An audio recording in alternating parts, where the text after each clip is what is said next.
a flawless round? Hold up, stop the count. You're telling me Envy is the best NAL team after the first week? The same Envy from the bottom of the leaderboard last stage. Really? Joke's on you, it's not the same Envy, because Aiden's first 2 games in T1 are already starting to turn some heads. It allowed us to be a lot more flexible. And Wildcard, I don't get it, but they've beaten Space Station every single time they've played this year. And that just kept going last week. Wow, just sniped that C4 out of the air. And if that last round on Border ended up a little differently, we might have seen them in the top 2. But Shopify Rebellion knows how to close games, and they had to put away 2 max overtime maps last week. Oh, my goodness, Jesse. They won both their games, M80 won both their games. For some teams, it feels like week 1 was still business as usual. That is crazy work by Hot. I was just stunned there. Oh my lord. 6-2 question mark? But not everyone had it that easy. Cloud9 couldn't close either of their games despite keeping both of them tight, so maybe we'll need another week to see what Hat really brings to their system. Standby got some new colors, but their plane's still stuck at the gate. Though to be fair, they might have had 2 of the toughest opening matches in the league. And Cruelty is still searching for something, anything, that'll help them gain some ground. There is no way in hell Cruelty is winning this fight. And dropping the first game of the stage 7-0, that one's gonna sting for a while. The real curiosity? There's several top 4 teams from last stage that might take some time to get going. DarkZero let their C9 game go to overtime and blew a nice lead against SR. SSG was the best defensive team in the league last stage, and suddenly that's now their biggest struggle. And Oxygen got some easy points over Cruelty. That's brutal. But cracking that M80 nut is another story entirely. It's not doom and gloom for any team just yet. But after week 2, the stage is almost halfway over. So buckle up as we go into week 3.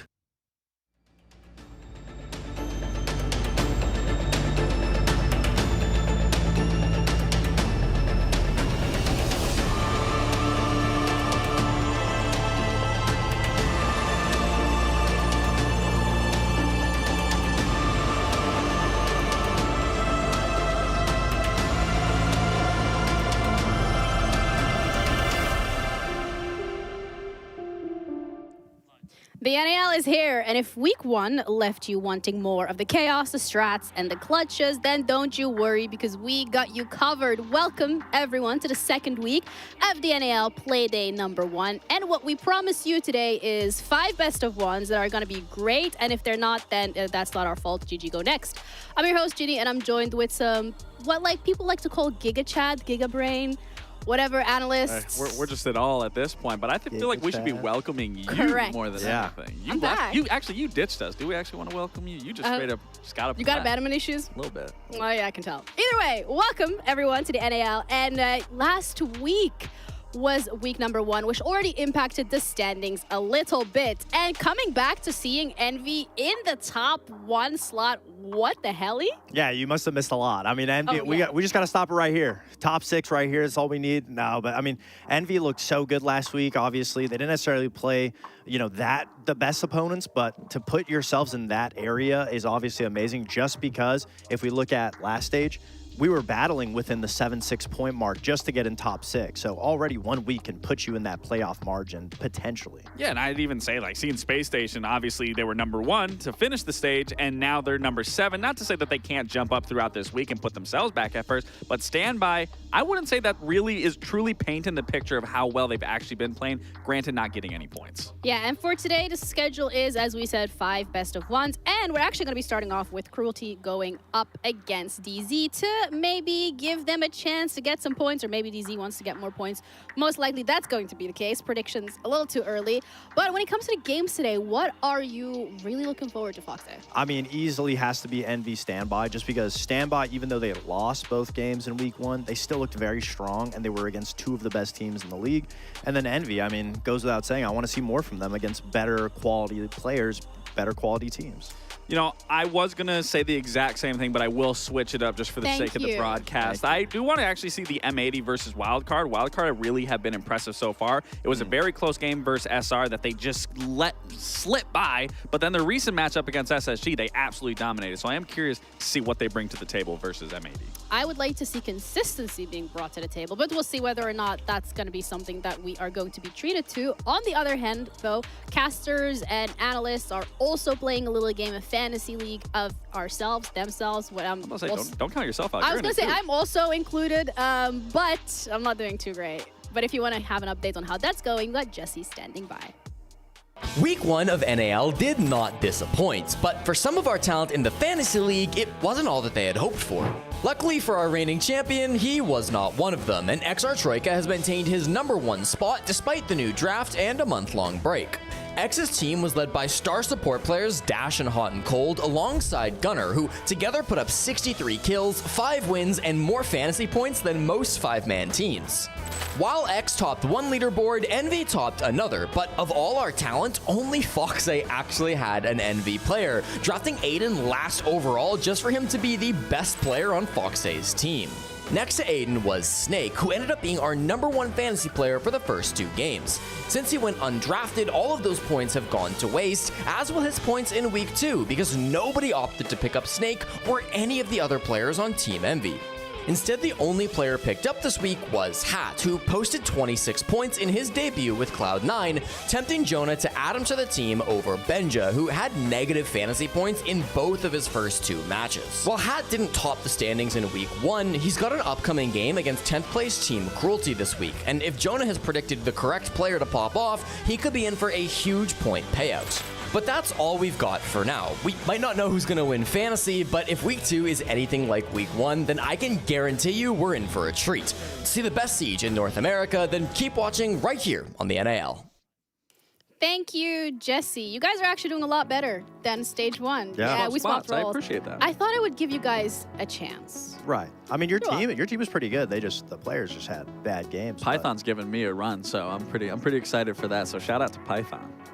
Either way, game #1, though. We're going to start off strong today with Cruelty against DZ. And it feels like this is the tale of opposite sides of the coins because we're looking at Cruelty and they are sitting dead last in the leaderboard against DZ. Yeah, it's pretty disappointing. We were hoping to see the changes that they made going into this stage, that we were going to see brilliance, and we didn't see brilliance. We saw the exact opposite. But I will say, given their second match versus Oxygen, it was a lot closer. But as for DarkZero, it's been very chaotic. Every game has gone overtime. We have to see a far better display of a performance from them, especially going into this matchup. Starting off with Cruelty specifically, because this roster did make a couple of changes, and they really have to start answering the question whether or not this is going to be worth it. Yeah, so far it hasn't really been worth it for them. I mean, one of the main takeaways from Cruelty is the fact that their attacks were pretty decent in Stage 1. Now we're finding themselves in a situation where they're just trying to be a little bit more prepared, have a more team-oriented playstyle, and that's not something that we really saw. I mean, the ideology against OXG about playing really far back was well put together. They let OXG make the mistakes. They knew Force was going to go for aggressive plays. They'd get picks in that way.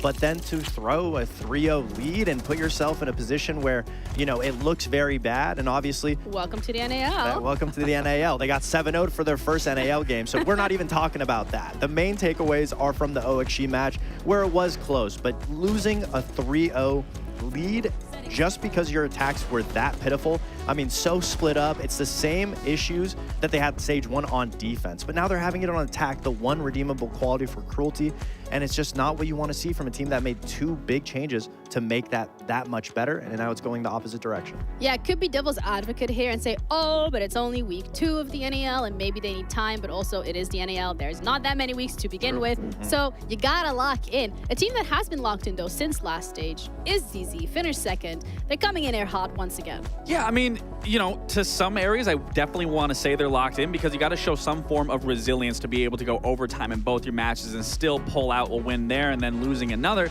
But again, to say the least, in terms of what we saw in the beginning of the stage all the way up until the end and what we're seeing now, it's definitely, in my opinion, a little bit of a fall off. And what I spoke into last week's was they said that they were going to look at their play style when I showed a statistic that realistically, I don't really think they need to change anything. They just need to more focus on their international play, but stick to what they were doing right in the first stage in their regional play. Yeah, because when we were looking specifically at EWC, they did end up getting grouped, Yes. which Yeah. maybe not necessarily the result that they were looking for. But something that we touched upon as well is just them being a team that has a lot of different elements that works well together, and they're able to execute multiple different things. Yeah, and something that really has stuck out throughout their first 2 matches has been their defense. They've had a very strong wall. They know how to play into their utility. They know how to set up those crossfires. They know how to force, especially in that game versus SR, make them go into unwinnable positions where they had the lead just off their defenses. But where they're struggling the most isn't clearly their defense, it's their attacks, and that's something that really propelled them to the top of the standings during the first stage, was those attacks. Yeah, and the map veto as well is something that we're going to have to look at because this is going to be best of ones, and DZ is looking to set themselves up for the biggest amount of success. Yeah, it's a situation where if you're DarkZero, there's no bad map for you, but you want to take away the easy ones off the rip. I'm expecting DarkZero to want to go to one of the bigger maps, one of their breads and butters, a Labs, a Lair, a Bank, just because Cruelty, if you take them to a small map, like a map like Clubhouse, it's the situations are unvariable. So obviously, I mean, DZ's banning out Chalet, Skyscraper, Bank, and Cruelty is not doing themselves any favor by also taking out some Consulate, Cafe, and Border. And the map's going to be Clubhouse. I don't agree with that map pick at all. Obviously, the better team is DZ in this situation. They should win it clearly.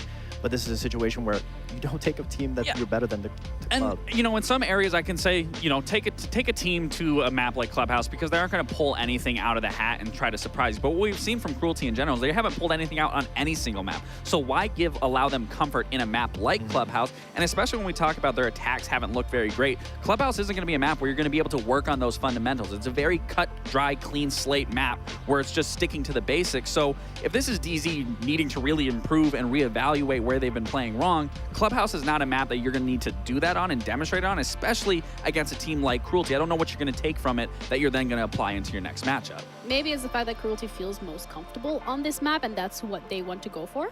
I mean, Cruelty was definitely thrown a lifeline. If they can get Clubhouse, they're going to take Clubhouse. Our consensus is DarkZero should have never left that to be up in the first position, because even if they do win, they're not being challenged on a map like Clubhouse for their issues, and that's what we want to see is DarkZero improve. So you're telling me there is a timeline There is. Cruelty can win this? So that's going to be your prediction? No, definitely not. No Absolutely shot. not. No shot. DarkZero is going to win it, most likely. I mean, until Cruelty shows us something. I mean, so far we've seen a 7-0. So I can't give Cruelty any type of Do credit. you want to maybe also like predict the amount of rounds that we're going to be seeing? I go crazy. I think it's a 7-2. Realistically, I think DZ wins 7-2. Yeah, DZ's starting on attack, so I think Cruelty might get some rounds. I think 7-1. All right. Well, thank you guys guess for so, your too. great analysis. We do No appreciate it. problem. Either way, for you guys over at home, we're going to be heading into a quick little break, and we'll be back with the first game of Playday 3 here at the NAL. So don't go anywhere because we will be back.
All right, well, thank you so very much.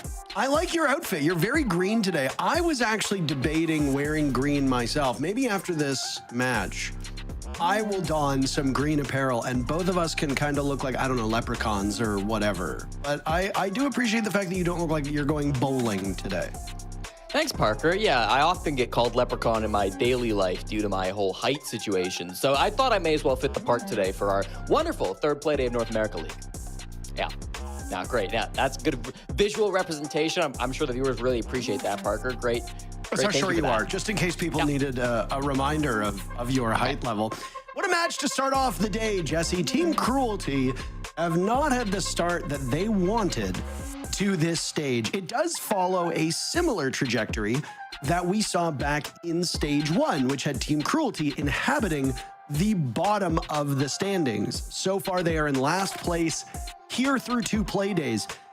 What do you think the expectation should be for this team moving forward? They made a roster move. They came back into the stage, presumably with more experience, but they've actually looked weaker than they did back in stage 1. Yeah, I think it's really important that you show that growth in the second stage, right? I mean, this is obvious, but starting off with a 0-2 victory against the 9th place team in stage 1, Team Envy, I mean, that's a really big statement to go down. And while they had some stronger defenses in their second Playday against OXG, it still wasn't enough to get a win up on the board. That roster move that they made, swapping out 2 players, bringing in Caden and Rovi, that was kind of controversial. You know, I know Skimsy in particular, after being dropped, took to Twitter and had some words about the team and the situation. So there are definitely those that are preying on Cruelty's downfall, and they need to show up and show just how important this roster move was to them and show that it can be strong. A lot of eyes are going to be focused on Caden, 21, hot young pickup coming in for Team Cruelty. He was by far the best Mexican player in Element 5, going plus 42. Had a huge number of eyes on him in that first week, but it felt like the lights were a little too bright. He went minus 11, was the worst overall player in week 1 for the North America League. So I really want to see a better showing from Caden. He's shown how good he can be in the tier 2 scene, playing against some of the other players in North America, but maybe once you get to that highest level, right, it's a little bit harder to perform. So I really do want to see Caden step up. I think he's a lot better than what he showed last week, and we need to see that now. Their opponents happen to be what used to be a dominant group stage team, but might be a sleeping giant at the moment. DarkZero went perfect through the group stages back in stage 1 a couple months ago until things came to a screaming halt in their final 2 play days. Now, it was okay because they still finished 2nd overall in the region, but losses in their 2 final group stage play days against Shopify Rebellion and then against Space Station, both 5-7 losses for DZ, did not put them on the best trajectory before they went into the playoffs. They did well in the playoffs. They narrowly lost to Space Station. So in best of 3s, they're a fine team. But if you just look at these best of 1s, Jesse, a 5-7 loss to Shopify Rebellion into a 5-7 loss to SSG, then right back to best of 1s to start this stage, an 8-6 victory over the 8th place Cloud9 team, by no means a confidence-inspiring result, into a 7-8 overtime loss against Shopify Rebellion. This DZ team went from never losing to barely winning in best of 1s. Now, you could say that the Shopify Rebellion matchup was always going to be a good one between them and would likely be a very close game. But DZ now finds themselves pretty squarely in the middle of the pack. Team Cruelty should be a stepping stone for them to achieve greater results in tomorrow's matchup. It will be a much tougher one against M80, but what do you expect the result to be for a team like DarkZero? If they want to be a top 2 team, what are you looking at in terms of scoreline and prowess against Team Cruelty for DZ? Yeah, I think for DarkZero, we're expecting kind of a fast game here, just to be blunt. We're expecting a bit of a dominant showing for DarkZero, and it's really important that we get that. In a bubble, DarkZero beating Cloud9, coming close with Shopify Rebellion, I think that's still a good spot. I'm not ringing the alarm bells worried about DZ by any means. But it's notable that after their disappointing results at EWC, they had to kind of bring things back a little bit. It's something that NJR talked about in an interview last week, where really the focus for DarkZero is bringing it back to basics, working on the fundamentals, not going so deep into every specific strategy and really just returning to their roots and getting the default stuff down correctly. So I hope that we can see them continue to improve on that. It's also worth noting DarkZero back-to-back overtime games last week. Not exactly a team that's used to playing overtime games. Prior to last week, they had played 21 straight maps that had ended in regulation. So DZ maybe not quite as used to these longer matches. I know in their history they've got their fair share of overtime games for sure. But in recent results, that hasn't really been the story for them. It's been strong wins or it's been tough losses.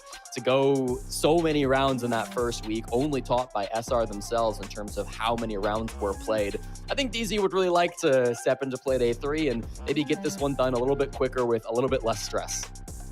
Well, Citizen's back at his chair now, so ideally we can get things underway. I'm not exactly sure what the delay was there. Maybe just a bathroom break. You know, when you gotta go, Jesse, you gotta go. And would you believe it? 88 to 12% was the prediction in 4 of our 5 matches, or at least 3 of those 5 matches on our first day of stage 1. And we are right back there with all familiar, all reliable. 88% of you thinking DarkZero is going to take it, 12% for Cruelty. Operator bans will roll in.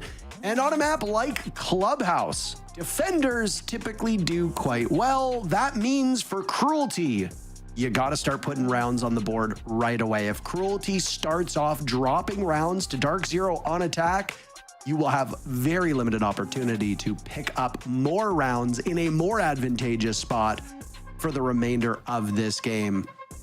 Nothing really too weird with these operator bans, but a double hard breach ban is going to hamper DarkZero's ability to deal with these bomb sites. Now you're going to have to rely solely on those secondary can openers, a Thermite or a Maverick, and that might pose a bit of a problem. I actually think DarkZero maneuvered this op ban phase really nicely. So it's always going to be a focus on the walls when it comes to Clubhouse, right? The hatches when you're defending basement, jacuzzi wall, CC wall, some of the most important walls in all of Rainbow Six Siege. Cruelty could only leave up one of the 3 hard breachers, right? Not including Maverick, which does count, but we're going to ignore him for now because he doesn't see many bans.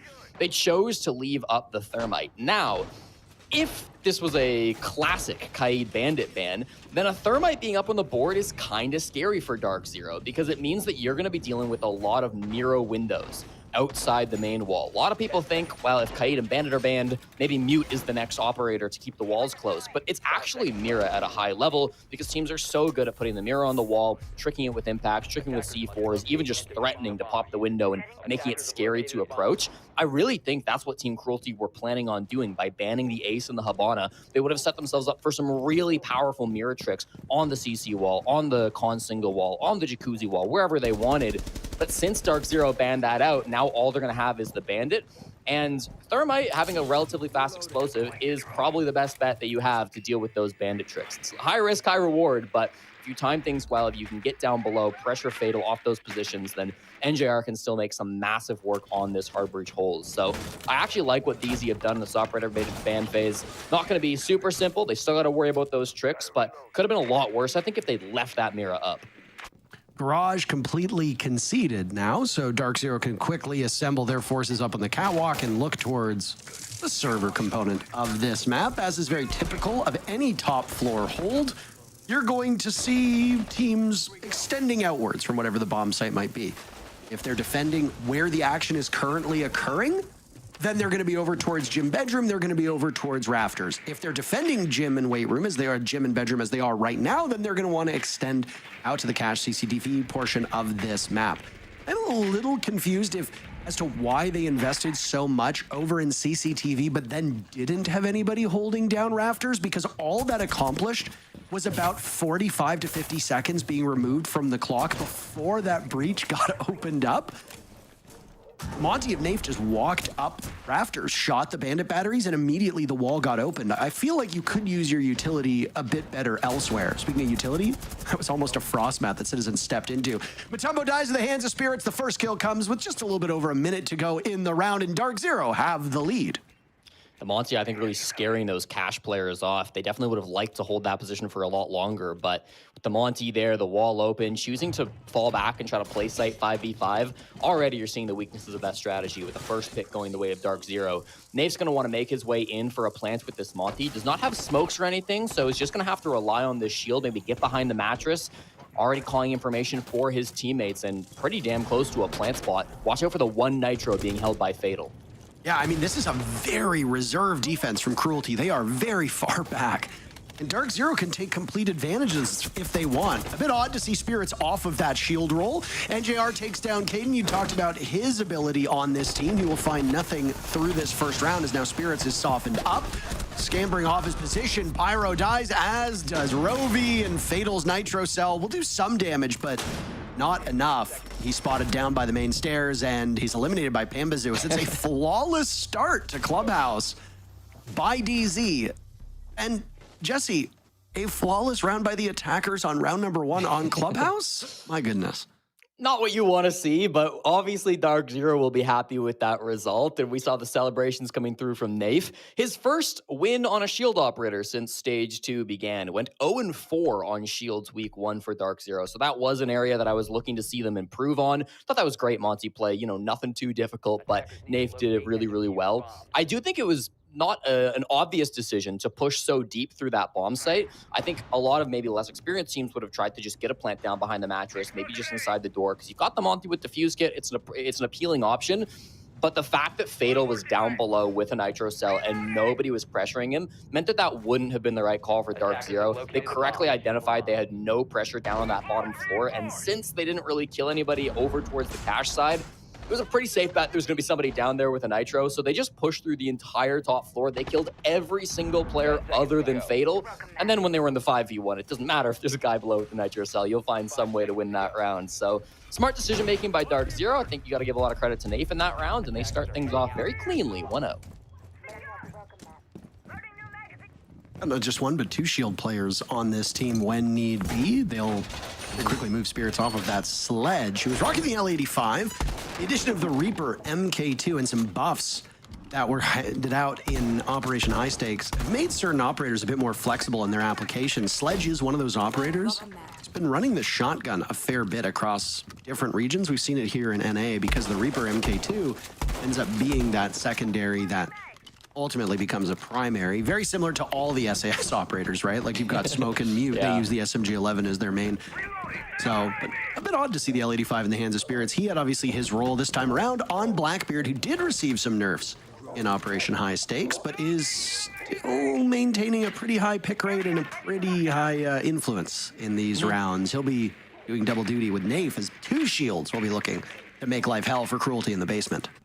Yeah, and not just the basement, Parker. You've got Caden and Pyrox roaming around that top floor. Fatal was holding kind of up on the main stairs. It's really important that these anchor players on Cruelty can provide safe passage to get these other guys back towards the site, unless they're planning on fighting up there and dying up there. DarkZero clearly have very strong information on these player positions. Believe that was Pyrox the Citizen was staring at through the floorboards. So Pyrox does end up backing off towards Caden. They're playing over towards Master at the moment, and it'll really be a choice for DarkZero. Do you ignore these guys, try to get a fast push into the bomb site, or are you really going to try to root them out? I think with 2 shields, you certainly could, but Nafe's already in, so that's not the game plan. Shields will blow up galore. Nafe losing a bit of HP in the process. Missing an opportunity to go for the cross, but he's pretty safe in his position. Will become even safer as a smoke is tossed out by DZ. Nafe sustaining some damage, but pulls it off. DZ falling by the wayside. A mess inside of the site. People down left and right. Citizen Pambazoo still standing tall. Pambazoo on that glass has smoke to give him a little bit of cover with Citizen on the other side of the site. Right now they could pinch very effectively. Pambazoo inside a dirt tunnel, Citizen over by blue. 3 players remain from Cruelty, and they all have good close-range guns, which worries me a little bit if I'm DarkZero. Diffuser did not go down successfully, so at this point in time, DZ is just wasting time for these 2 other players from Cruelty to get close to the site. Pambazoo will trade out on a Pyrox, and is Rovi and Caden still standing against Citizen, who will attempt to get the Diffuse down in the same spot. He has to be very concerned with blue, as that's the safe way for Team Cruelty to get back into this site. Using what little remains of his gadget, he's trying to bait out these players. Great patience being held at the moment by the castle. Shotgun in hand, playing that tight angle. Time running out for DarkZero, and Rovey will go for the swing. And down goes DZ as Cruelty answers back. What a mess inside of the site. And DZ were about a second away from changing the course of that result had that defuse kit been planted. Less than a second, Parker. I've got the feed up paused on my second monitor, and I'm staring at the moment where Nafe pulls off the defuse kit. He doesn't get downed while planting. He pulls off with, I swear to God, like maybe 1/10 of a second, 2/10 of a second less than the plant. I have to imagine that's just a misplay by Nafe where he accidentally pulls off. The smoke would have killed him, but he would have had time to get the plant off too. So either he's misreading the smoke damage there, or he accidentally lets go of F a fraction of a second too quickly there. That's unfortunate for Nafe.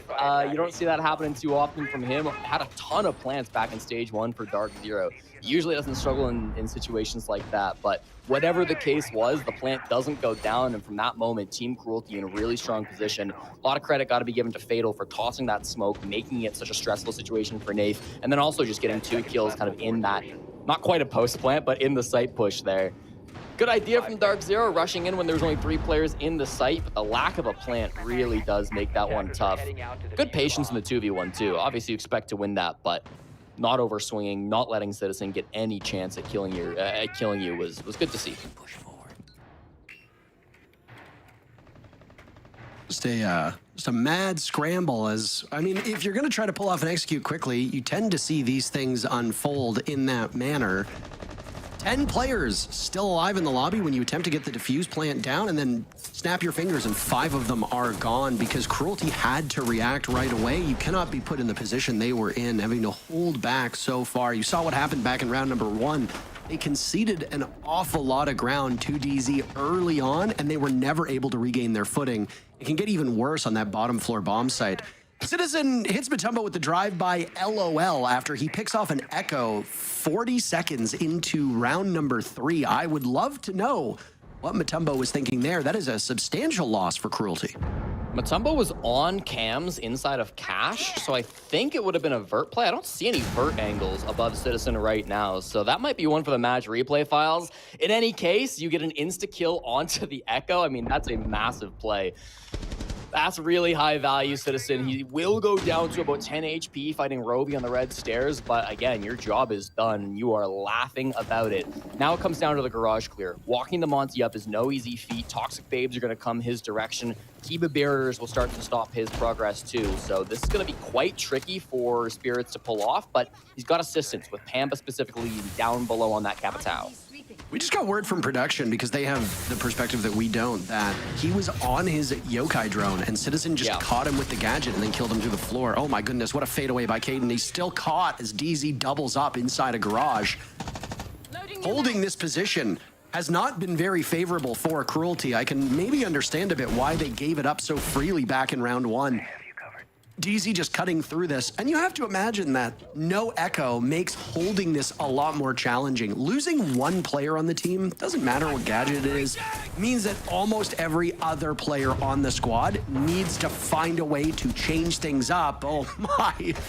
Rovey attempting to get inside a lounge, but Citizen punishes him. No entry allowed whatsoever. Pyrox dusted off. Fatal, the only kill so far, as it was DZ en route to a flawless, but Fatal picks up 3 before Nafe shuts him down. There's only so many bullets in that SMG-11.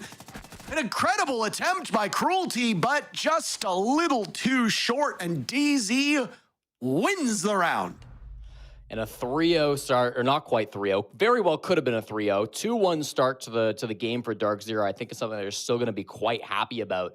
Cruelty, do they continue on with the hard breach trends, taking out the Thermite, maybe taking out a Mav instead?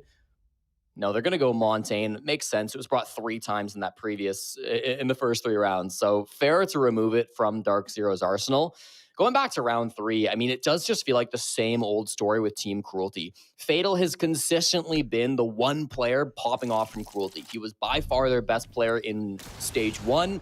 He was the MVP of their game against Oxygen, where they lost only 7-5, going 13-8. He nearly had a higher EPS than every player on Oxygen just by himself. So we've often seen Fatal making these big plays, but it's some of the other guys around him which are struggling to have impact. Mutombo still on 0 kills, was one of the lowest KDR players in stage 1. Caden still on 0 kills, was the lowest KDR player in week 1 of stage 2. Still some of these weaker pieces on Team Cruelty that have yet to really find their footing. It cannot be all on Fatal, which at many times I think throughout this season, it really has been. I'm loving these DarkZero lineups as well, Jesse. Oh yeah. I really liked the Glaz focus lineup in round number 2. It looks like we're going to get a very heavy sniper focus lineup here for DZ as they bring both the Glaz and the Kali. DZ have always been a team that likes to buck trends, irrespective of which players are on it, all the way from their inception. You know, back when Bacon was the coach of the team, all the way through, then they had the Troy era. Now they're obviously in the Nafe era. I like that they try things. I like that they are abnormal. I like that they are progressive in the way that they go about seeing this game and handling this game. But I do also need to wonder a bit how much DarkZero is genuinely trying in this match. On paper, DZ should be able to sleepwalk their way towards a victory. Now, I say this, but I will give myself just one little out, and that's DZ makes almost every single easy task very challenging. So who knows? But I watch DarkZero play, and I see the things that they're trying to do, and I don't think they'd be pulling off in these 3 rounds that we've witnessed, soon to be 4. I don't think they'd pull this off against a team like M80 or Shopify Rebellion. I think they play a little bit more conservative with the way that they pull off these attacks. But again, it's a clubhouse. You cannot allow the defenders to settle in and get too entrenched, or else you as an attacker will have a miserable time. DZ have already found success in almost all 3 of those rounds. A split second would have almost certainly given them that round they lost on round number 2, Jesse. So this could very easily have been 3-0 DarkZero. So the plan, whether it's tailored for Cruelty or just steady as she goes, it's working for DZ. Pyrox deserves a kill. He's on main stairs. I don't believe anybody on DarkZero aware of his position could walk up, and he was in a position to kill Spirits. He does leave the building, so that opportunity might have just been wasted. Still, Caden strikes first in round 4. He's on the board, Parker. That's all you need to see. Mutombo dies to Citizen. That's the second time to happen in 2 rounds. Pyrox now on the flank, and he misses an opportunity. He manages to get the kill, but he downs himself in the process. That's a Pyrrhic victory because it leaves Rovi in a 1v2. Diffuser being planted by NJR. Spirits and him still upright. Nafe secured as now Rovi makes his way out of Logi, looking towards the bomb site. He's got the B-bomb in hand. Down goes another. It's NJR and Rovi in a 1v1, but there's time to get Pyrox back up. A drone is in front of them, so that information will be relayed to DZ. NJR aware of these 2 uniting in forces. There'll be an upside down rappel. NJR will have a great line of sight, taking off what little remained of Pyrox. Rovi is now also on limited HP, and NJR just makes it look so easy. The mayor skates to re-election, and that's 3 rounds on attack for DZ. God, NJR covering a post plant from Rappel, one of the most beautiful things to watch in Siege, and he is so good in that role. Knew exactly where to look. There's going to be 1 defusing and 1 jumping out to kill me. If it was a little bit better time from Team Cruelty, maybe they could have been able to kill him and get that defuse cut off anyways, but wasn't quite there for them. Might have been some good drones as well that helped out NJR. Really nice attempt from Rovi. Again, it was a technical 3v1 for a minute there as Rovi was waiting to pick up Pyrox. He gets 2 out of 3. He plays that really well despite being on the Grim. He's hitting, tracked by the Grim. He's hitting every shot that he needs to. It's just in that end position against NJR, who, while his teammates were scrambling in the site, was getting himself into the perfect position to win that round. I started off by praising Caden for getting his first kill in this game, and I'm still happy to see that from him, but unfortunately the DarkZero push came in immediately after that frag happened. It was a good repellent from Citizen onto the main stairs, and you might be thinking, okay, why are we not looking at Citizen? The repellent sound is very loud. The Azami was just lying on the floor for a free kill right here, this one, but listen to the sounds. Those Candelas that were being tossed by Spirits, I believe, masked the sound of the rappel, so the players on Team Cruelty weren't aware of that maneuver. It's just that high level of coordination that you see from DarkZero that turns even a 4v5, even a 1v2, a man disadvantage situation into something that's super winnable for their team. So good coordination coming out from DarkZero. They go up 3-1, and Team Cruelty still looking for their second round in this game. Cruelty's an odd one to look at just through these 2 play days because they got swept away by Envy on what was a really competitive first day last week, right? 8-7, 7-5, 8-6, 7-5. We went all of regulation and then into overtime on 2 separate occasions for our first 4 matches of this stage. And then Envy was like, we got somewhere to be, and they 7-0 Team Cruelty in only the second 7-0 that we've had this year in the NA League. We had competitive matches for the most part in the second day as well. The only real outlier there was Wildcard 7-2ing SSG. But when you look at the score lines for Cruelty, they've won 5 rounds. All of them came in that second match they played up against OXG. That match went the full distance, all 12 rounds. Cruelty got 5, OXG obviously winning with 7. But they're still averaging 2.5 rounds across those 2 games. And right now, Cruelty on the best side of Clubhouse is below that. Now, mind you, there's 2 rounds remaining, and I would put money on the fact that Cruelty will win at least 1 more round, which would still statistically be below that average, but I don't think things will get better for this team when they swap sides. I do not see DarkZero choking as defenders on this map. So Team Cruelty will have gone through 3 play days, only averaging 2 rounds, if that's the case, maybe 3 rounds at most, which is terrible. That is way below every other team in the league, and it just means that the remainder of this stage will be almost out of reach at that point.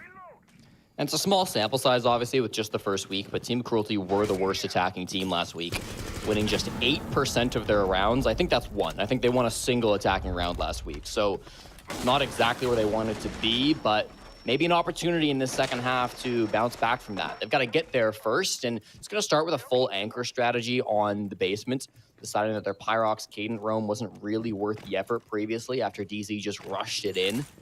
I cannot imagine Pyrox takes this swing. He's playing with the shotgun. If he opens himself to this long angle being held by Nafe, that'll be a huge mistake. But from where he is, they can't actually root him out. They're going to have to waste a Candela or something, but even then he's on Warden, so good luck getting this guy out of this position. Fatal does fall, but Pyrox's spot is still really problematic.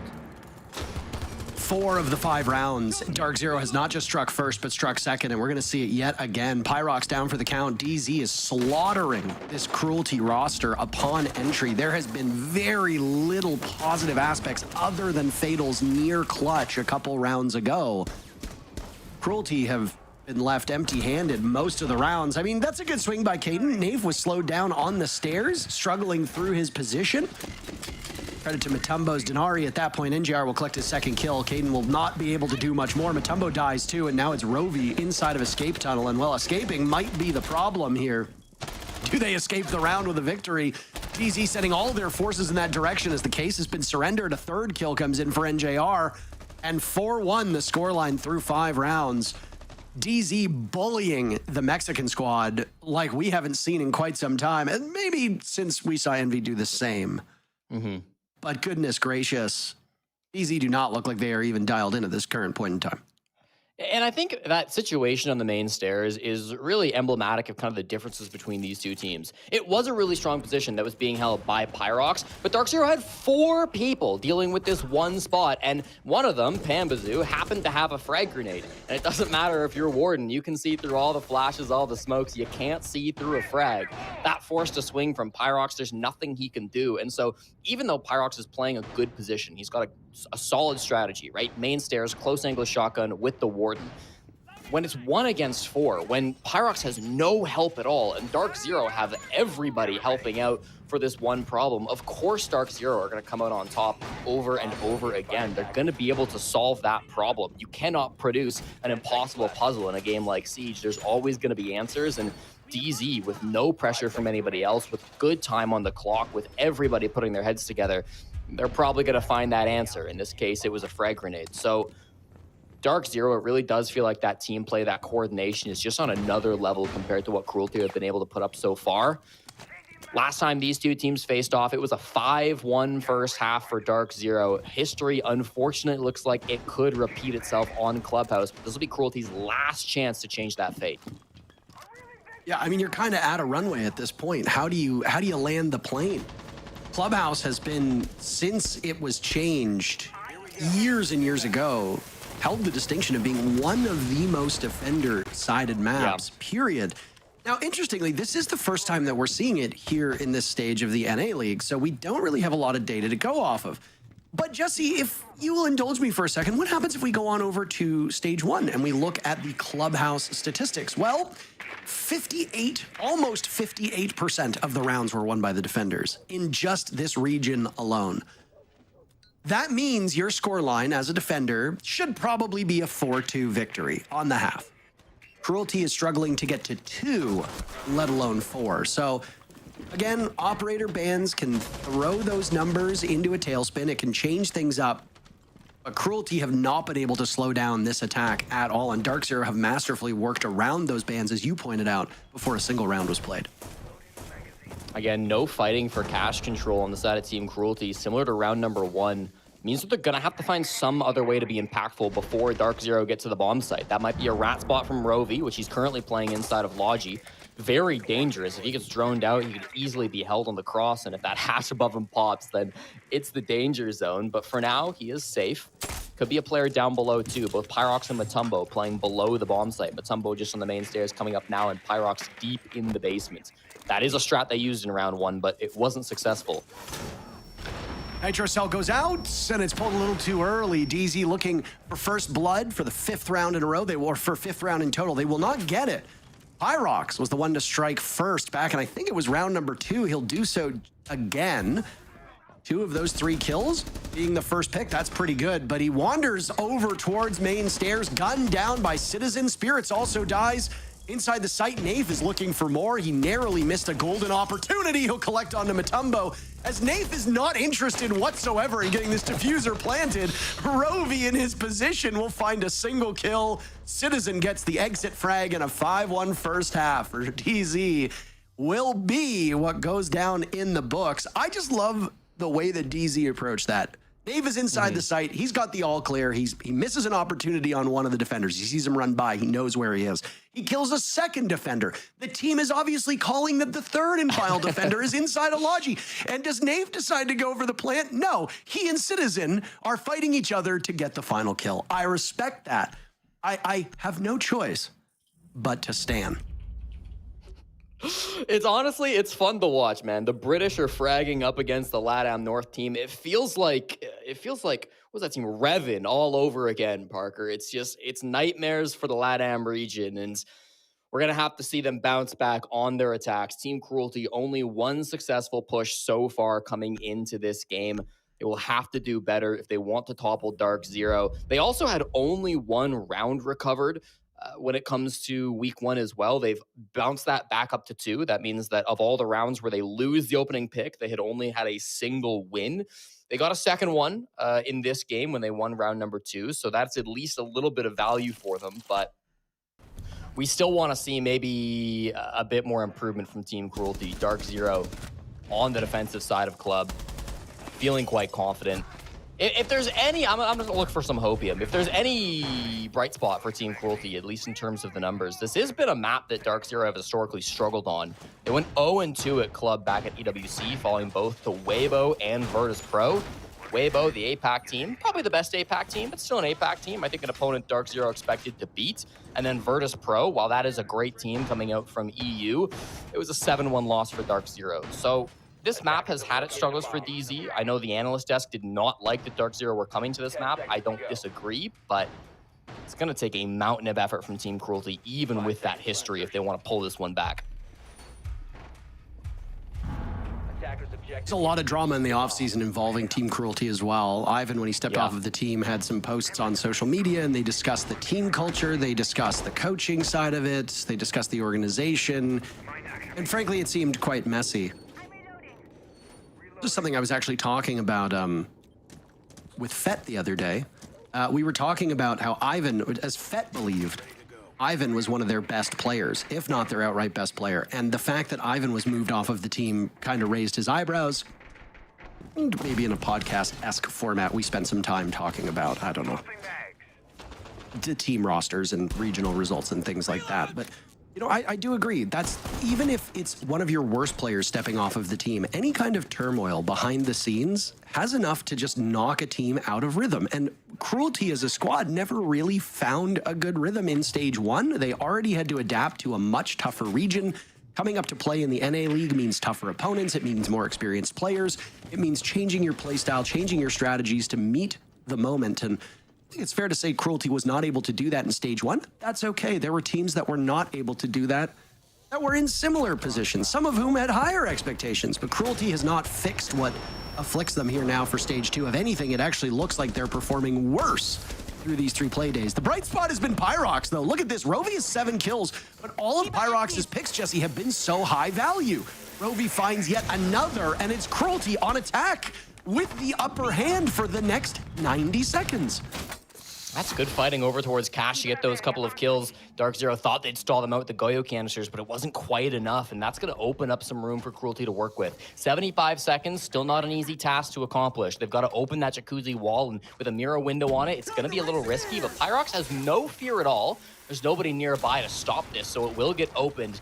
This is going to be a lot of different angles that DarkZero have to worry about. There's a lot of players coming in, still 2 beehives in the pocket of Rovi to try to get that information, and the shields running in as well. This is awkward for DarkZero.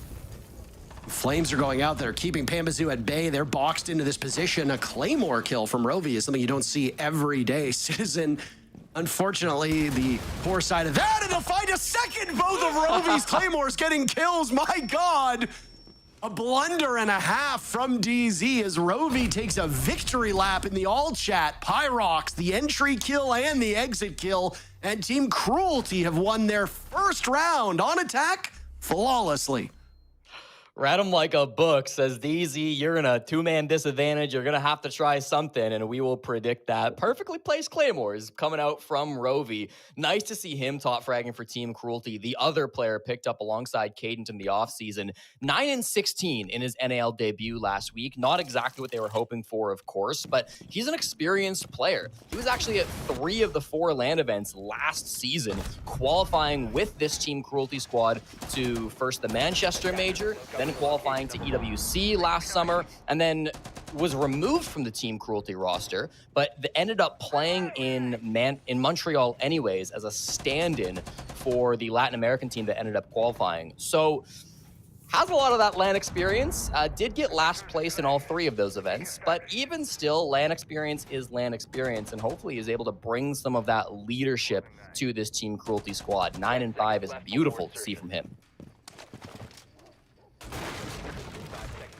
There's been simultaneously a lot and very little for us to talk about in this match, but one thing that does, I think, need to be touched upon is Mutombo's ineffectiveness on that first half. It's not just that Mutombo obviously is 0-6, because it was a flawless first attacking half. Mutombo was on shields and played an indisputably large part in the way that Cruelty pulled off a successful execute. But as a defender, he absolutely failed in his roles. And that is a key part of why DarkZero was able to take advantage of this. If you're going to play these sheltered roles as an anchor on a hard support that often plays with intel, you can't be dying early. You can't be losing your utility early. And unfortunately, that seemed to befall Mutombo quite a lot through those first 6 rounds. He will now need to be safer. He's playing on a safer op. I think the tides will turn on this Monty, but don't expect him to start picking up kills at any point in time. Yeah, last stage, Mutombo averaged 5 kills per game. Right now, through 2.5 games, he's at 5 kills total. So even for Mutombo's standards, this has been a bit of a poor start to stage 2. On the shield, he probably won't be getting any more kills, and that's fine, but we'll have to see what impact he can have regardless. Good information on the Janari trap just inside Jacuzzi. That'll be forfeited by this drone, which should get the Janari trap just inside. Not sure that it did, actually. If he runs it into the line, it might have cleared it out, but they just jump into it anyways, and with all that damage plus the Chichanka, they actually kill Mutombo first. A trade. So Cruelty looking for Pyrox to get that opening pick. Not only will he not, he gets handed himself a 1:20 break at the hands of Pambazoo. Denari might be off the board. Those gadgets will still persist, and DZ have taken their lumps, particularly Pambazoo, but they still hold the advantage, Jesse. The question will be, what can Caden get up to as this Nook as he creeps up blue stairs and might find an opening? I don't know about this. No. Oh my. He pulls trigger a bit too early. He's got the down onto Pambazoo. Does he know this information? If he does, he can capitalize. It's a 2v2. He's very worried about top red, and for good reason. Now focusing on Garage, his attention will be split. Pambazoo's probably not retrievable.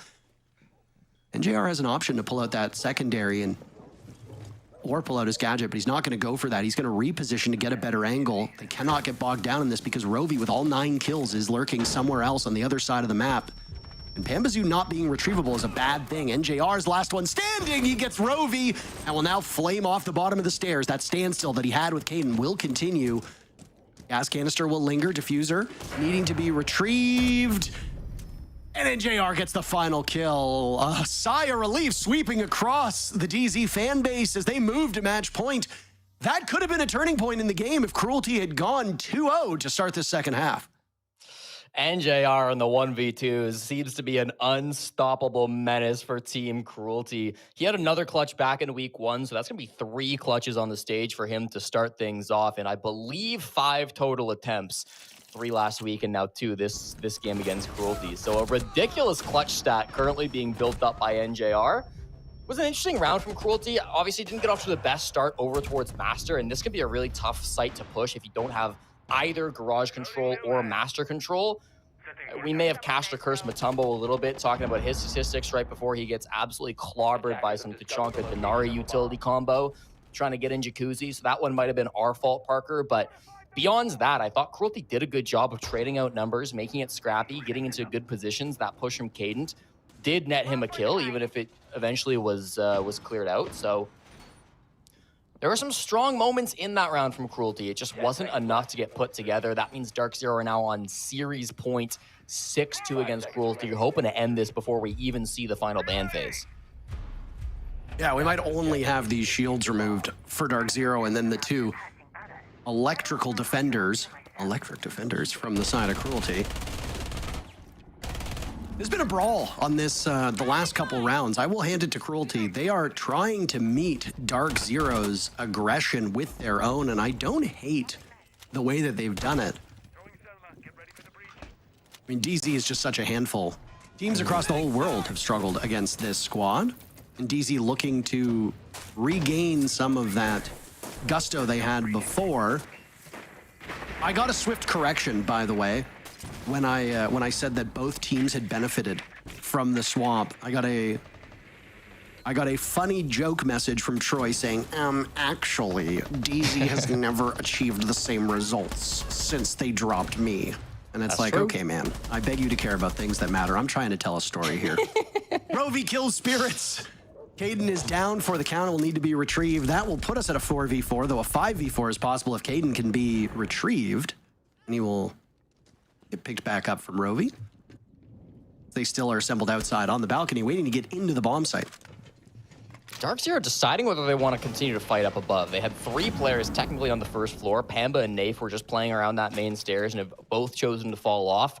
Citizen playing top secret stairs. I expect him to fall off too, being low HP. They kind of know where he's at.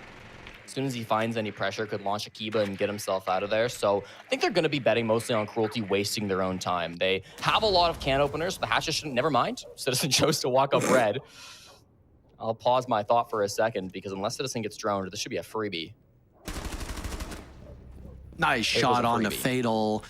Down he goes. Fatal was the bright spot for this team, but has fallen off the longer that this match has gone, at least in the killing department. Utility has still been mostly okay, and to his credit, 3 of Fatal's 6 kills came from that near clutch in what was still a lost round. You could say that these were impactless kills, which I think would be a fair thing to say. An attempt by Cruelty to open up that dirt wall early on, and it got shot, which made their way in much harder. Jesse, only 40 seconds left, and Cruelty just really don't have much going for them at this moment. They brought 6 cans and didn't get the kitchen hatch, so this is going to be a tough push. Mutombo in through dirt will make his way forward. Pyrox providing some support from the main stairs. Is Mutombo leaving? It looks like he is. He's going to rotate back over to main stairs. That's going to make this a really low time push for Cruelty. Caden now walking up, doing some damage to Nafe. Still blocked out of these positions. A drop through Moto would be ill-advised. The Flames in front right now, keeping them at bay. Out goes a gas canister as well. NJR waiting for that. Pambazoo's the first one to watch. He lets the Monty in. Citizen picks up yet another kill, and they just flat out run out of time. What an anticlimactic finish. Cruelty still at half their team left. Half of the lobby was still left.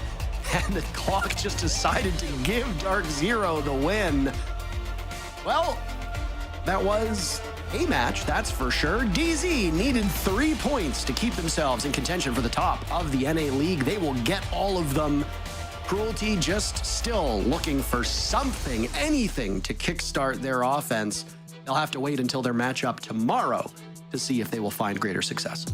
Confident game from DZ. Nice to end that trend of overtime games that we saw in the first week. But there's plenty more games to watch, so we won't keep you any longer. A desk plays on the other side of this break.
I still got long. There's secret. I'm holding secret.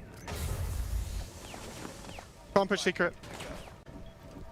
Sub on main. Pontian, church. Secret dead. Good job, boys. Get fell. Nice. Well What the played. fuck were they doing, bro? Welcome back to the NAL. And I think that pretty much sums up, that reaction sums up exactly how we're feeling. What was going on there? Honestly, I have no idea. So who better to ask than Nave himself, who was in the game. Congratulations, guys, on the win. 7-2. Just another day in the office. What do you make of that game? Because that looked a little bit very much one-sided. Yeah, to be fair, we were kind of shocked that they let Clubhouse through to begin with. We thought it was going to be a Labs, but they ended up banning one of the maps we were going to ban. So, I mean, yeah, it was a bit of bread and butter for us. Yeah, I mean, I don't know what they were doing that last round, though. I know you just started talking about that. We don't have a clue what was going on. I mean, I think there was a couple rounds where we were maybe looking at it weird, but the rounds where I was really impressed with you guys is on your attacks. Obviously, you guys did a great job taking great control with the Monty, obviously getting your first picks, forced them to ban out the Monty. When something like that happens, your shield gets taken out, your game plan gets taken out, and you have to transition to what the next game plan is. Are you still attacking the same areas that you would with the shield, but with other objects, or does it change the strategy completely? No, yeah, it's what you said. Like we would just bring more like U2 ups, like Capital, Grim, like power ups, just push out these positions. And to be fair, a lot of the defenses they were giving us the space for free. Yeah. I'm not sure if that was because of the Monty, but even when I didn't play Monty, they just like the gym defense, for example, they just gave up top red like 2 minutes or like 1 minute 50. So I know they made it quite easy for us. Well, Nef, I want to say congratulations. You didn't have to play overtime, thankfully. No more chaos. I do want to kind of just talk about the stage so far, and we talked to NJR after the first win. He said that you guys were kind of looking back at how you were going to approach Siege, change your play style. I was kind of curious because, like, I pulled up a statistic from stage 1 and all your guys' stats and what you were doing. It kind of made me question why you guys were kind of, like, looking at your own play style because, like, what got you through the NAL was the play style of obviously what you're doing last stage, and I think back during at EWC, you guys kind of like looked into it a little too much where I felt like you don't really need to change a whole lot, like maybe like small minor tweaks. I'm just curious if that's still kind of the same ideology that we heard from NJR during their first Playday. Yeah, it is. I mean, like, after EWC, we had a big talk. I think the whole general consensus was like we were great with like Zach and all the cheese stuff. Great, all that kind of stuff, but when it came down to the fundamentals and these teams adding layers and like, you know, actually having to use our brains and actually like solve these issues, that's where I think we're lacking, especially at EWC. So I mean, slowly day by day, we're working on it. And I mean, yeah, I don't think we've had a bad stage at all. I think the game against Shopify could have gone either way. We lost some close rounds, but yeah, it's definitely improving for us. For sure. You're talking about the fundamentals and just kind of like bringing that back and focusing on those things. Is that just being together in the same environment, practicing, doing the scrims? Is that what it boils down to, needing more time? Because fundamentals are so crucial, as we all know. How are you guys really focusing on that then? Yeah, I think we changed up our daily schedule now. So like we're not scrimming as many maps, we're doing more review. So it's like a bit of 50-50 now, and obviously, yeah, being in a team house helps massively, you know. Like even when we're just like, after the scrims ended, we can go talk whilst having food, you know, like we're still talking about certain things. So I think a lot more things get sorted when you're in this sort of environment, when everyone's in the same room, same house. So I think that, yeah, that has a massive effect. Okay, well, thank you for the insight. Looking forward to see how that's gonna play out throughout the rest of the stage. Thank you so much for your time and congratulations once again. Bye. Thank you. See you later. See ya. All right, just another day in the office for the side of DZ. Really interesting to hear, though, that there are just minor tweaks that they're looking to focus on, and also all of them being in the same team house is great for them. But let's break down this game specifically, because as much as DZ really did come out of the gate swinging, it just felt like Cruelty didn't necessarily have the fight in them. No, I mean, I agree with what Nave said. Obviously, there was a lot of rounds we were looking at each other, kind of scratching our head at what the game plan is for them. Obviously, when you're in a situation, you're only winning one defense. I mean, just constantly getting picked apart. Cruelty didn't really have a response, and that was the issue. They played too spread out, unable to trade each other off, and they're in positions that if someone goes down, they're not retaking, they're not problem solving. It's just playing positions to play the position. There's no real rhyme or reason behind it.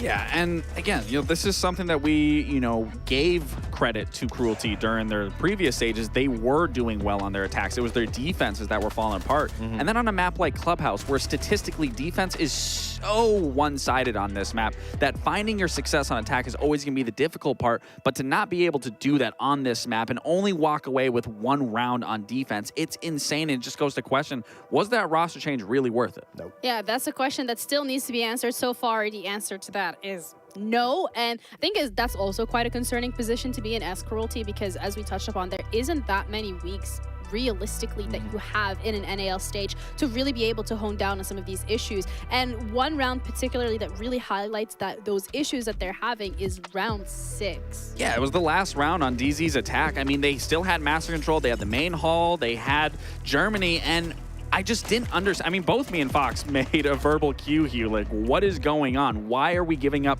these positions? Defense, statistically, again, even as a former player, you know what all your team is doing on this map. You know the rotations that can be made. You know the angles that can be held. So the fact you're just running around all of Master and giving up all of this control and not even being able to fight back in any of these situations should never happen, especially on a map like Clubhouse, where there's only so many ways that a team is going to attack from. And to be caught off guard and be shot in the side or shot in the back throughout that entire round doesn't make any sense to me at any level. Well, it do be like that sometimes, and that is game 1 of today done and dusted, which was actually pretty quick. We still have 4 more best of ones coming your way. Don't you worry, we're not done just yet. But game 2 is C9 against Shopify. This should also be quite an exciting one. Yeah, I mean, I definitely think it's very anticipated. C9, if they can just figure out that late game, be a lot closer together for them to be able to maybe get their first win here. Yeah, and we're gonna be coming back with the second game of today after the break. So make sure that you stick around, or if you just want to go grab yourself a snack and some water, we'll be right back with C9's SR.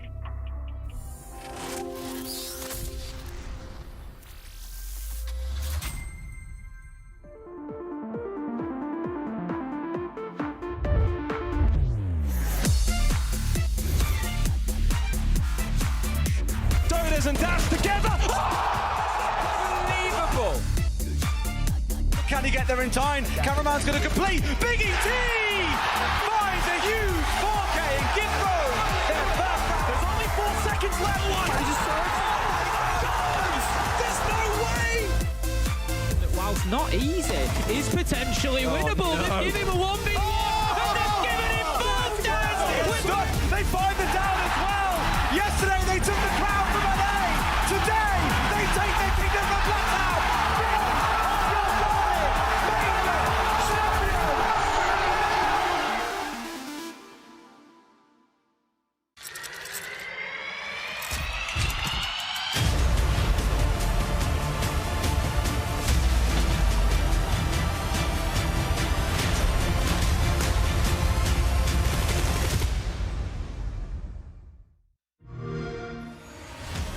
You know how they say, it's not the destination, it's the journey? And the journey of 1,000 miles begins with a single step. And you know what? They're right.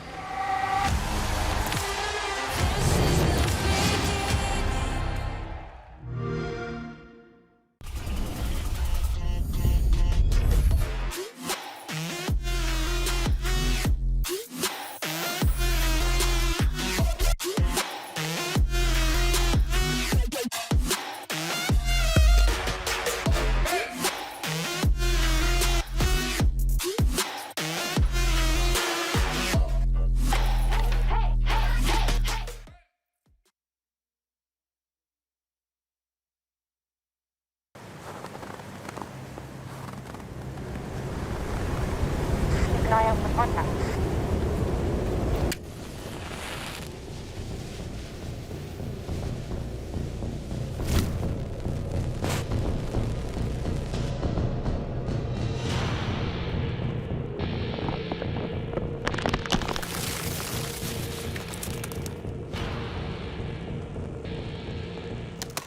Available now.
Z against Cruelty. We're ready to head into our second, hopefully a little bit more competitive game of today.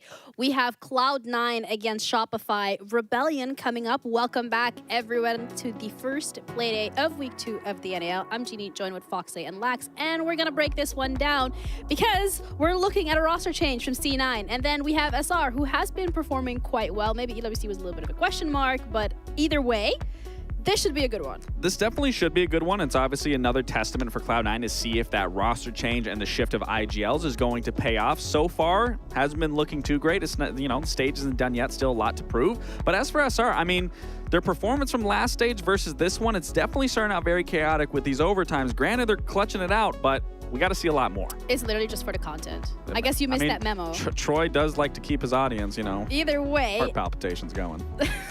C9, let's start off there because this is a roster, as we already touched upon a little bit, Foxy, that has made a change, and they really have to prove to us very quickly that it is worth it. Oh yeah, they need to, because we are not proving anything on Hat right now. In my opinion, we looked at him. Is he going to pick up the IGLing? No, he's not going to do that. Dream is he going to be able to pick up the slaying power? And no, that wasn't the question. He was really unable to really perform in his own right in the match, and obviously for everything else Cloud9 related, their preparation's very good. I mean, they start out so hot. They're consistently able to keep tempo with these teams, and obviously it goes the distance, but it's that late game where we need to see the IGLing step up, and we just haven't necessarily seen that yet. So obviously we got to see Hat, and we still got to see Dream be able to pick up their fair share of the workload, and Cloud9 might be able to get some wins under their belt. One thing that Cloud9 has been really good at getting under their belt are those opening kills when it comes to comparing it to the rest of the league. Oh, they're the #1 team in opening kills right now, and obviously, I mean, it's only been 1 week, but that being said, like we said, Cloud9, their start of the games have been amazing. They've been flawless. Their preparation is there. They know exactly what they need to do,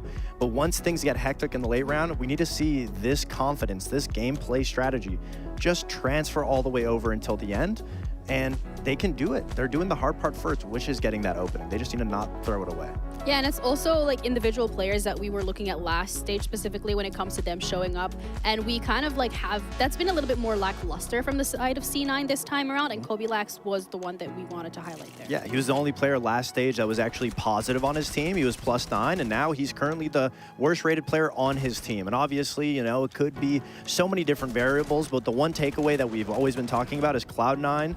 The way that they're able to keep up in slaying power, slayability, they just are not there. Obviously, when you only have one player that's able to top the charge in kills, that's where you struggle, and now their one player isn't even performing to what is expected. So it's not just on Kobe Lax's shoulders, but he was the one gleaming light, and obviously they had a big giddy game, but that being said, the one consistent thing was Kobe Lax, and now he's not being consistent. It just doesn't look like everything's pointed in the right direction for Cloud9, but at least they have some pieces to the puzzle figured out. They just need to be able to stick it all together, have a little bit more consistency, and we'll see potentially Cloud9 just get a couple more wins. That's a lot of pressure, though, to have on one person's shoulder when you look at the roster and you're like, this is the guy that has to perform. And I feel like Shopify is like literally in the complete opposite camp, where it doesn't matter which one of the players you pick here, they are going to perform. Yeah, absolutely. Every single one of these players, you can never count them out, but that goes to say, I mean, their 2 previous games haven't been the prettiest either. They've gone the distance. They've had to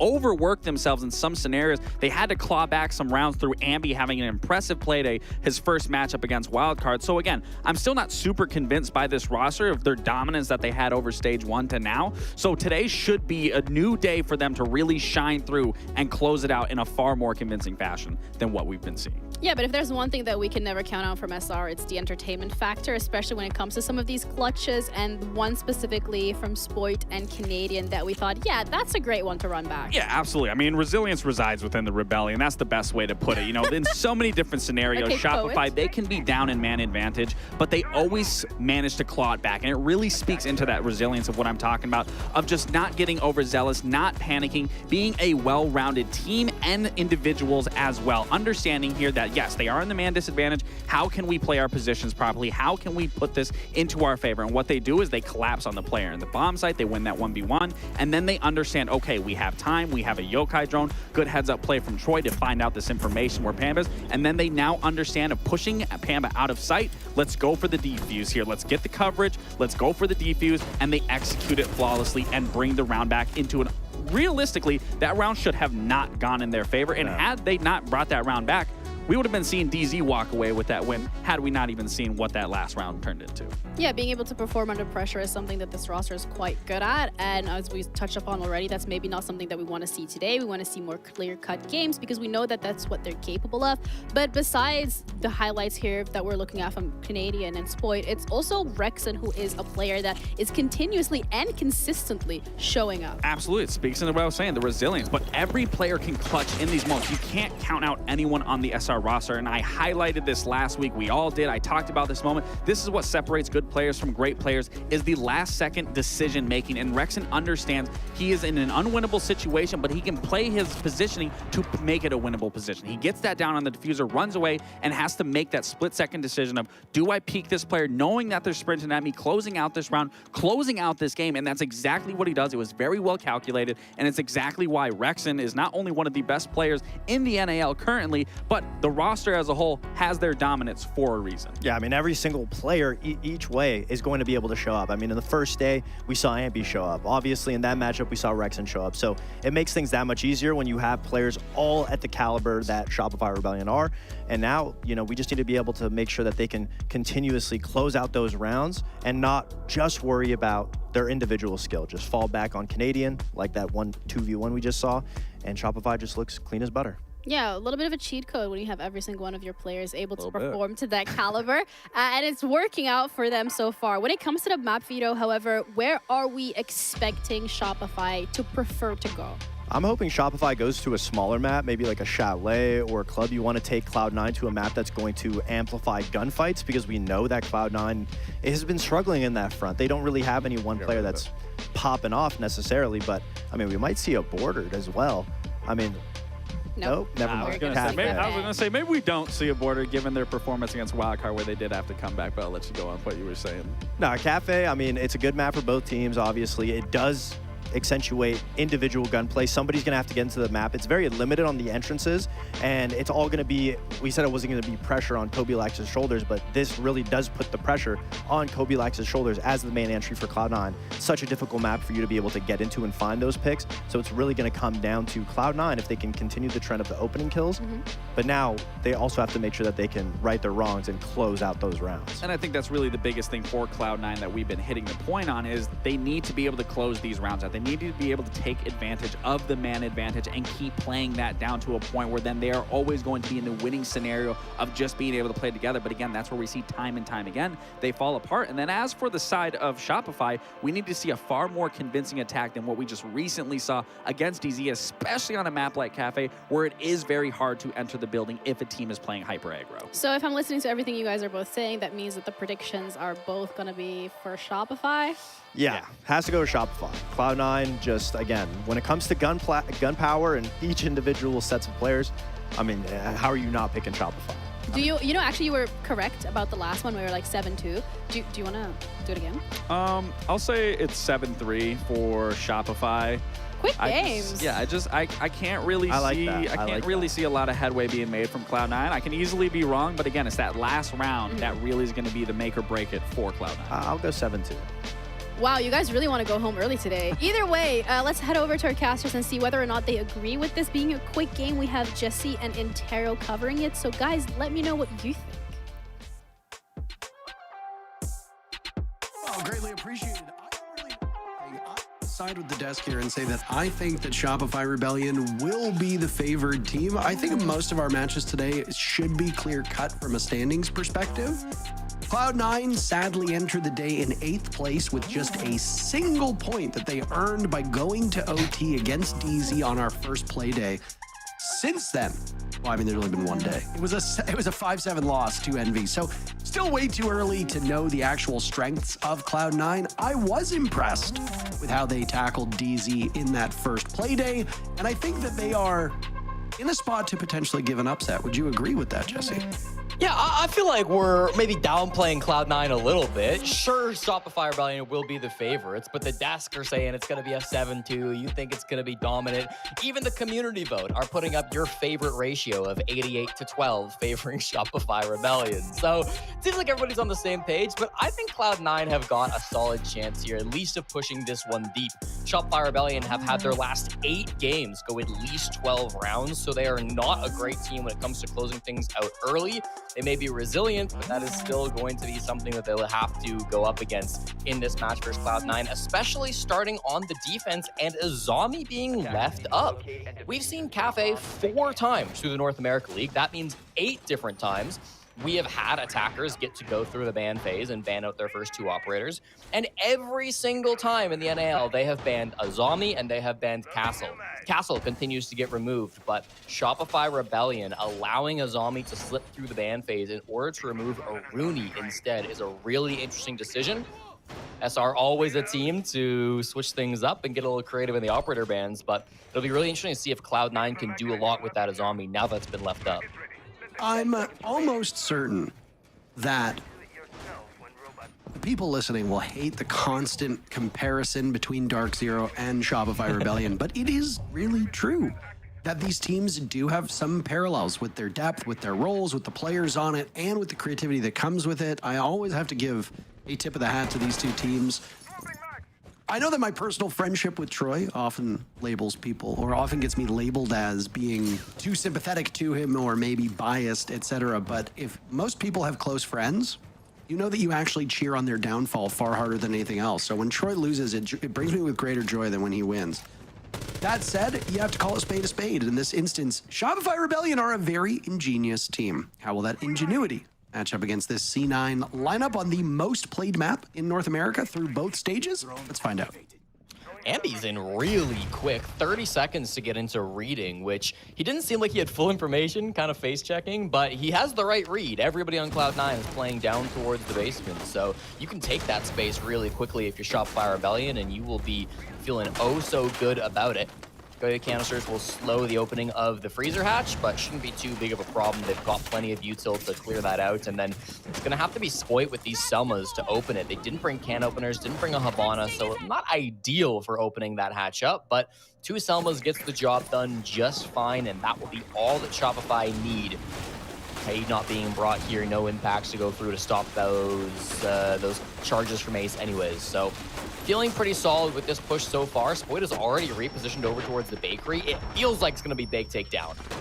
Oh, Spoit leading things off. Down goes Kobe Lax. Kobe Lax, I think you could make a pretty credible argument. The best fragger on the side of C9. Giddy will join him in the afterlife as Canadian gets an early kill. Usually it takes about 7 rounds for him to get that. He and Spoit now both playing out of the Shopify Rebellion offices here in Toronto, just down the road from me. I'm assuming they can see each other, which might help them in somewhat of a LAN environment. Hat, C9's newest addition, now under watch from Ambi, who has full control of this middle floor and has torn up most of the ground beneath him. Hat is scooted out of that position over from Freezer and now might bring the fight directly to Ambi as Silent is gone from C9. Canadian pulls off a successful plant. Hat caught as he attempts to head to the top stairs. And it's Dream in a 1v5. He stares down the shield of Canadian. He'll get knocked on over, blasted, and finished off. Just as we saw DZ versus Cruelty start, Shopify Rebellion and C9 will start on the same wavelength. A flawless first round from the attackers. Yeah, and what a fast one it was. The pace there was exceptional from Shopify Rebellion. At the start, how quickly they got into the building, understanding that there were going to be no roamers contesting them, and then how quickly they got into Bakery, catching me off guard with how fast Canadian was in on that blitz. Assume he had to jump in the small bake window to make that happen. Nobody there to hold the cross as he got his positioning, and then Spoit working with him really well there too. Once you're in the 5v3, you can kind of count on Cloud9 being forced into these awkward positions where they have to make plays, they have to go for flanks, and they were 100% ready for that for Shopify Rebellion. So really nice stuff coming out from the first round. Nearly a team ace, but instead it will be Canadian to top frag the lobby, starting off 2-0. Your best friend, Parker, having a, I'm sure for you, disappointingly strong start. 2 kills, 0 deaths. That does give me a bit of heartburn because I know I'll hear about it when I see him next. But no, all jokes aside, there is no personal bias here. I have long said when asked the question, what is your favorite team? I don't genuinely have one. I think storylines are far more compelling. I think the performances of individual players and the stories that come with them are more compelling as well. There is no organization and no roster that I care for more than telling a good story. And Rainbow Six, thankfully, has no shortage of good stories.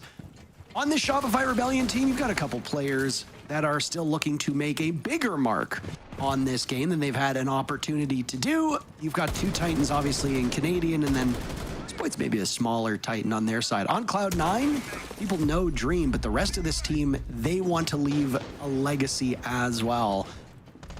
They've got their hands full now here on the second round. Shopify Rebellion flawlessly taking that first round and now commanding this middle floor so quickly yet again as Cloud9 are bracing for impact.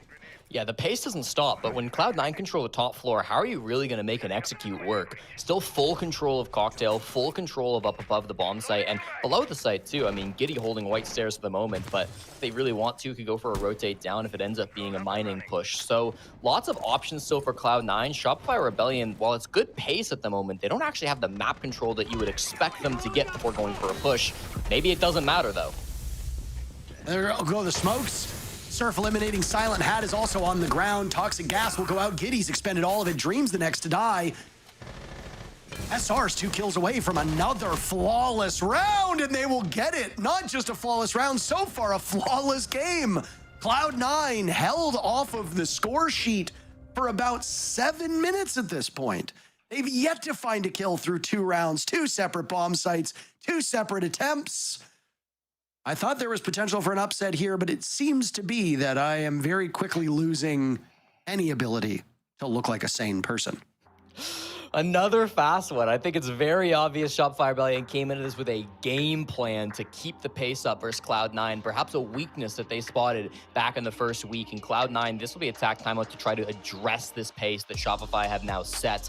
I want to give a lot of credit in that previous round to Ambi. I don't think we spectated his POV even a single time, which fair enough. We were rushing through the site on a blitz, but as I mentioned, that top floor was for me the big thing that was going to be a problem for Shopify Rebellion, but Ambi killed both Hat and Kobilax, who were the only 2 players up above the site. So really nice positioning from Ambi to just be watching the angles, aware that since they weren't pushing in directly through the pillar door into reading, they didn't need as much control of the top floor. They could be a little bit more passive with the ground they took, and be able to rack up those frags. Now I believe 3-0 on the game here against Cloud9. So should be feeling really confident about how this game has started from SR. This tack timeout will be a real test from the coaching staff of Cloud9 as well to try to get the team back on track. It is Vivid and Mossy who have been around the scene for quite a while, doing their best in this Cloud9 team to try to get them back into top shape.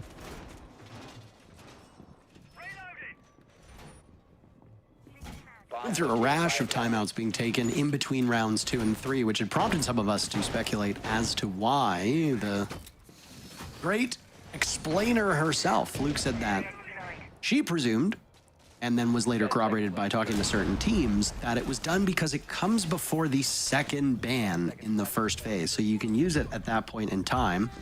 Obviously, it's unideal to have to use a timeout at all. You want to skate through a matchup without calling your timeout. You end up in very good shape. Shopify Rebellion will benefit from that timeout being called as they have an opportunity to talk to their coach Super, but they don't need to expend it themselves. Obviously, the impact for Cloud9 should be far greater given the results of this map so far. But yeah, I mean, if you're Cloud9, what can you do? We might get a rehost here. We're 30 seconds into action and Spoit is calling for it. I don't know what the reason is. We'll wait for admin confirmation. I'm assuming they were given the go-ahead. As we've now lost half of the lobby, I'm curious what the problem is. Said before 2 minutes and 30 seconds. Very important that that 1 second made all the difference in the world. Yeah. Should get the rehost called, and we should get back in without too many problems. So hopefully this will be a fast swap out. It's interesting when it comes to the position of the attack timeout too. I think this stage has been changed. So if you do call attack timeout after round 3, it happens before the operator bans now. I believe I saw that last week when watching, I think it was the North America League when it happened, but don't quote me on that. I'd have to see it again to really confirm, but I'm pretty sure I saw that last week. So definitely in this situation, it's more of a everything is going horribly wrong type attack time over Cloud9 and not a, what should we ban after the 3rd round, I would have to imagine. Well, it sounds like we got a break ready while they try to solve these issues. So we'll be in a bit longer of a pause, but we'll come back when everything's all working.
All right.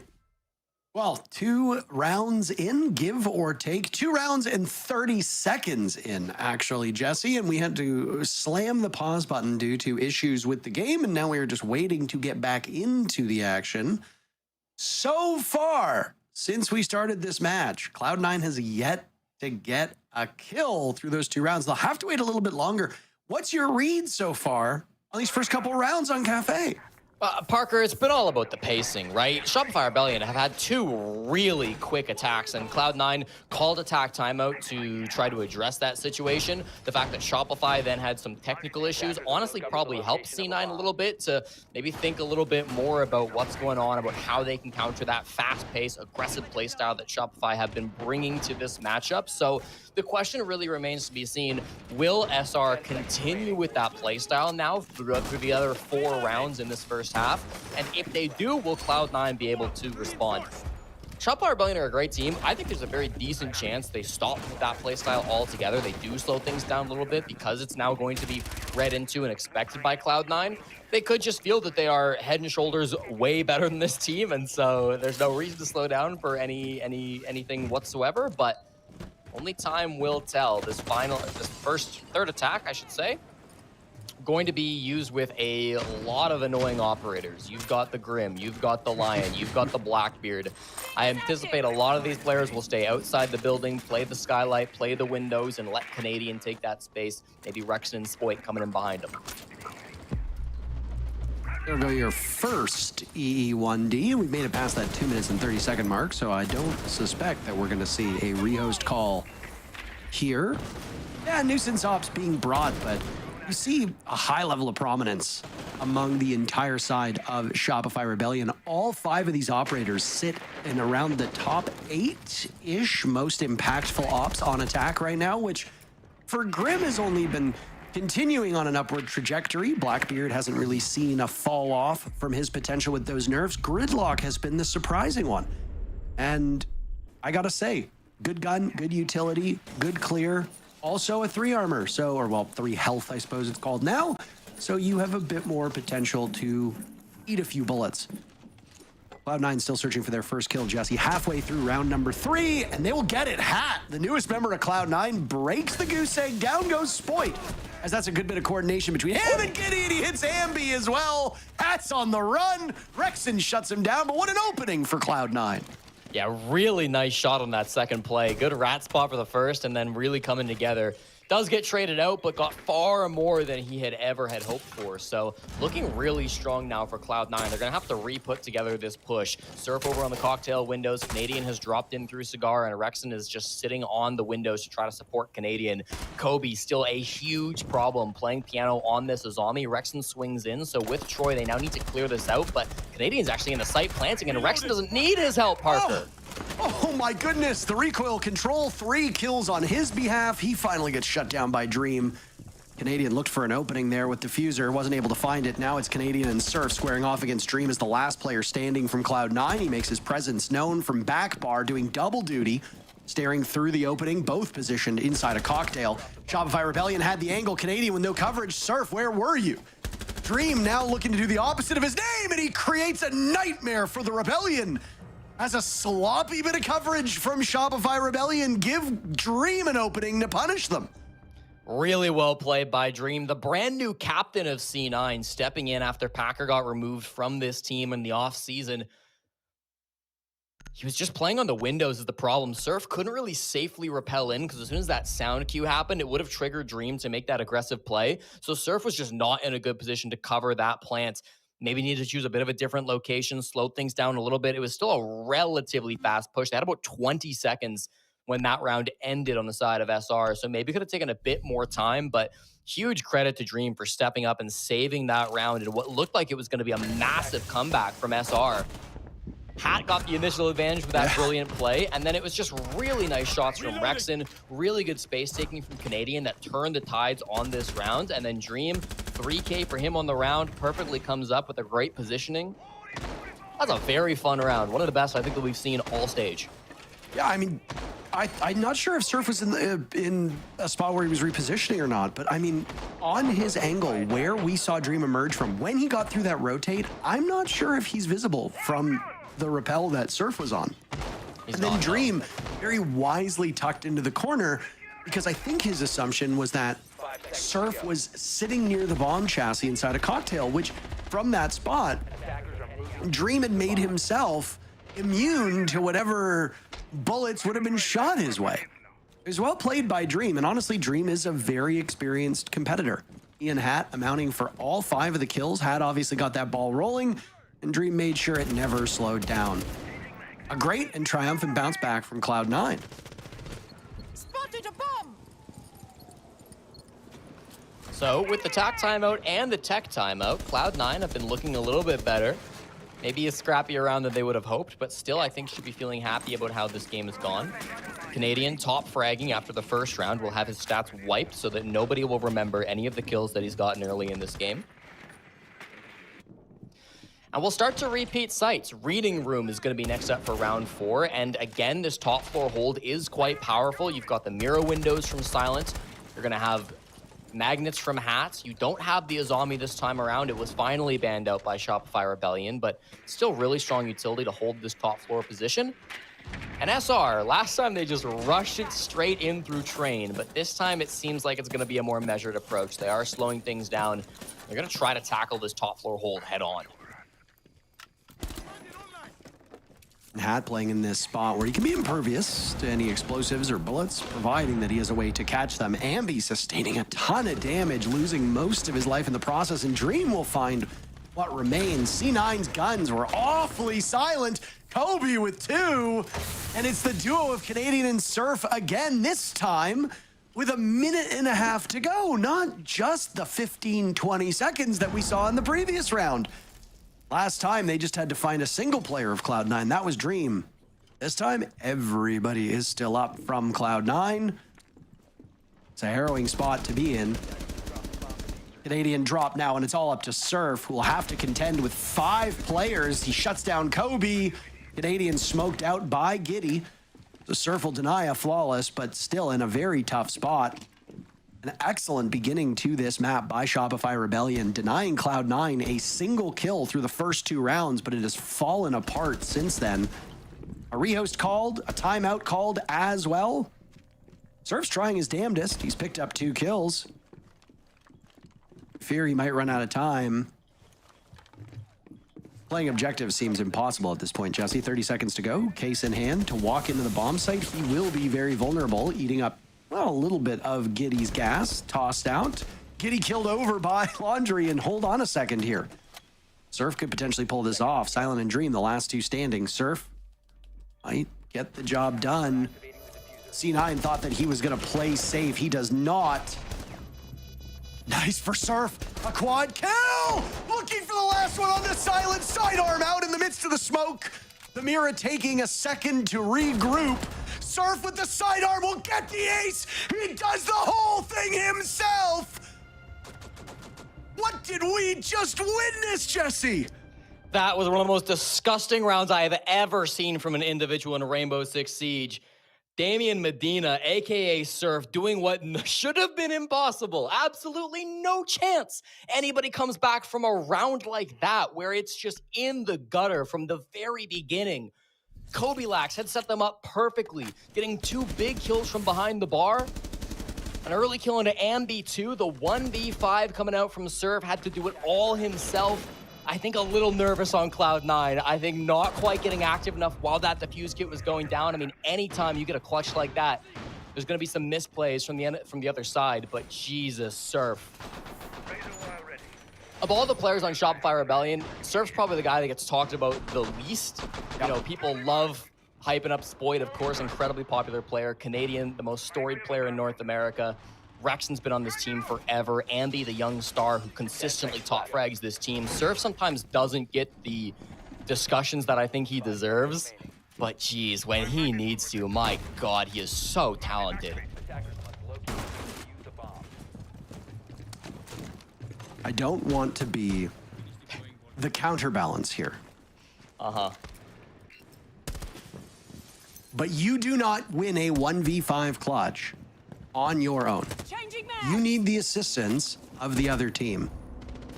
Cloud9 did take a whole bunch of isolated engagements with no support for each other, no potential for refrag. Don't want to take away from Surf's abilities, but he doesn't earn that clutch. His opponents do somewhat give it to him. And I mean, Cloud9 just taking those fights as single players does not work all that well. Kobilax's first casualty now in round number 5. That single round could have just changed the entire course of this match. This should be a 2-2 scoreline, but it reads 3-1 for Shopify Rebellion. How does Cloud9 recover, especially their emotions? They've already used their timeout. There's no parachute to catch them in free fall. Resilience resides within the Rebellion. Laxing set it on the desk, and I think we're seeing that. Even if it's not the closest scoreline within the rounds, these have been ridiculously close. Kobe, tough death to start things off, a bit needless inside of prep, died divert angle to Ambi. He was the star that should have won the round for Cloud9 last time, so seeing him go down early is not what we were hoping to see. Now it's going to be free verticality being opened up by Shopify. They've got Ambi on the sledge, they've got Surf on the ram, they've done this a million times, they're very happy to work their way vertically.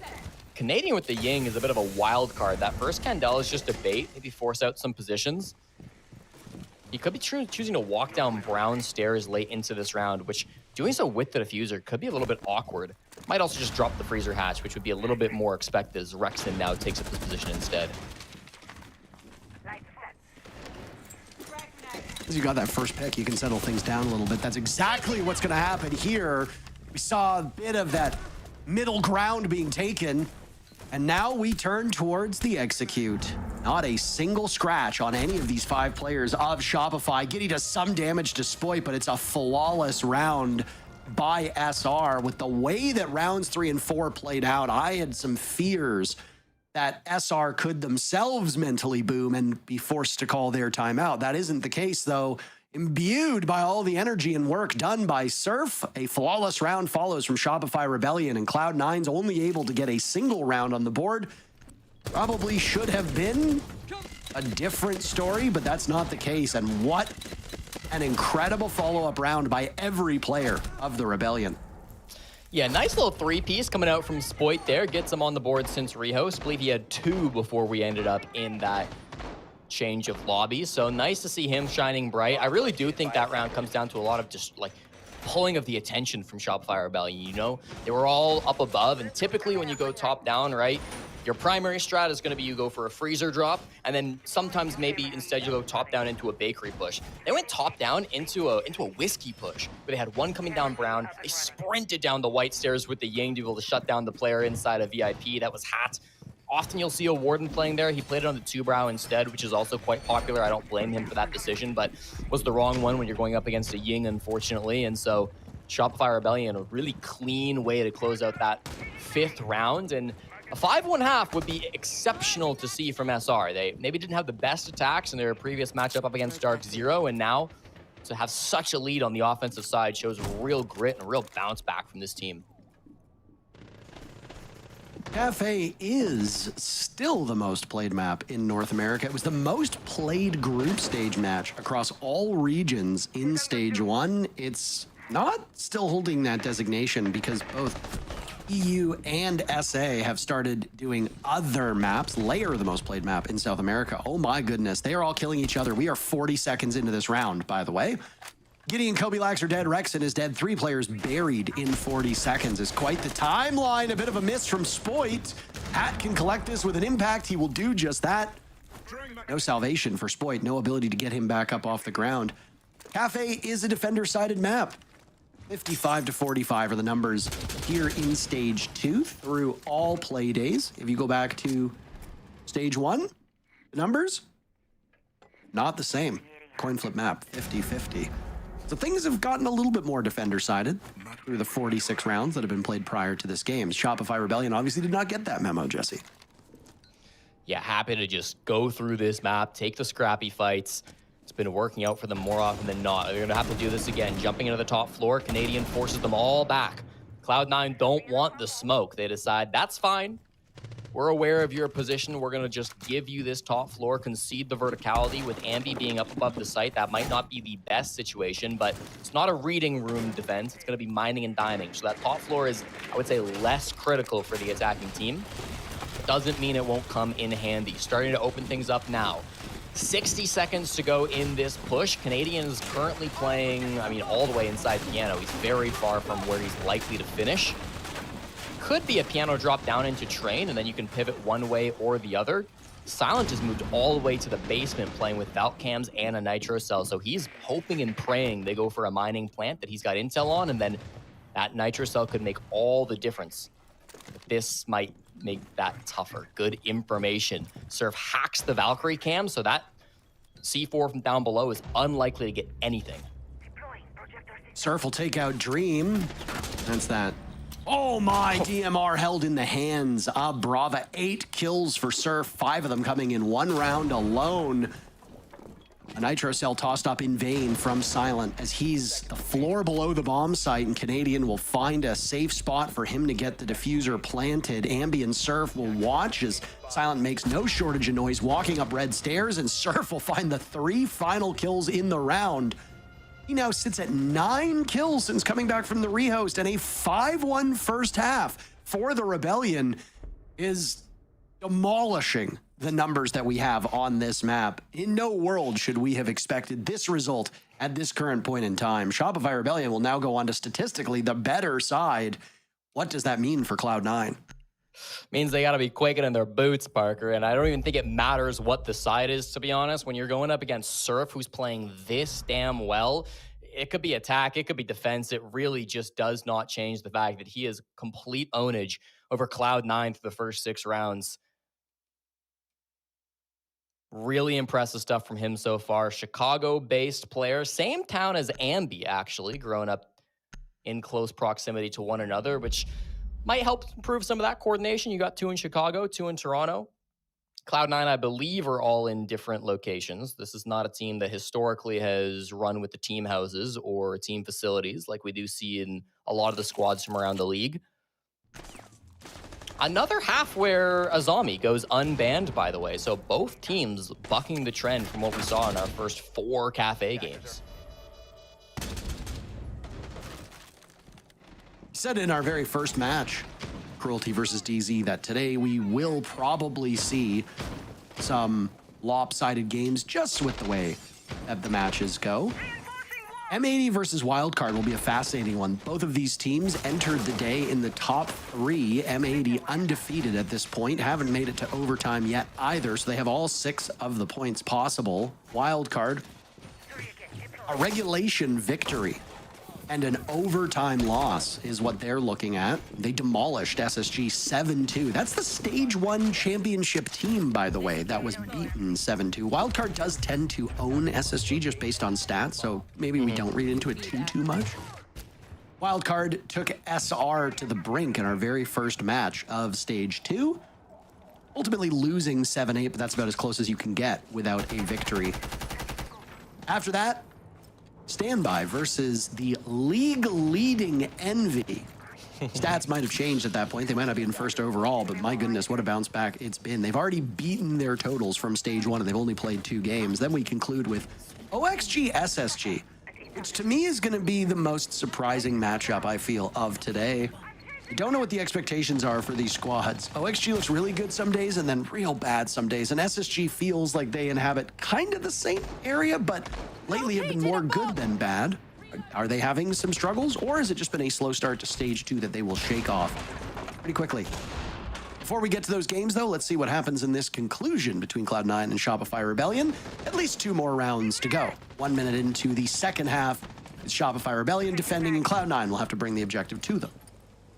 Canadian with 2 impacts out. There were no Claymores on that position, or if there was, he didn't destroy it because both Claymores placed by Hat are still up and alive, as you can see in the top left. So maybe could have gone for a run out, but Canadian, the type of guy to play it more safe than be sorry. 1 minute 30, and I think it's very obvious the difference in pacing between these 2 teams' attacks. The first Candela is just a fake, but Hat repels straight into the crosshair of Spoits. That's a tough one to lose early. I think maybe hoping the Candelas would save him, but not against a Warden. A little bit too early there. And yeah, wrong operator to try to pull that one off on. Surf's in a great spot, and he jumps up, takes care of Kobilax's 10th kill. Oh my, 11, he's tied the tally of the entire rest of his team at this point. And guess what? He's gonna drop right back down and get another, my God! This is Surf's world, and we're just living in it.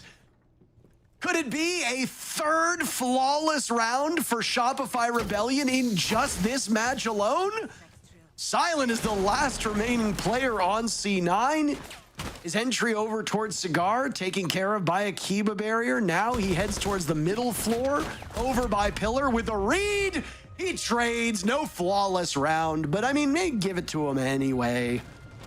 The kill had no bearing whatsoever on the round, and it was a perfect trade between the two as Shopify Rebellion narrowly misses out on a third flawless round. Surf has another great set of kills, and it's match point for the team on your screen. Park, I'm going to predict the future a little bit for you here. First and foremost, we may have a rehost because I'm seeing a player. Never mind, we're good. First and foremost, they called for it, but they said never mind. We're going to see Cloud9 lose this game. You're 6-1 down attacking Cafe against Shopify Rebellion. Cloud9 are going to end up with an L today, unfortunately. Then they're going to go back to their kitchens. They're going to go back to their individual places. They're going to get something to eat. Might get themselves a bit of a somber meal. They'll probably have a team talk as well, probably before eating. Maybe have a bit of a discussion on what went wrong in this game, how things panned out for them. Then they'll get their munchies. Then they'll maybe try to relax in the evening, right? Watch their favorite TV show, unwind a little bit, think about this game more, even if they don't want to. Then they're going to get into bed. They're going to brush their teeth, get into bed, close their eyes, and then they're going to see Surf's face for the next 8 hours as they doze off into dreamland. And I can't imagine this haunting behavior goes away anytime soon. Surf has completely dominated Cloud9 through this matchup, and that's something you just don't forget.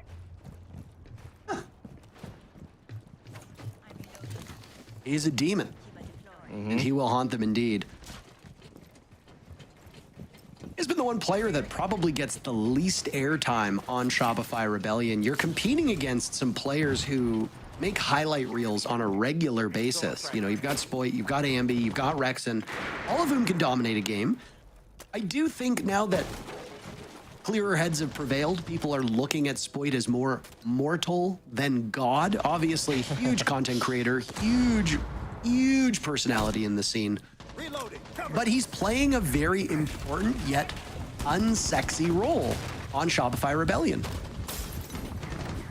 There's the shielded dream going in, by the way. Good coordination with Kobilax to take care of Spoit, the aforementioned player. Giddy will die at the hands of Surf. Giddy in danger of going out of this game without a kill.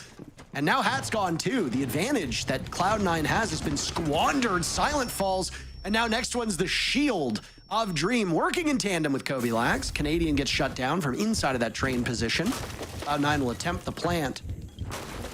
And somebody stop Dream in his tracks. Kobilax inside of the other bomb site as he'll now drop down to Freezer down below, leaving Dream in this spot all by his lonesome. He's actually in front of Kobe. Now with the pistol out, Nitro Cell will go down. Kobe will need to come to the rescue. Ascending the stairs, encroaching upon the bomb site, but ultimately running out of time. Rexen sticking the defuse. Ambi is there to have his teammates back. And a single round is all Cloud9 can muster as Shopify Rebellion puts an exclamation mark on the end of that statement and picks up all 3 points. It's optimistic. Red Stairs rotate from Kobilax, I'll say that. Doesn't really pan out. Shopify Rebellion, complete domination, and how much of that was just on Surf. It's been a very long time since I've seen one player perform that well in the single best of one. Super high performance coming out from him. He should be feeling very good about the hard carry he just pulled off from SR. Strong game from Shopify to start things off. And we got a couple more matches for you, but I want to hear what the desk has to say about this after the break.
50. Up red. 90. Nice.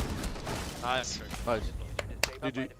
GG's. Damn, dude. Well, even for the videos then. 2 kills. Oh, fuck.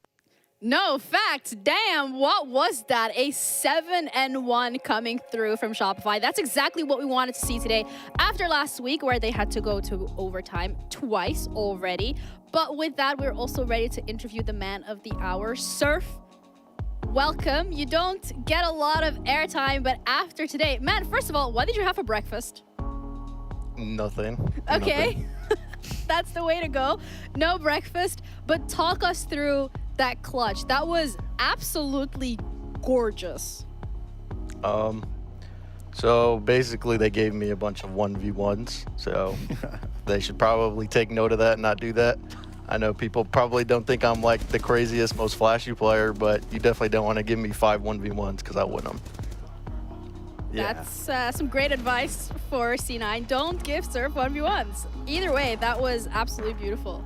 Yeah, I mean, obviously, when you're in a situation like that, I mean, you were winning every single 1v1. But that being said, talk about it when you are feeling hot in the server. Obviously, it wasn't just one round, but every single round you were getting 1 to 2 to 3 picks just on your lonesome. Is that something that you feel only gets amplified as you are continuously shooting people down? Is it something that C9 just was consistently giving it to you? What was the outcome? Like, how did today happen for you?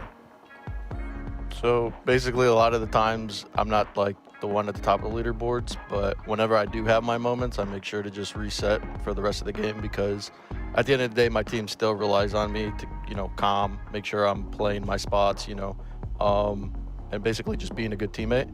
So after I get like a good round, I make sure I reset and basically just continue to do what I do in practice and make sure that I'm not doing anything like unfamiliar with my team. Well, Damien, I want to hype you up because, again, like you said it, you obviously aren't the most flashiest player. You aren't on top of the standings, but I've said this throughout the seasons is the reality is, yes, your team is all phenomenal and outright, but the fact and the player that you are and the centerpiece that you are the backbone of this roster. Everyone can accelerate themselves and just thrive in their own roles due to the positions that you play, due to the role that you're on. And obviously, when you have a performance like this, it just shows that into existence. It speaks it into existence that, sure, you might not be on top of the leaderboard half the time, but the fact of the matter is, when you are in these scenarios where you have to clutch, where you are in a position to make a play, you are getting it done. So don't sell yourself short. No one should be counting you out by any means. You are a centerpiece for this team to be able to find their success. And again, I mean, the performance that you had today was one hell of a showing. I mean, that 1v5 clutch, I mean, me, Fox, and Ginny were all in the back like, there's no way he clutches this. But when I saw the 2v2, I mean, the 2v1 and how that happened, I was like, he's clutching this. There's no way. So, again, man, congratulations. Don't sell yourself short. You are an absolute animal and a huge piece for this roster success. Was that supposed to be a question, or are you just... No, I wanted to hype him up. I had a question originally, but hearing what he said, like, I had to immediately shift my response because, like I said, that is the backbone of Shopify. Oh, absolutely. You had such an incredible performance, and we also just would like to know specifically when it comes to Shopify today, besides obviously you absolutely popping off, what's the difference between this week and last week? Because last week we saw a lot of overtimes, we saw a lot of mistakes being made, but yeah, you guys just locked in. I think it just comes down to getting those game day reps in again. It's not really an excuse, but scrims and games are definitely a lot different when it comes down to it. So once we get those couple reps in, I feel like we'll be back to a pretty good form. Well, thank you so much for your time for the interview. Make sure you clip the speech that you had from Lax. Keep it on your desktop, play it every now and then. Yeah, I will. Good. Never sell yourself short, man. But either way, congratulations, not just on the game, but also on your individual performance. And we'll see you around. Thank you. Have a good one. Bye. Thanks. Aw. You know what, Alex? That was actually really cute. Nah, you know what's actually funny? So, like, when we were traveling back from EWC, we were in the airport, and we went into Louis Vuitton, and he got this bag. And, like, he tried shoveling this giant duffel bag into his backpack, and we're all like, dude, you just can't do that. So then he just ends up just throwing away his backpack and then keeps his Louis bag. It was one of the funniest experiences that I've ever seen of someone trying to shove this giant duffel bag into an already stacked backpack.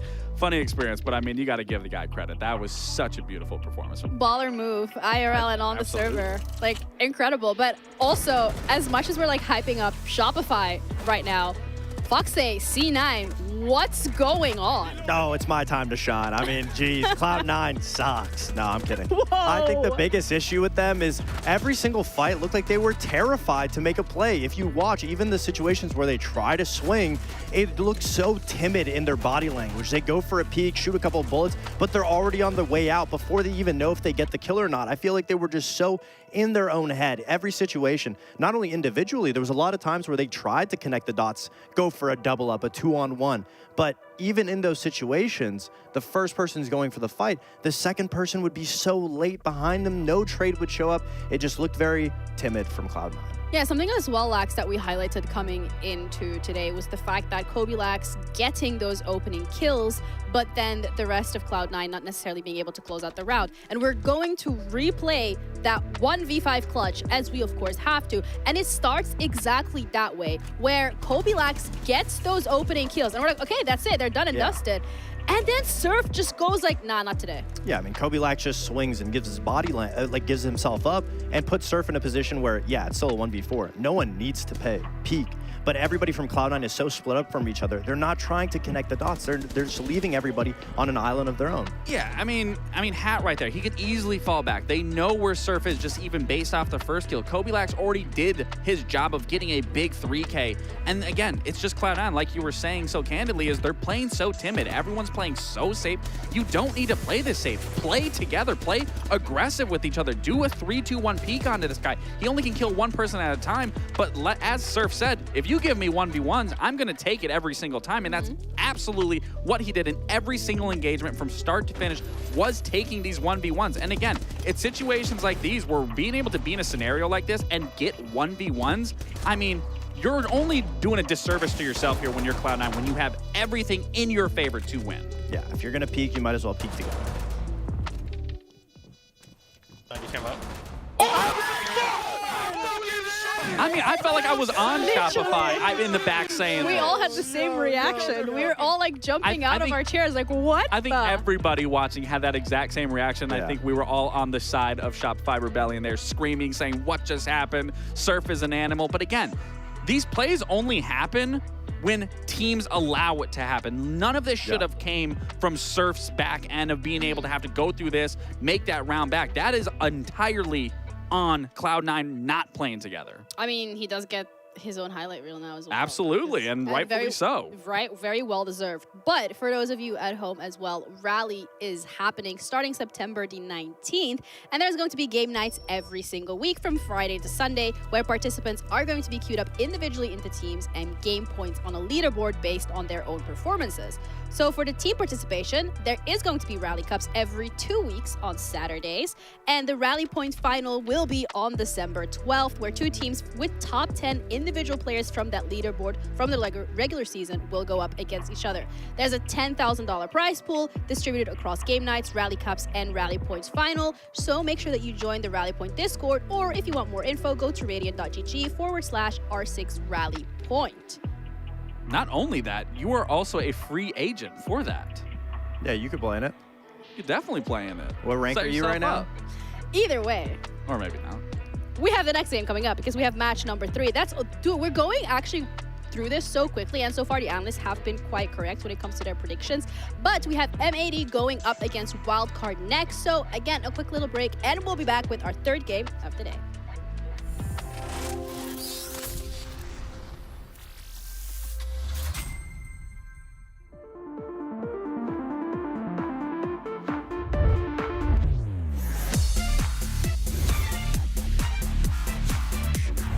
And dash together. Unbelievable. Can he get there in time? Cameraman's going to complete. Big ET finds a huge 4K and Gimbo. Their first. There's only 4 seconds left. There's no way. Whilst not easy, is potentially winnable. No. They've given him a 1v1. And they've given him both down. They find the down as well. Yesterday they took the crown from LA. Today they take the kingdom of Blacktown.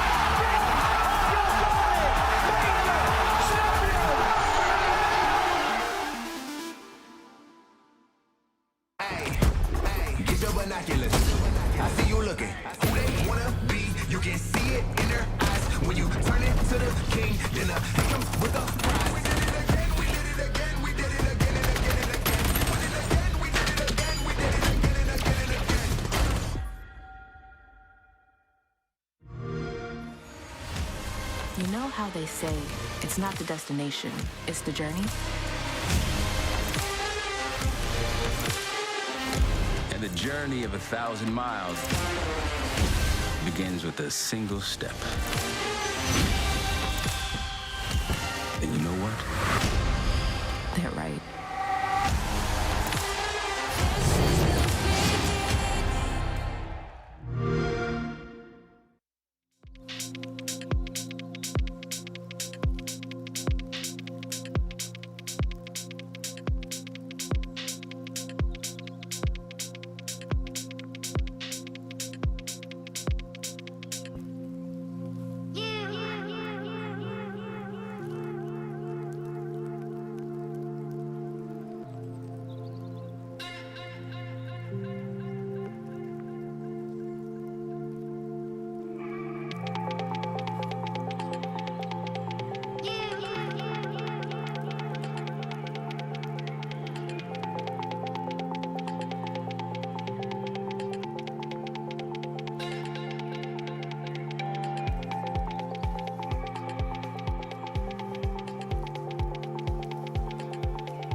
The games so far have been pretty one-sided, but who knows? M80 Wildcard could be the ones that change things up. Welcome back to the NAL with our third best of one of today, where two pretty great rosters are going up against each other.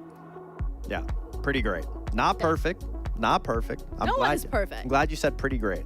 I mean, there's some teams that are pretty perfect, but they're in other regions right now. As for NA, I mean, when we talk about M80 and Wildcard, they are close to being decently well. And I think they're both in a position where they just need to be able to prove themselves as one of those consistently top 4 teams, making it to event after event. I mean, Wildcard, since Reload, has looked like they've had their ups and downs. Now's their time to shine. M80, on the other hand, did not get a chance to qualify for EW or make it to EWC. Now they have something to prove. And we saw exactly how much they had to prove in week 1.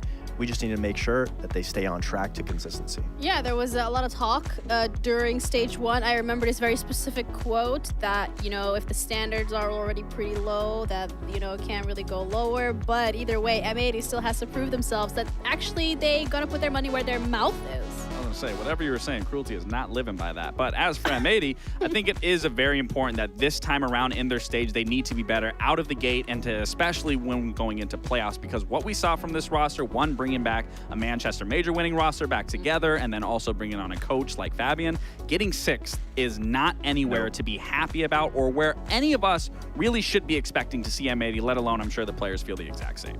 No pressure though.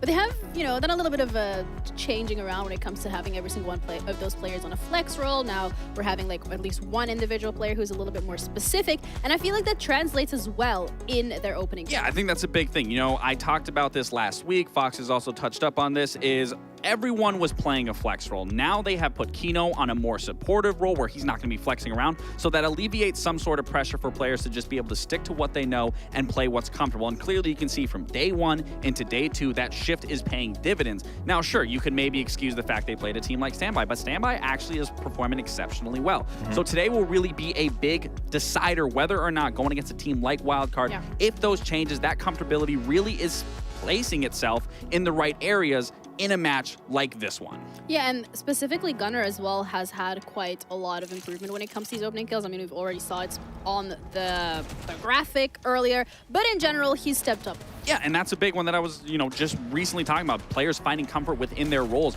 Gunnar, his first performance, his first day, he didn't find success. He was struggling a little bit. And we talked about, you know, there's players that are trying to fight for that top spot to be the best performer. And Gunnar wasn't there at the beginning, but then into game 2, we saw a completely different Gunnar. He found his stride. He found the more comfortable side of his positions and what he can get away with, what he can explore, and what he can do. And not just that, in the interview when we spoke to him, he said he learned what he didn't do from his previous match, implemented into the second match, where we saw a night and day difference in terms of just being able to be comfortable and play those positions and being able to know how to work the map into his favor. So we saw a huge boost in his confidence and his overall play. But again, the biggest thing for me is now you're going to be going against an opponent that is looking very lethal, not only on paper, but in the server, especially given the 2 previous matches Wildcard just is coming off of. Yes, and Wildcard is the opponent that they're going to be going up against. And as Lax already touched upon, they have shown us that this break that they have between stage 1 and stage 2, not qualifying for EWC, was potentially the time that they needed to put all the puzzle pieces together.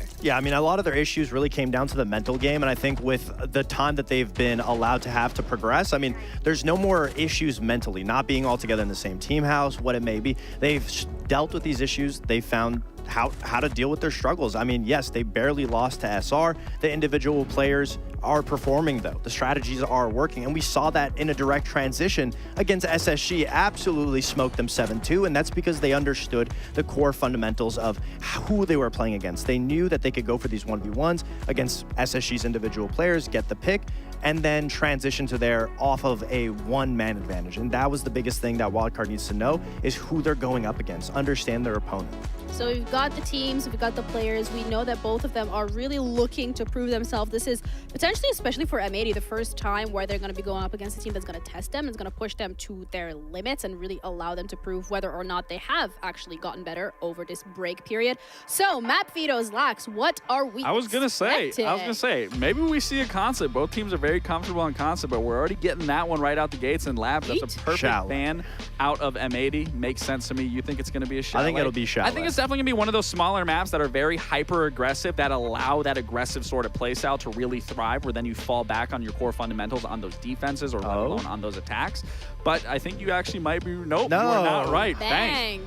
Okay, I like this more for Wildcard. I think this is definitely more of a comfort zone for Wildcard in terms of M80. I think, again, you know, with that hyper aggression that Wildcard can bring, and especially in players like Baby Shark and players like Bay and Dash and even Spiker and Kansan, to say the least, the whole roster, I mean, this is definitely going to be a tough match for M80 because Wildcard doesn't succumb to pressure when it comes to that aggression. Clearly, we saw the game plan that they win against SSG. They know how to deal with aggression. So on a map like Bank, where you have to clear a lot of the map, you can hold a lot of positioning, you can thwart off an attack pretty hard depending on the playstyle that you're going to be using, whether moving around the map or holding those choke points. It is going to be definitely more difficult for M80's side, in my opinion, on attack than I think Wildcard when they swap sides. I mean, we got to address the elephant in the room. The last time M80 played Bank, they lost 7-3 to Cruelty. So obviously that doesn't make you feel too confident about M80's chances going into Bank. But if we want to talk about the map specifically, it's a lot more of a utility passive type of map. That's something that Wildcard specializes in. They can play both styles of Siege,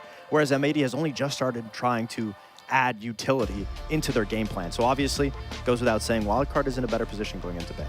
So that means that both of your predictions are going to be Wildcard? Yeah, I'm going to switch my prediction to Wildcard. No, you can't. You put M80 earlier today. Well, that's because we didn't know the situation. Oh, production is quick. Shout out. That one.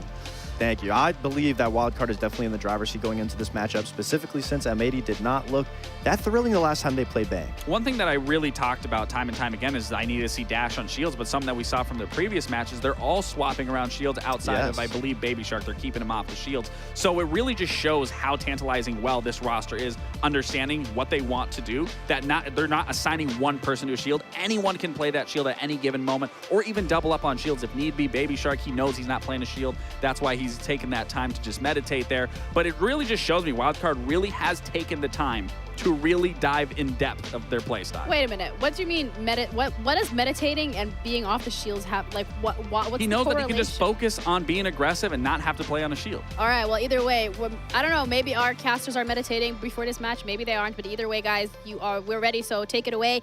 Intero and Jesse. Thank you very much. Greatly appreciated. Oh. Sorry, I was meditating.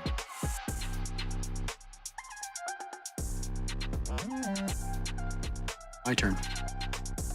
I think it's been a great setup for this game, Parker. Wildcard M80 going to Bank. Our desk broke it down, but this is a really weird pick for M80 to be bringing it out on. M80 currently on an 8-game Bank losing streak. It's been a hot minute since they won this map, back when they had Spoit and Citizen on their roster, including with the current lineup they have right now, losing 7-3 to Cruelty in Stage 1. Now, that wasn't the only time they played it in Stage 1. They also played it on the non-broadcasted 5th place decider match against Wildcard, and it was an 8-6 Wildcard victory.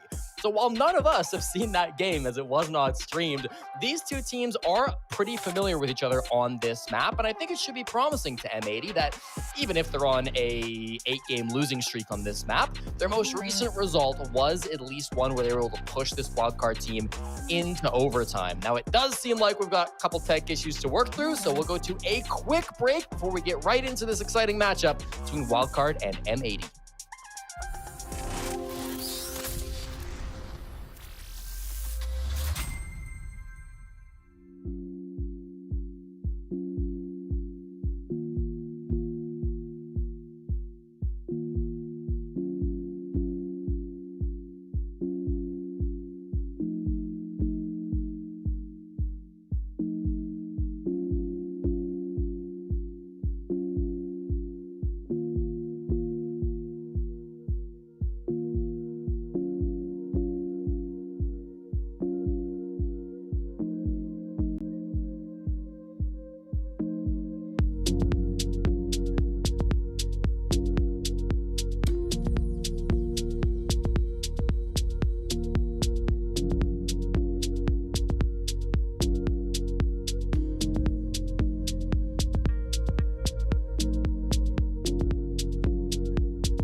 right, Bank is underway. Wildcard versus M80. These two teams, Jesse, at the top of the standings. Well, they were at the top of the standings. They started the day in second and third place. They have slid down a little bit just because of the results of other games.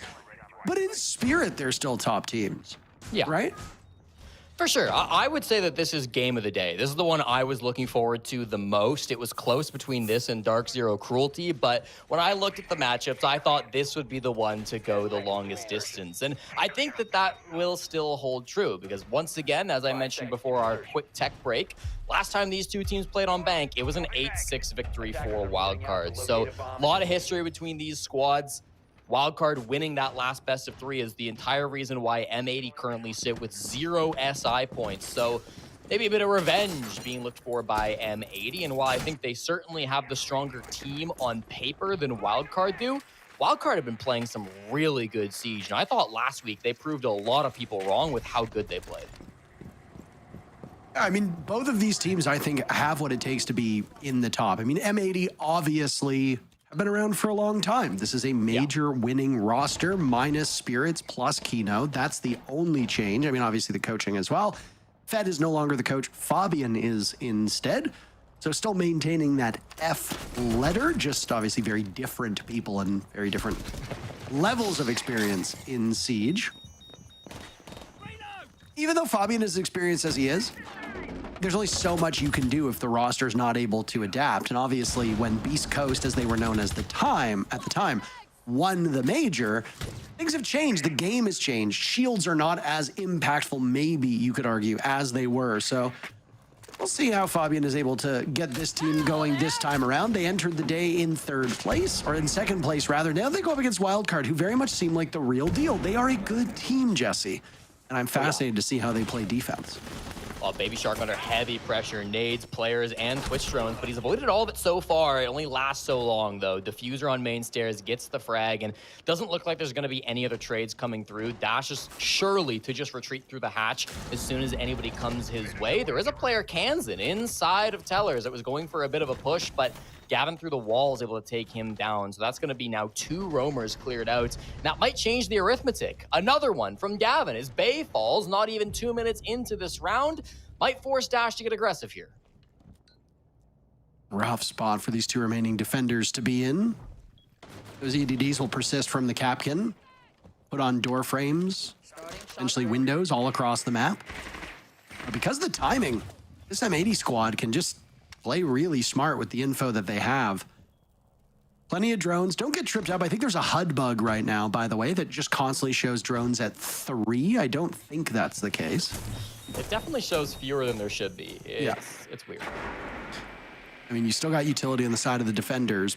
Spiker can easily slow the advance. He's going to have a lot of work, though. Dash just died.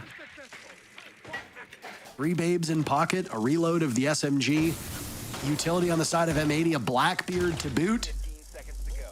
Spiker will try to play keep away for the time being, as he doesn't have a lot of salvation. The walls around him can be shot through, absorbing some damage. He finds a single pick. Kino gets Diffuser down, bails out of the bomb site.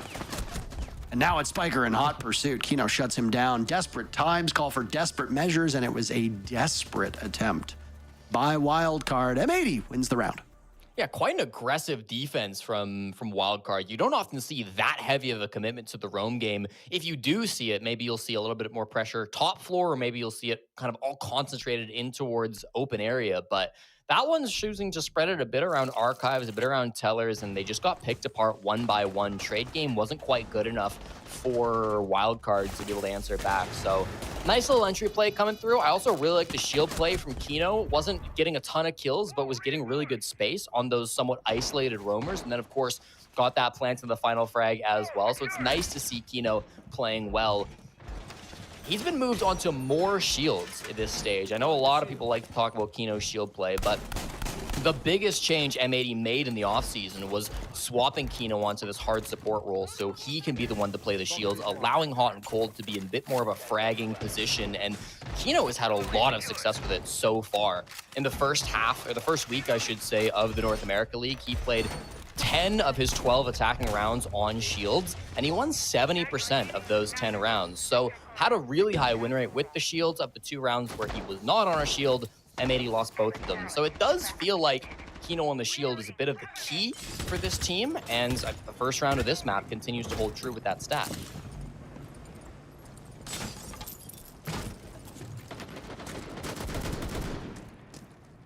I'd like to bounce back for Kino. I think he unfairly took a lot of guff for his shield play. Back when I was casting with Pengu, I know that Pengu was a certified Kino hater. He actually got it tattooed on his knuckles. On the one side of his hand, it said KYNO, and then the other side just said SUX with an exclamation mark. So it was a crazy tattoo that Nick got. I couldn't believe it, but no, I mean, Kino just needed, I think, a different supporting cast. Kino's been around the block in NA, and he's been surrounded by good players, but he's never had a championship winning or a championship caliber team around him. This is not unique to Kino. There are lots of players that have been in that exact same boat. Just after we were praising and maybe a bit of glazing, Kino gets shut down by a Nitro Cell tossed out by Dash. And it's Wildcard with the advantage, which immediately requires a response. And M80 will be off to the races. Spiker was prepared and waiting for that. Gunner slingshots his way up. There's an upside down repel. No, a straight repel from Hot and Cold. Gavin, the only one of M80 on the board at the moment. In Diffuser, outnumbered 2-1. Diffuser's inside the bomb site, Jesse. He's got the Diffuse kit, and he's all by his lonesome. Gavin shut down by Bay, and now it's Diffuser in an unenviable spot. Nice shot onto Bay. Kansan very low on HP. We could see a miracle here on the side of M80. Plenty of time left. Over a minute to go. Diffuser looks to be playing the waiting game. Kansan gets her inside a conference room, and Wildcard on the board. Good little round to come through then from Wildcard. Second round in a row where we've had the Skylight Rappel down being played by M80 on their attacks. Not sure if it was as effective that time around, as Spiker, playing quite close to where that push was coming from, was able to react really nicely. Playing kind of a tough spot up inside of elevators, right by the Kanto wall top floor. Flashed out, heard the Amaru behind him though, so decided to just 180 and spray the Scorpion. It ended up working out for his way, so good to see that start coming out from the young captain of Wildcard, and everybody else, I think, playing the trade game well. Very lobby-focused push, and as soon as Dash gets that opening pick with the Nitro Cell deep onto the repelled player, holding the Diffuse kit, the whole round gets tossed into chaos, and Wildcard do not let that get the better of them. So good defense to tie this game 1-1. It is nice to see Bank get played here in NA. It's played for 15 rounds. It's the only time we've seen it so far this stage. Defenders won 9 of those 15 rounds. So it does make it defender-sided, but there's really just not enough data for us to go off of. Just looking at this region alone, back in stage 1, Bank was around a middle-of-the-road played map. Pretty firmly in that, like, 3, 4, 5, 6, somewhere in that window territory. It was defender-sided, no surprise. It's a big map. Defenders like these, look at the specific bomb site rotation that you can see. All 4 of the bomb sites do appear. Admittedly, that Teller's Archives site has played the least of all of them. There's about 57-ish% of the rounds played in stage 1 won by the defenders. That means Wildcard should get no fewer than 3 rounds. Anything below that, and they are behind the numbers on this map.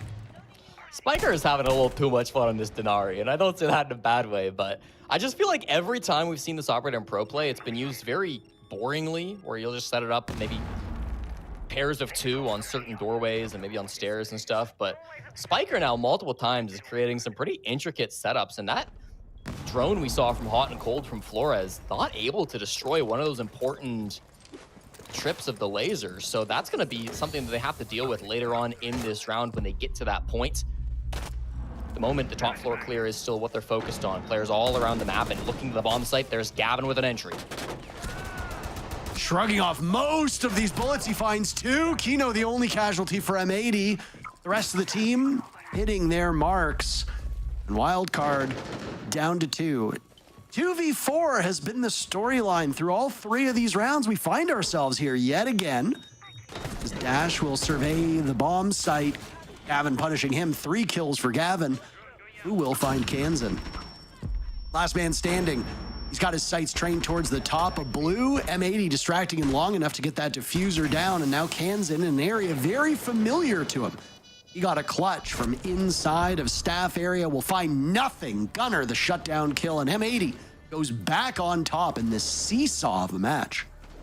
Strong round from Gavin, finding that entry point. I think completely caught Wildcard off guard. They were maybe expecting more of a top floor traditional map clear style of push from M80, but coming up from the basement, finding a way inside the printer window, it really did surprise Wildcard. It all comes off that triple kill being grabbed by Gavin, including the 2K entries. Gaveni was negative in both of M80's contests last week, which was quite surprising because Gaveni was top 5 in the league in stage 1, at least in terms of KDR, with a 124. He enters this game with a 0.75, and it's good to see that negative KD streak from Gaveni finally get broken, as it seems like this is going to be a really strong game from him. Everybody's been hitting their shots on the side of M80. Yeah. Some good games today, I will say. Some very entertaining games here. Another early timeout called. We avoid that second round timeout that we've talked about before. The expectation for Wildcard ought to be the top 6. NA is very competitive this stage, and they just squeaked into the top 6 back in stage number 1. I think the team has indisputably improved. The only question will be, did their adversaries improve as well? Envy looks like a completely different team after adding Aiden to the roster. But what of teams like OXG and Space Station, both of whom see themselves a little bit farther down the standings, and in fact will be doing battle today in our very final matchup, in which I said, I think it was game number 2, will be a fascinating showing between them. But I think Wildcard should be a team that can aim for the top 6. They've made improvements. Baby Shark has had some pretty good moments through the first 2 play days. He hasn't been able to muster up much here in round by round number 4, but I mean, some people start slow. As long as you can have consistency across the team, that's really all that matters. If 1 or 2 people slow down, as long as somebody else can pick it up, you're usually in good shape. I think when you look at a player like Kansan, who's been among the highest rated players in the stage, period, not this stage, but previously, you expect him to do well. If he's not doing well, somebody better be there to pick up the pieces. Bay has been coming into his own. He has been, I think, increasing his fragging potential, albeit not here on Bank. It's a good team. I will say, which somewhat contradicts what I said in the previous map. I am a fan of this Wildcard team.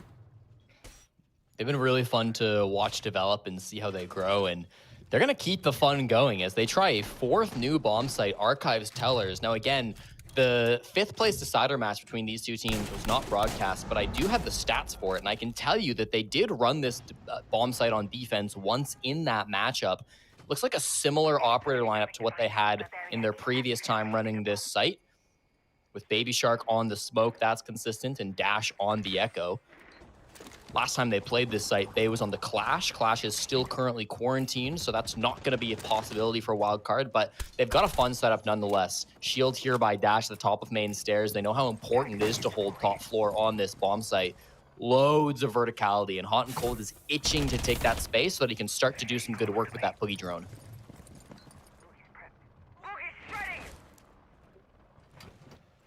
Boogie drone will go out. A lot of noise potential from M82. Monty's going to make a ton of noise. Those track stingers in Gaveni's pocket, they make a lot of noise as well, as do the Boogie drones. One consideration that is not paid so much on some of the attacker utility is the ability to conceal another player's entry or the plant from going down. Early burst of action now as we get to a point where Gavin is in the danger zone. Base shuts him down. No track stingers to go off.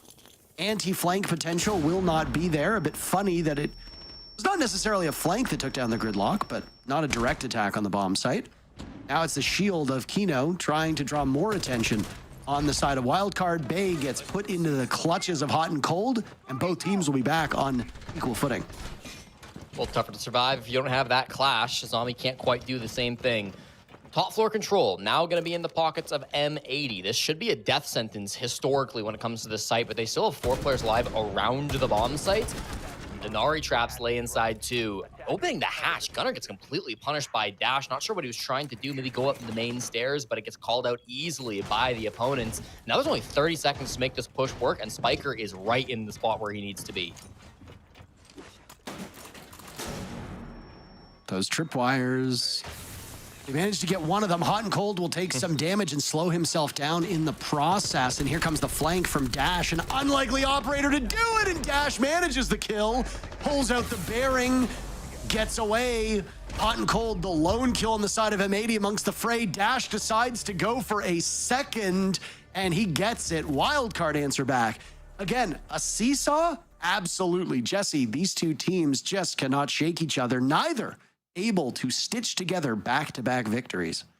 Such a cool defense coming out from Wildcard in that round. They've got the Denari traps inside to slow down anybody that tries to make the push in from lobby. That is immediately paired with a smoke from Baby Shark to deal even more damage to the players trying to make that push in. By the time that smoke goes out and they're getting pushed out of that position, there's only 20 seconds left on the clock, so Dash is able to go for an aggressive swing, kill the player playing on the shield, that's Kino, make some really high impact frags. That one from Gunnar is probably the most questionable one for me. I know what he was trying to go for, maybe make that sneaky play up, but just being read really nicely. Dash some hugely impactful kills playing from bottom elevators, and at the same time, you know, Kansan stepping up for some big kills inside the site there too. So really cool stuff coming out from Wildcard.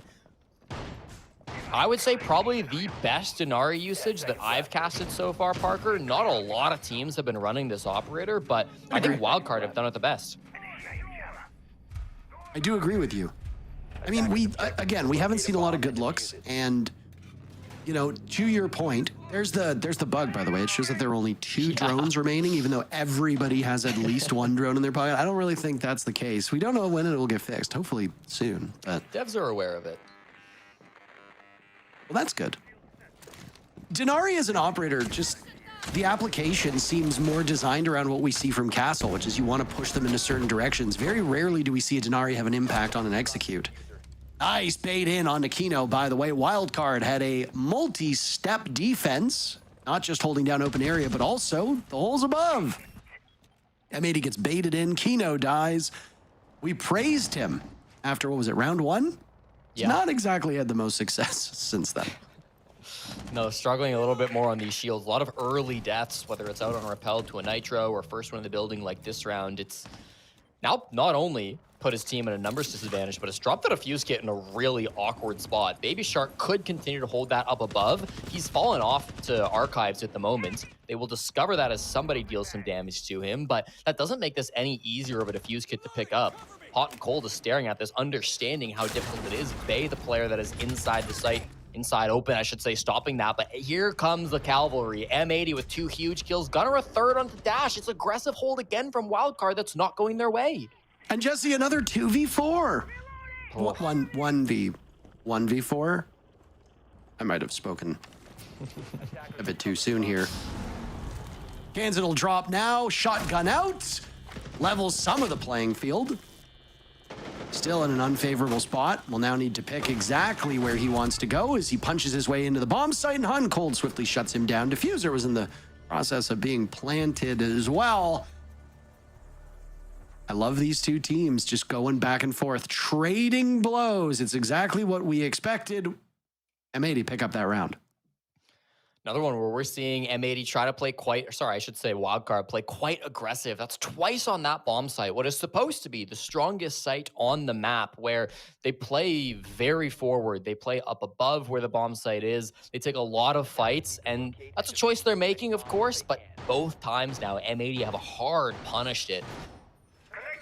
Not sure, again, because we don't really have good information on the previous time these two teams met. Not sure if this is a strategy that Wildcard were also putting on from the basement last time these two teams played in the 5th place decider, but M80 have a great read on it regardless, bailing themselves out of that situation where they decide, you know what, we don't need to go for this diffuse kit. Let's work picks all around the top floor instead. We know they have a ton of roamers. We isolated them previously. We can do it again, and they do just that. A 3-2 lead now on the attacking side of Bank from M80. I agree with you. I don't think this should be a heavily favored map for one side or the other, but when that's the case, when you're on an even 50-50 map, a 4-2 scoreline is still pretty scary. 50-50 based off of stage 1. Yeah, but I don't think This is- Denari is going to drastically change the win rates. Like, You don't know that.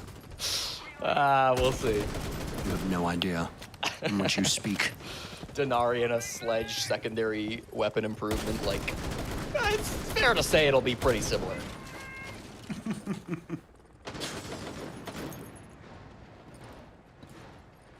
I do want to see how Spiker gets creative with this operator yet again. I was a fan. You highlighted it. You praised it. Right now, he's just waiting over by the elevator. No real stand or focus at the moment from Wildcard to Square, Jesse. It's a bit of a change. They held this position quite effectively, Bay in particular, but it is easy to pinch. M80 from both either the Skylight or this rappel outside that you see Hot and Cold and Diffuser both jointly working on. I like this change from Wildcard. I think it's a good idea to abandon this part of the map early, not fight here. Force M80 to come a little bit closer. Still plenty of pressure over towards Janitor, and I think M80 are hoping that they'll get aggressive on Wildcard, go for one of those swings. That is not coming. Should be an aggressive swing forward. Baby Shark does die to Diffuser on the window, so another opening pick goes the way of M80. They're aware of a player inside stock too. That's the hallway player, Kansan, playing behind the shield, and Bay as well, I should say. Also in this spot, playing with the Kibas. Not that there are any left. This will be a freebie if Kino chooses to jump in. Looks like he will, and it is indeed a freebie, Jesse. You read that one perfectly. Kino's taken down. Who's the next one to try and commandeer that part of the map? Bay gets shredded by Hot and Cold. Cavalry comes maybe just a bit too late, and now it'll get smoked off. The Sense Gadgets will roll on out, giving a bit of cover for M80 as they've got a minute now for them to jump into the bomb site.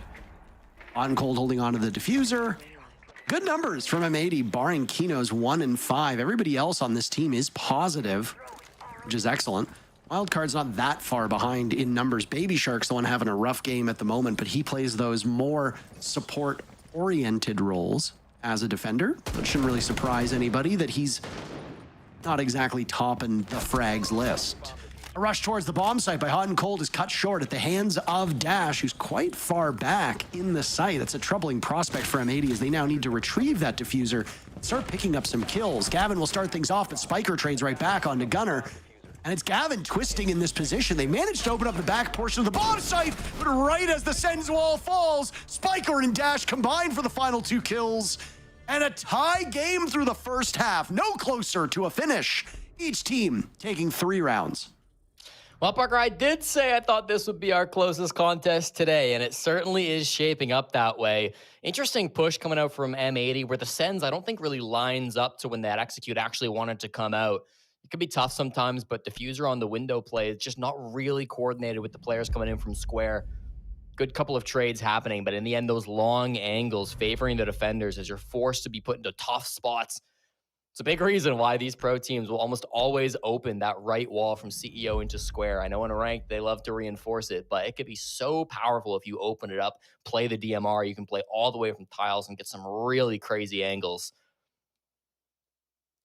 Very standard bans to come through. Both teams choosing to ban both ranged hard breachers. I didn't talk about it in the first half because it is so standard on Bank, but when you remove both Habana and Ace on Bank, you get so many cool opportunities. It means that the Kanto wall at the top of the elevators will stay closed for the entire round. Makes it really impossible, really difficult, if not impossible, to open the janitor wall from CEO windows. And if you're going for any types of mirror tricks as well, maybe on the CC wall down here in the basement, can make it really tough to open that without the Ace or without the Habana. So you give yourself a lot more room to move, I think, on this map when you ban both those ranged hard breachers.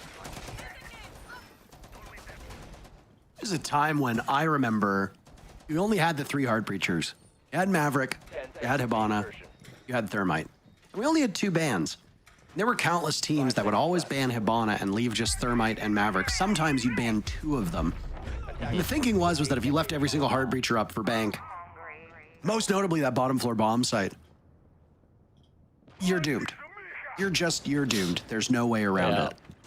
And I don't think it's still that far off. I think it makes it so challenging still to this day. Now, obviously, the saving grace for attackers are that you have all of those secondary hard breach gadgets, which allows you a bit more flexibility. But, I mean, ranged hard breach, That's the real story here. You still have Maverick, you still have Thermite, you still have those can openers, but all of them need to get themselves in some kind of harm's way.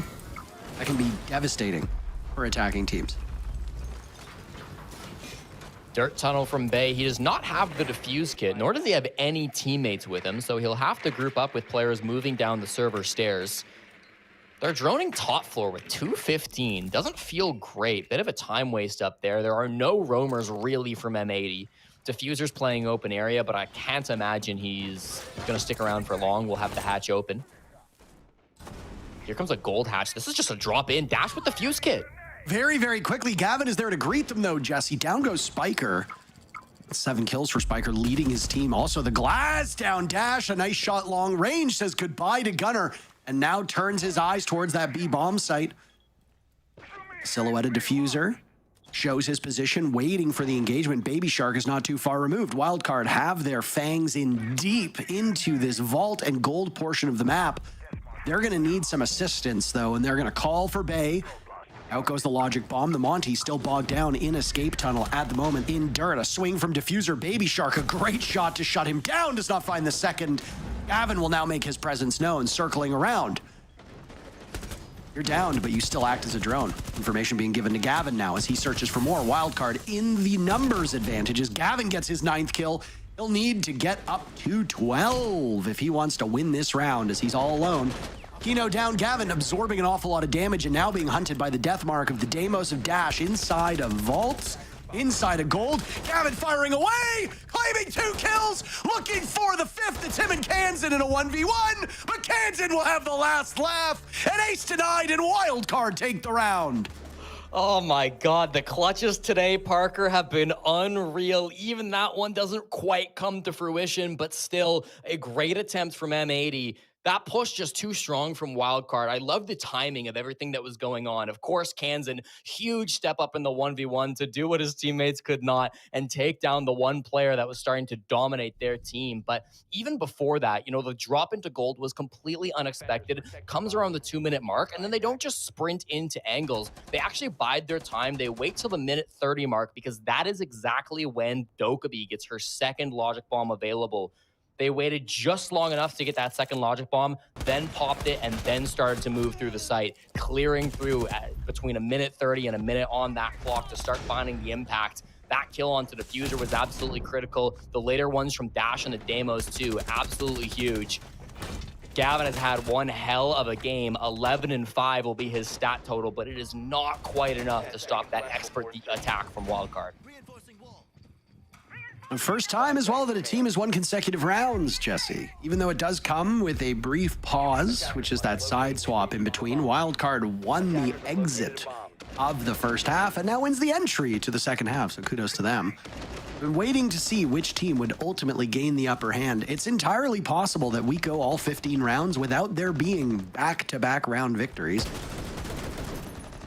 But the way these teams are playing, overtime seems like a certainty, unless, of course, Wildcard kicks it into high gear as attackers and shows us what M80 could have done in that first half. Time will tell. The next round or so will be quite pivotal.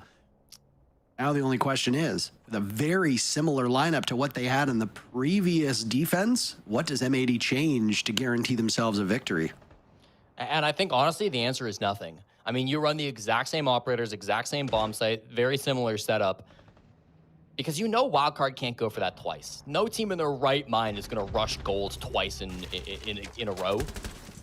So now you can expect a more default push. You can be ready for where it comes in. And Gavin doesn't have to strike last this time, can strike first. Finds Dash on the opening pick up to a 12-5 stat line now, playing absolutely fantastic. Baby Shark is hunting for a trade, but it is long gone at this point. Gavin is all the way down to the basement. Everybody is back on site for M80, with the lone exception of Kino playing top server stairs. But from that position, he will be looking to deny a ton of time.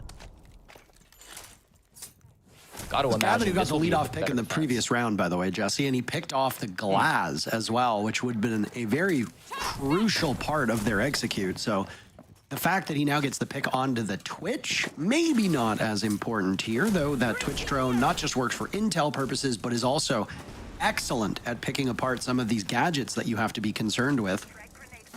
I mean, realistically, you're only dealing with the ADSs, which can be huge, given you've got a Ying on the board. And trying to follow up on that is Baby Shark, who suffers through so much damage. Kino's shotgun works just a little bit better. And down goes Baby Shark. Smokes are now going to go off on his belly as Kino searches for another kill. They're just going to keep feeding themselves. It's his gas that claims 2 of them. Pounced on from behind as Kansan is the only one remaining. That's the first kill on the side of Wildcard. Back and forth we go again. I appreciate that Kansan picked up the defuse case as if it's going to mean a lick of difference here. There's 4 defenders still alive, and you think you're going to be able to pull off a plant? I mean, I guess I did say that it was a hopeless round that Surf was going to lose. Boy, was I wrong. Kansan will search for anything that he can get through this doorway as those Molotovs from Hot and Cold continue to burn. That's a bit of damage for Kansan, and Gunner finishes the job as he just decides to truck through the flames and right into the line of sight of old Gunner, the Manchester Major MVP. M80 wins their first round of the second half, and they've tied the game. An absolutely incredible smoke play coming out from Kino.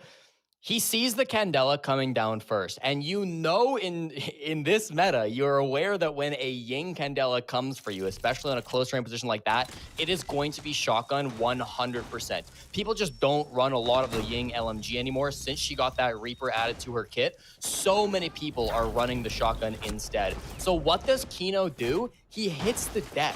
He flattens himself against the staircase so that every single one of those shots ends up missing from Baby Shark, because whilst Kino is blind, the Candelas have come through, Baby Shark is also blind. The smoke, the toxic babes have made it so that Baby Shark cannot see a thing.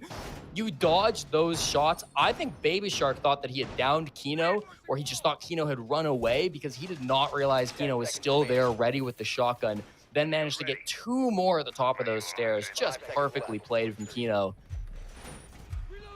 Every round he's gotten killed. He had 1 kill in round 1, and now he's gotten 3 kills in round 8. Every time he's gotten kills, I've had to praise him because I thought he's played really well. He might not be racking up a ton of the frags, but they have been so impactful. Sometimes you'll look at a scoreboard after a match that you didn't watch. You'll see somebody who's got maybe 5 kills, maybe 7 deaths, and you'll think, oh, didn't have the best game. And then you look and all 5 of those kills were stopping the defuse plan from getting, completed, stopping a main entry who had the most utility on the team and was the most important, a shield, for example, a glass maybe, the hard breacher, etc. Stats don't always tell you the full story. There's something I wanted to touch on a little bit back in our very first game, but we didn't really get to that point because Team Cruelty weren't able to really pull it off, but it was the bandit tricking that they were trying to attempt or looked like they were going to attempt. Sometimes bandit tricking wins you around. Doesn't show anything on the scoreboard, doesn't show you anything in terms of points, doesn't reflect in the kill feed. But if you can keep utility from getting into the bomb site and eat through all of their hard breach gadgetry, you make everybody else's lives on your team a lot easier. And that's huge, but there's no way in the game to really show off how important that was. So sometimes you can't just look at the stats. You can't just look at the numbers. And I mean, we all fall victim to that. Stopping a plant with a yokai drone is another good example of the high impact but low statistical value you can have. And that's going to be Hot and Cold's mission in this round. The long angles are quite deadly. With Castle and Azami both banned out, the rappel angles end up really powerful for the attackers. Diffuser has to hit the deck and barely dodges the Capital Fire as it grows towards him, but he will be okay. The growth is stopped, and he's fine for now. Very scary situation for them to be in, and they'll know where he's at, too. So 1 nade could finish him off. Not that there are actually any in their pockets, though. This is going to be a problem for Wildcard. M80 yet to win back-to-back rounds, still looking to break that trend. We will likely go to overtime if that trend line does continue, though, with teams just trading back and forth. Gavin has been leading the way on this M80 team. He's in the ground. The rest of the team will need to pick up the pieces. Gavin has 12 kills. The rest of his team combined for 19 kills. 4 players with 19, Gavin with 12. Oh, all right. That's just what Gavin does from time to time. Kino also in the ground. Diffuser, first one on the board for M80, but Wildcard with the upper hand. It will continue to get better as Kansan picks up yet another. Gunner trades one out, but he's the only one left alive as he watched Hot and Cold die not far removed from him. So now Gunner needs to get back to the bomb site. Won't be able to get it done. Kansan shuts him down. And Wildcard takes the round and regains the lead. M80 still searching for back-to-back round wins. They've yet to get it. Wildcard are in a great spot moving forward if that streak continues. And it's a great push over towards Square by both Kansan and Bay. Bay started things off getting that opening pick, shutting down the best player in the lobby at the moment, Gaveni, by getting that first frag. And that tracks from what we've seen from him previously. He's the primary entry for Wildcard, and in week 1, he didn't lose even a single opening duel, going 5-0 on the entry across both attack and defense. He eventually does get traded out, but then who's right behind him? It's the best player on Wildcard. It's Kansan to walk in to get 3 big frags and really open things up to allow Wildcard to take that space, threaten to plant, and frankly just dominate every defender that they came across. It wasn't a very good opener from Kansan, I'll have to say. I call him the best player on Wildcard due to his history on this team and off of it, but he was the lowest rated player on this team after week 1, mostly due to a bad opening game against Shopify Rebellion, where afterwards he tweeted, "I cost us that game." His second matchup where they dominated SSG was a lot better, and I think this game has been good too. So it's good to see a veteran player like Kansan be able to bounce back after having a tough first loss, and then also maybe blaming himself quite a bit for that performance.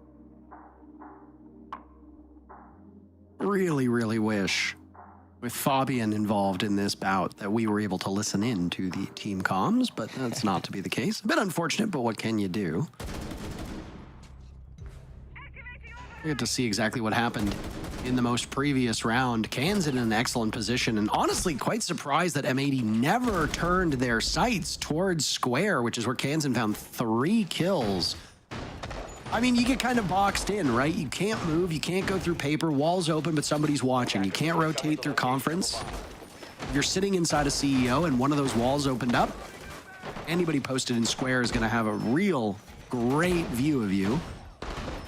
Every bomb site functions this way, or well, most of them do. Once you've lost most of your walls and you've lost reinforcements and barricades, you're sitting duck. There are a couple obvious exceptions. That top floor of Oregon is one of them, but I mean, it's not in the map pool. It's just simply the biggest that comes to mind. So a rough place for M80 to be in. They've used their timeout. Both these teams will have talked to their respective coaching staff. Who comes out ahead? Will M80 be able to immediately action on that timeout? We'll find out. Wildcard will make things a bit more miserable for the defenders by picking apart all of these barricades leading in the CEO. Gunner inside a janitor reinforces the right 3 walls and puts 2 mirror windows, one on the far right and then one next to the soft wall. The one next to the soft wall is standard, we see that all the time, but the one next to really no soft walls is a little bit interesting. It gives you once you pop it, I should say, it gives you an interesting angle onto the soft wall that faces in towards Square.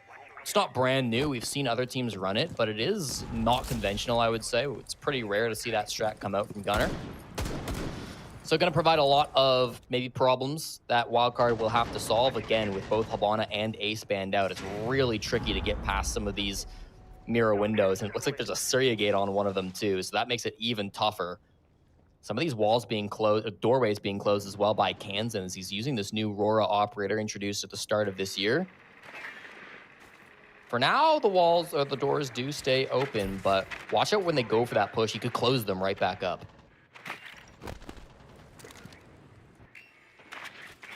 So much happens in the cut and thrust of an execute that it's really challenging to keep an eye on the impact that a Aurora is capable of having. That's why we rely on the desk to pick that apart, and every now and then maybe I'll throw it to you to see if you noticed it.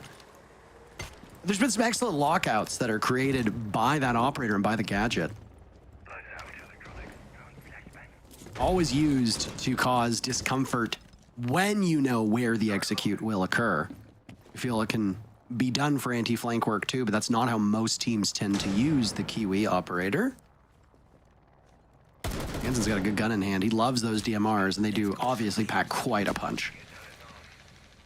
Bay using the Flores drone as a bit of a bait, hoping somebody might get aggressive on him, but it doesn't happen.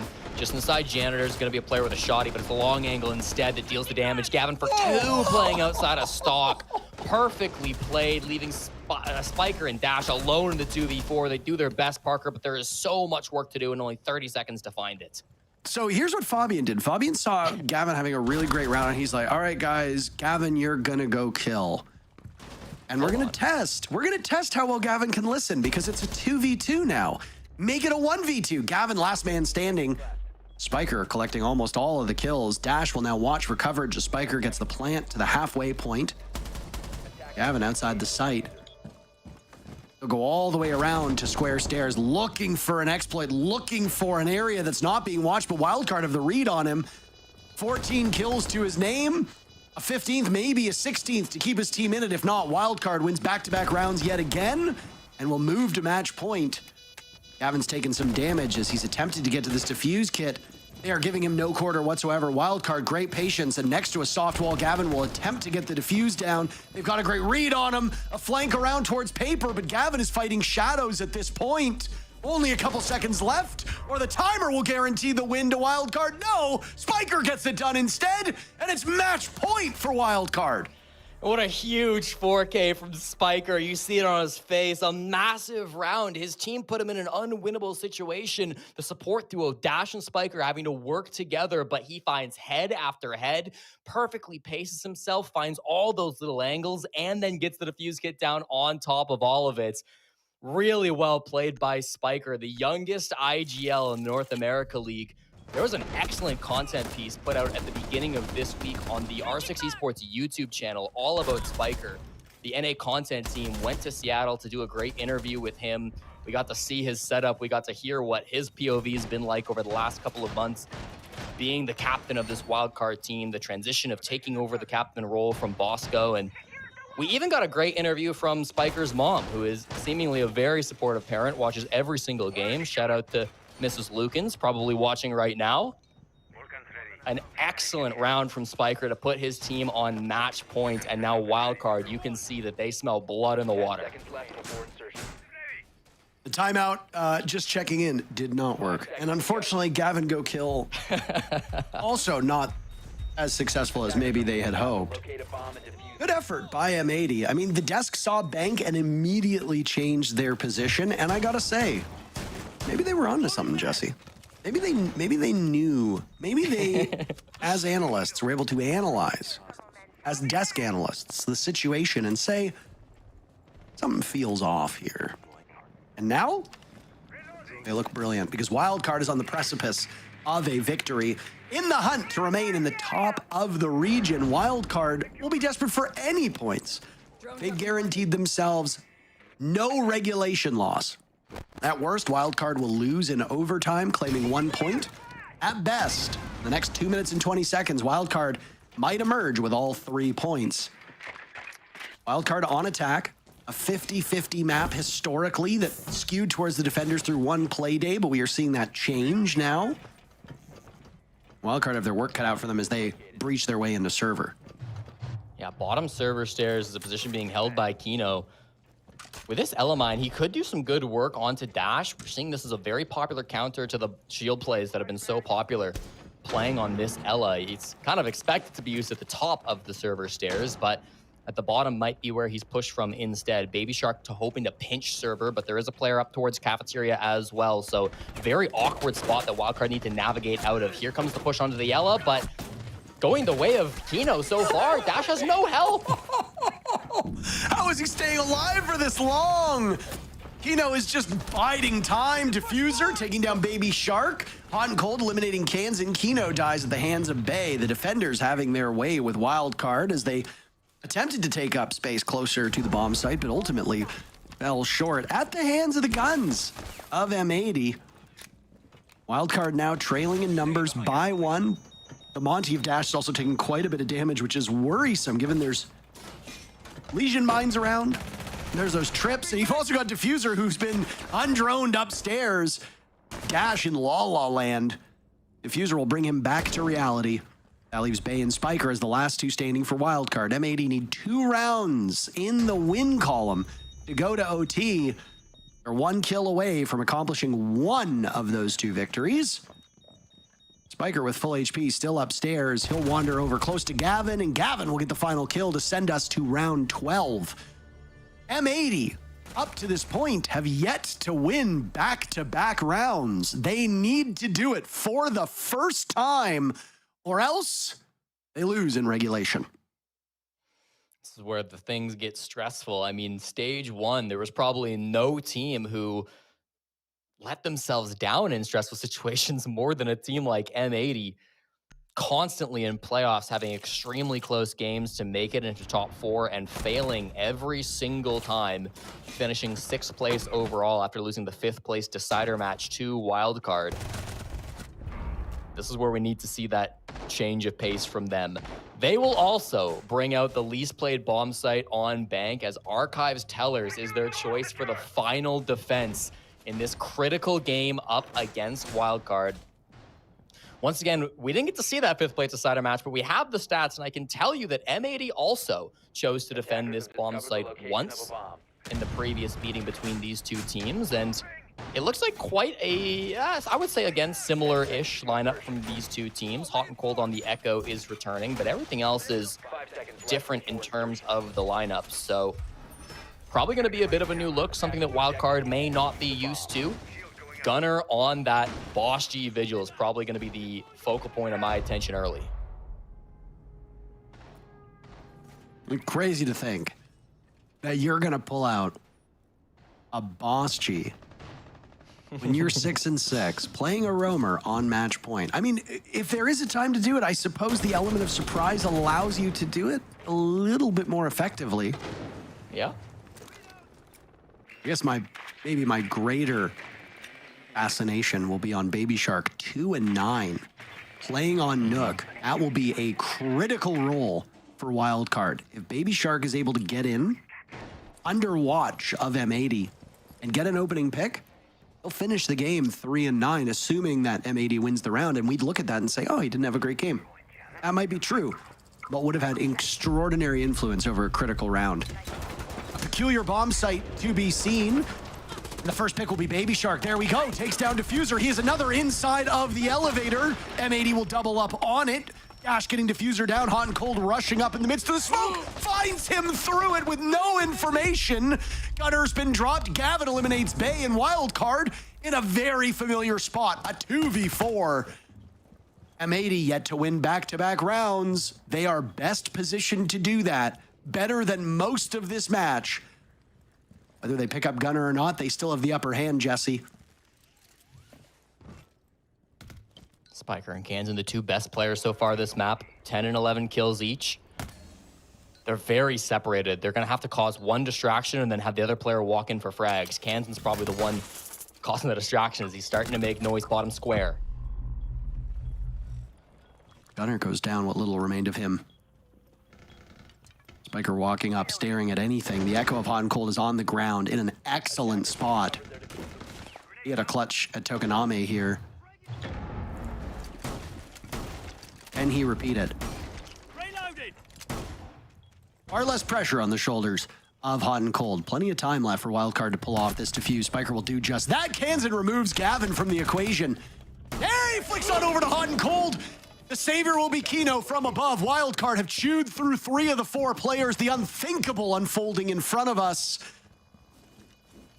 Kino down the stairs now, sidearm out. We'll search for these final 2 players of Wildcard, shrugging off some damage. They know where he is as he maneuvers his way towards the case. Wildcard continuing to fall back. Bait Kino into a position where you can collapse on him. Kino sticking it off the plane. He goes, tears through Kansan, running out of time, and now he'll need to coax Spiker out of hiding. He'll stick the defuse kit yet again. Spiker's not giving him any quarter. Kino pops up, and my God, he has time to do it. How does M80 pull that off? We will go to extra innings, Jesse. Are you not entertained? Oh, Kino playing it perfectly around the defuse kit. Saves M80 from a fate that would have been so embarrassing up against the team that denied them SI points in stage 1, throwing a massive man advantage, allowing the plant to go down. Spiker and Kansan almost pulled off a ridiculous round win to secure this game, but Kino had other plans.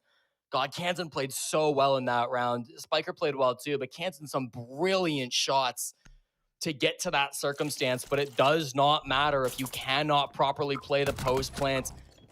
Kino was baiting perfect amount of time every single moment, jumping off the defuse kit when he had to. SMG 11 first, shotgun second, doesn't matter what tool he needs. He keeps M80 alive, and this game goes to overtime as it deserves to. Bomb located by attackers. My goodness. What a round, just one single round that just so perfectly encapsulates this series between these two teams. An unlikely hero in Baby Shark as he gets the lead-off pick, distracts multiple players on the side of M80, allowing the diffuser to get escorted in under the cover of darkness into the midst of the bomb site in the smoke. And then right as the plan's about to go down, Hot and Cold lines up the perfect shot through smoke. No information. Completely hitting the reset button for both of these teams. Wildcard with just 2 players, outnumbered, outgunned. They managed to pull off a comeback. Kansan, in particular, terrific play. Diffuser goes down, Wildcard has the advantage, and right as the timer's about to pass the point of no return, Kino kills not 1, but 2 players on the side of Wildcard. And M80 does something they haven't done all game, winning back-to-back rounds to secure overtime, denying Wildcard a full 3 points, and now potentially denying Wildcard a win, period. I have very much enjoyed this match, if you can't tell. Top floor is the first choice for Wildcard. They'll get back-to-back defenses here. I believe they got side choice. M80 got side choice in regulation. Gaveni on 16 kills will be looking to start to push in either through Skylight or maybe Square, which is where we've seen him get a lot of big impacts today. Does look like Square will be the focus. More and more Nook plays, man. As the game gets longer and longer, Nook ends up being something you're less and less prepared for. Baby Shark got his 3rd kill with this operator just last round, and now Gunnar is hoping to do the same. 2 players who have not had the greatest of matches in terms of just how many kills they've been able to put up. So far, Flores drones will deal with the barb, they'll deal with the shields. No impacts to clear this out, so it will destroy the shield and leave Bay a bit defenseless playing in the hallway. By most measures, one of the slower rounds that we've seen. Tiny bit over a minute left, and now the Nook that was run by Baby Shark previously is now in the hands of Gunnar on the side of M80, using his own instincts and wherewithal to locate one of these defenders. So far has not been able to find any of them. Can't allow Gunnar to get bogged down. There's a job to be done. Hot and Cold opening up the back. Gavin shreds Bay. M80's guns coming alive. Baby Shark, the only one so far with a kill. He pays for it at the hands of Diffuser. Down goes Gavin. Diffuser taking quite a bit of damage, by the way, but it's all up to Spiker now as his whole team has been pulverized. And Spiker's in a tenuous position, over by back stairs, over by Square. He takes some damage on Rappel, and it's Kino through the smoke to get the final kill. 3 rounds in a row now for M80. They sit on match point. My God, what a sequence, Jesse. My heart dropped for Hot and Cold when he got downed on the Monty walking into sight. It was a long-range shot from Dash on the DMR that did him in. And once Diffuse Kit hits the floor, it always becomes a panicked situation for the attackers. But it was really good comeback from a couple players on M80. Kino with the sniper, getting 2 massive frags in that round. Diffuser on the Ying, getting deep into the bomb site, aware that we cannot just play for the plant anymore. I've got to make a play.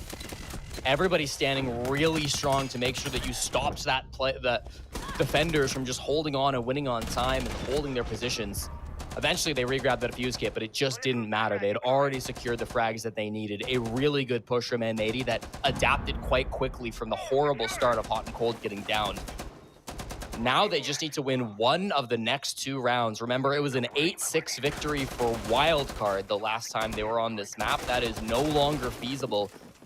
It could be a revenge match from M80 if they manage to win this by the exact same scoreline, but going the other way. 10 seconds to go.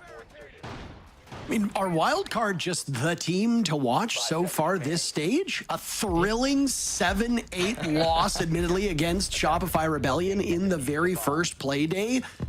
Absolute and total ownership of Space Station, as is tradition, in the second match of the day. And now, win or lose, another heater under their cap. against M80. Wow, yeah.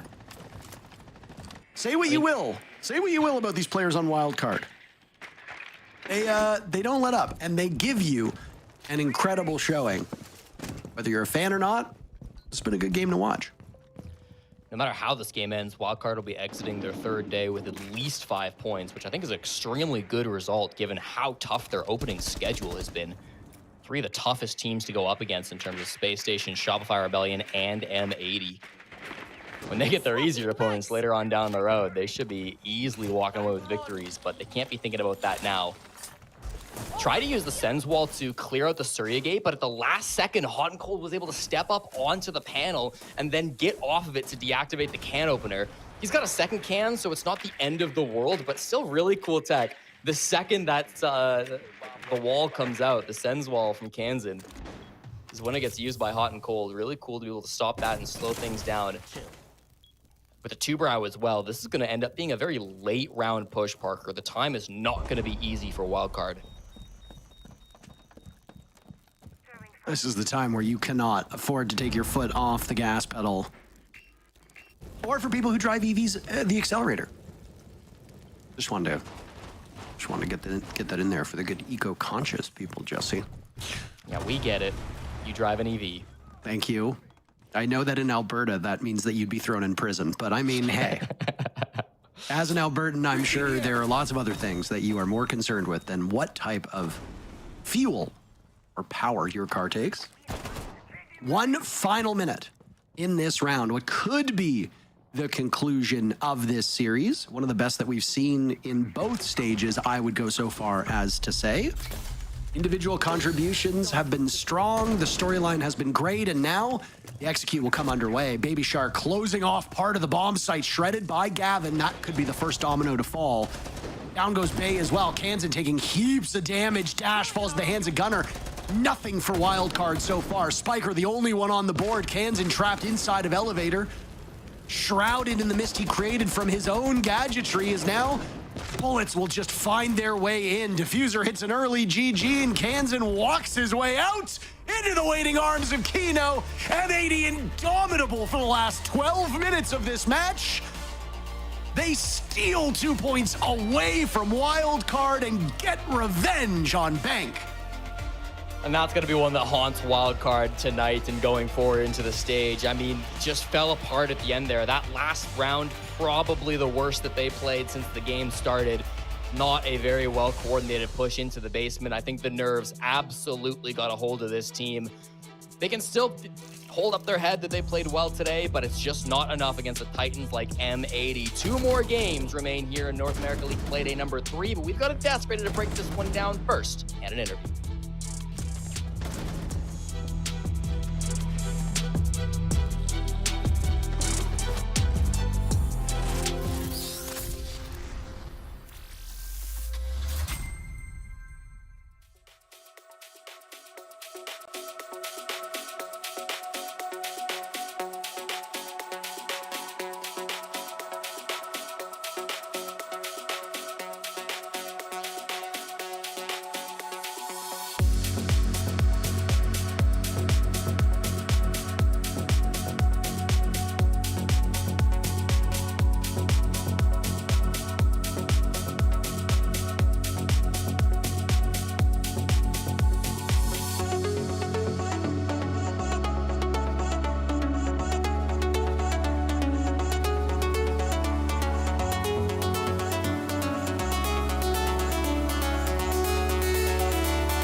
Fenced off. They could try to walk out. NPC. We'll be out. Dead. Let's go, boys! Holy fuck. Shit, loud on that clutch. Holy shit. I'm not lying in that game. I have to shit. I have to shit. I'll be back. Wins the win. Boys, we Win say is a win. that. Hey, our head stayed level and we win. Yeah! Yeah!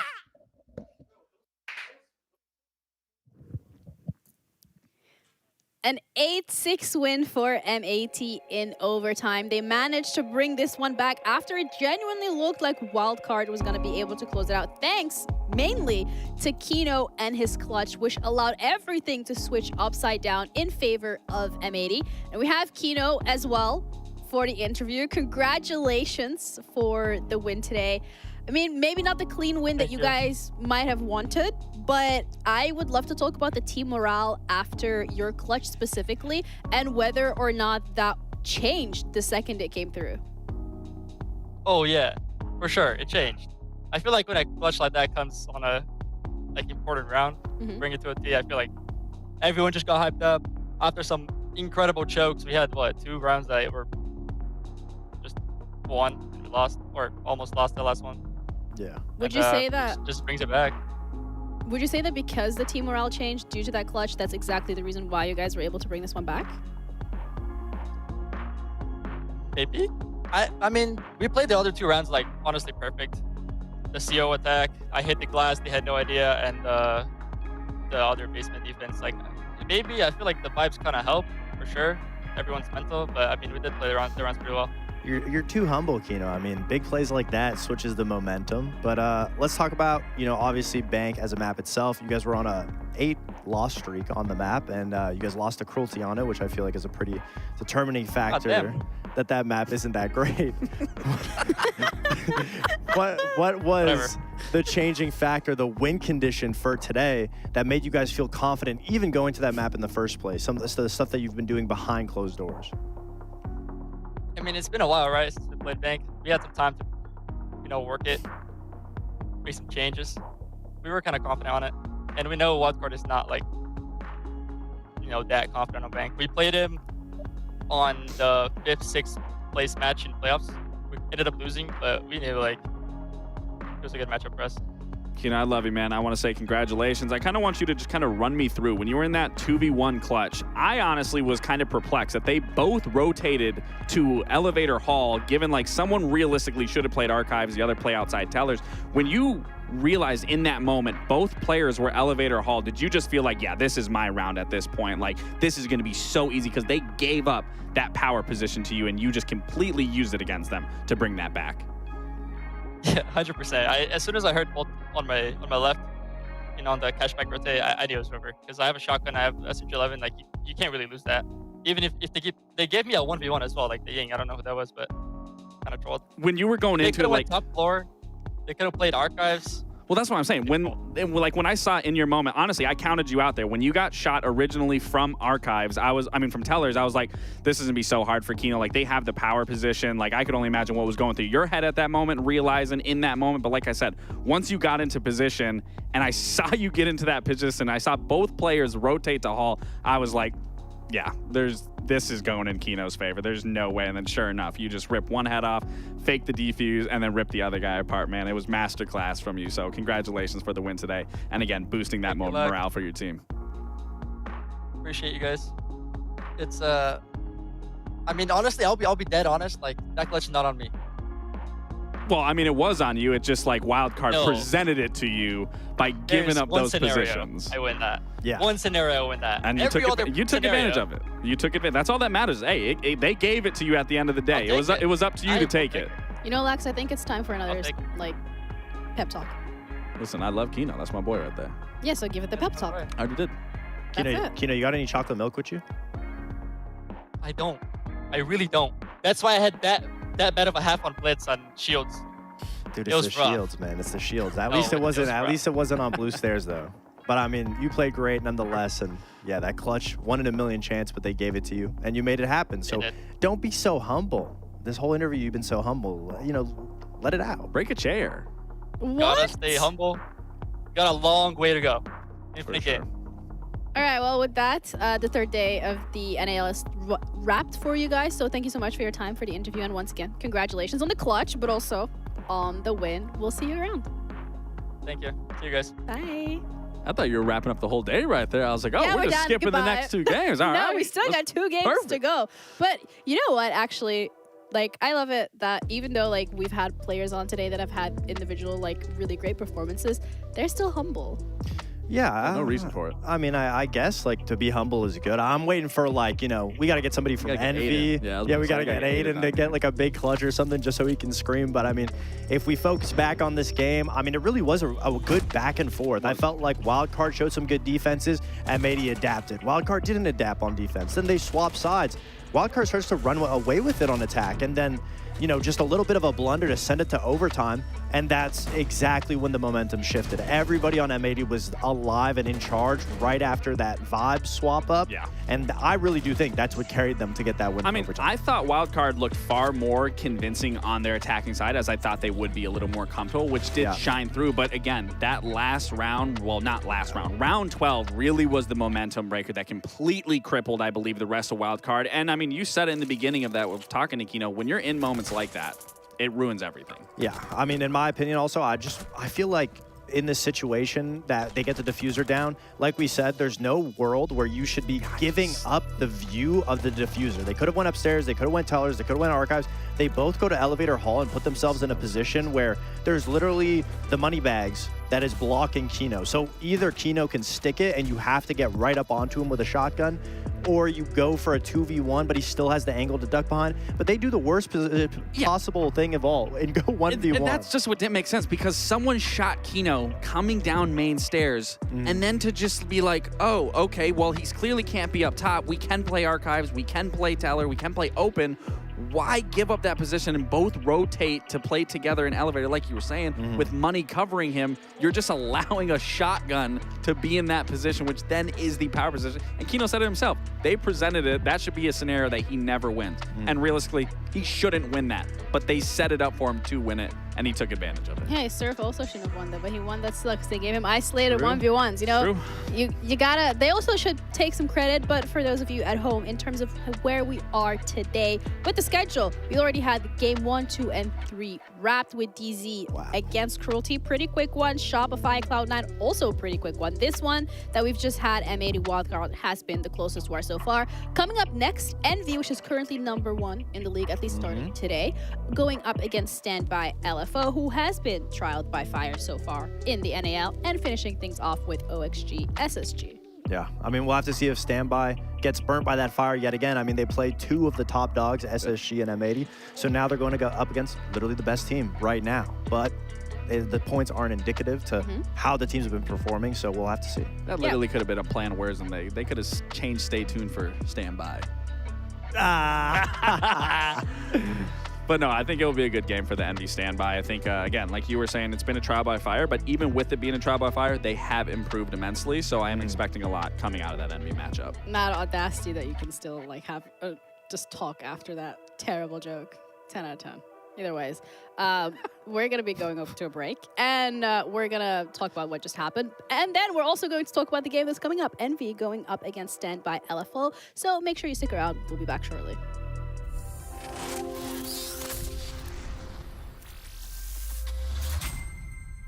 Hey, this is Wildcard, and these are facts.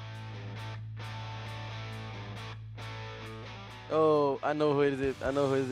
I'm very sure it's Baby Shark. Yeah, 100% it's Shark. He is the only one here who watches soccer. I've seen his dribbling skills. It's not me, Yes, it is! If it is me, all of you guys are giving me $10. What? No, I'm not giving you $10. You're giving me $10. Bro, Oh, what? bro, You no, don't watch impossible. soccer. Yeah, you What? don't even You watch don't soccer. watch soccer. It wasn't me. Why would I want to be anyone but the GOAT myself? Because you don't watch soccer. Okay, well, there's 2 people it could be. I think It's Dash. it's gotta be Shark. It's I Shark, think it's 100% Baby Shark. No. I don't think he would have asked us, to be honest with you. I think he would have just admitted that he didn't know how to say it. Yo, Dash, say chicken What? parm. Chicken farm? Shark, say chicken parm. Kitchen Parm. It's Shark. It's Shark. It's Shark. It's Shark. Shark, what is chicken parm? It's chicken with cheese and parm. And parm. I think it's Dash. Shark doesn't sound like he even knows what it is. Yeah, it's me. Yeah, it's so obvious, bro. I feel like that's a Spiker thing to own. That would be No, a it's Spiker not, thing. Man. No, it's My final answer is Spiker. I don't even know why, but I'm Yeah. team, bro. I can see. It's you, it's you, it's you, it's Why you. is it me? Why is it me? Why is it me? Because you think you're like in the real life of Assassin's Creed and you like to throw. What? Bro, what? My final answer, Spiker. Yeah, it was me.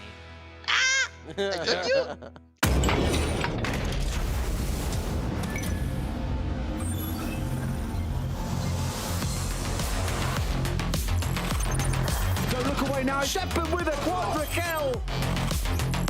And now it's all up to Bassetto. Bassetto slaughtered by Shaco. I don't even think he knew what happened. And Philippe wants to GDS! Steal that round for Furia!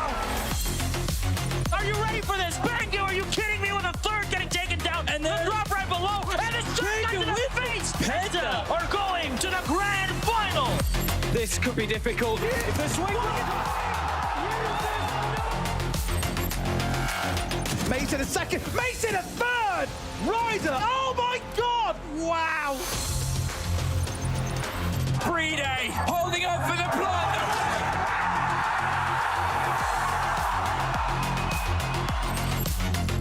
It's a 1v5. Attackers. They had everything going.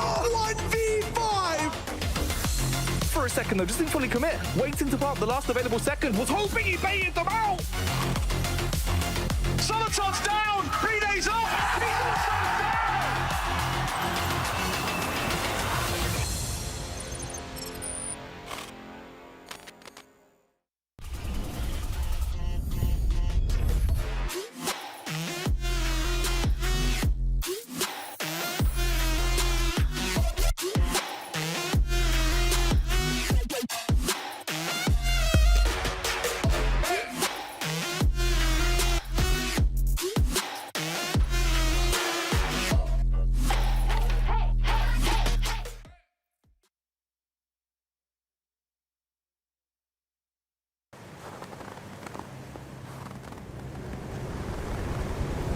An eye out for contact.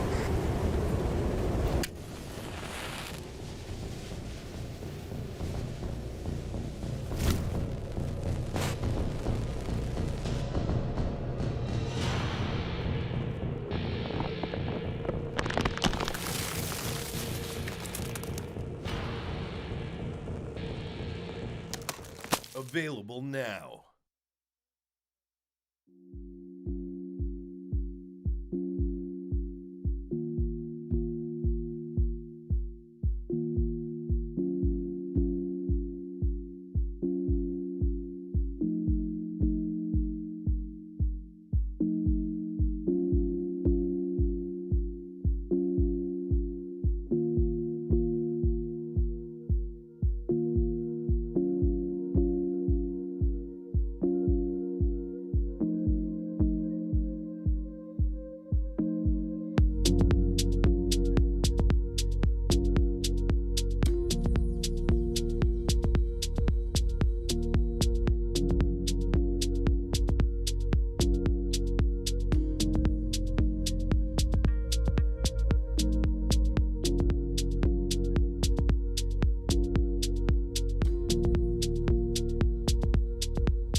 Welcome back to game number 4 at the NAL. Playday 3, week 2. Playday 3. It's week 2. You got it. Did you see her? She didn't.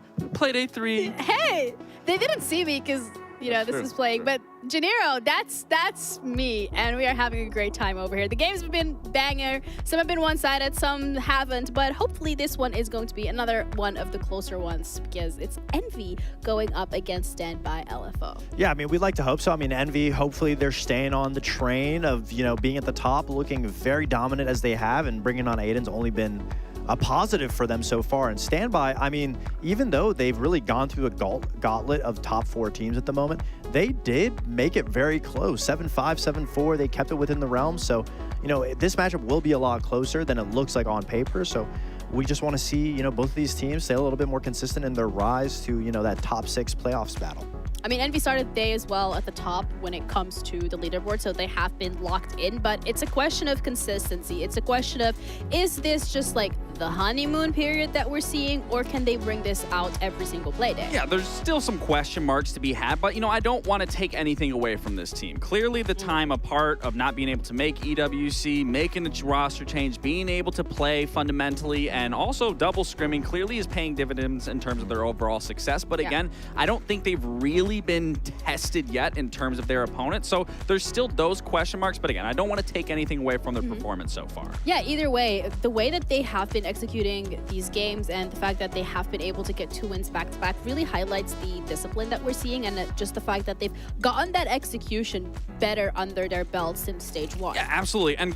And Jenny, I have been a huge person Hater. that has absolutely gone against them and critiqued them every step of the way through. It's nice this time around because, again, what you said, their discipline is there. Clearly, they understand the win condition. They know how to play these post plans. They do a 3-2-1 pinch here to be able to go for this frag and make sure that this round goes in their favor. As you see, a beautifully well orchestrated 1-2-3 here coming out, making sure that they secure the round. But then we talk about the execution side of things. The last round, they understand no one is in sight. They did do their due diligence of making sure that they droned out everything they need to. The position is able to be taken. They go for that plan. But this is where, again, we exercise the discipline. Nobody is moving on the side of Envy. They are all playing their crossfires. They are all playing their position. No one is getting overzealous. No one's trying to make a hero play. No one's trying to get flashy. They just understand, let's close out this game. Let's not do anything to try to make this go push into an overtime. And they execute it flawlessly. And this is something from time and time that we saw from the previous stage,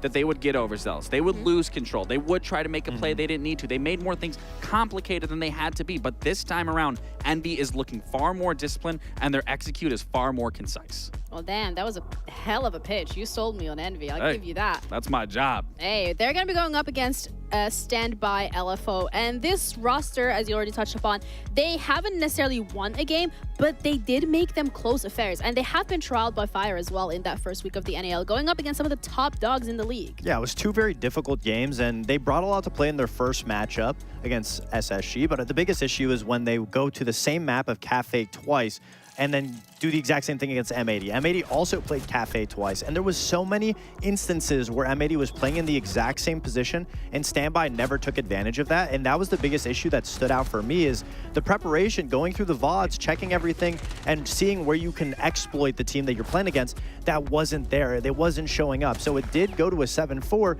but it felt like they were just doing the same strats that they did against SSG for no reason. Look at this round. I mean, they look down the holes, shots are coming down from Monty, and then Fens is just walking into the exact same angle, completely oblivious to where the shots came from. It just looked like there wasn't rhyme or reason to why they were doing strats. It was just the exact same strategies that they showed against SSG that almost got them that win. So there wasn't much change, there wasn't much development in the preparation of knowing their opponent. And since that's been the talk of the day, I mean, that's something that I want to see Standby do now that they've had a little bit more time to prepare for Envy. And it's not necessarily one of the top 4 teams. I mean, statistically they are, but not, you know, historied. So obviously they have the time. Hopefully we can see them correct those mistakes, and hopefully they don't go to Cafe again.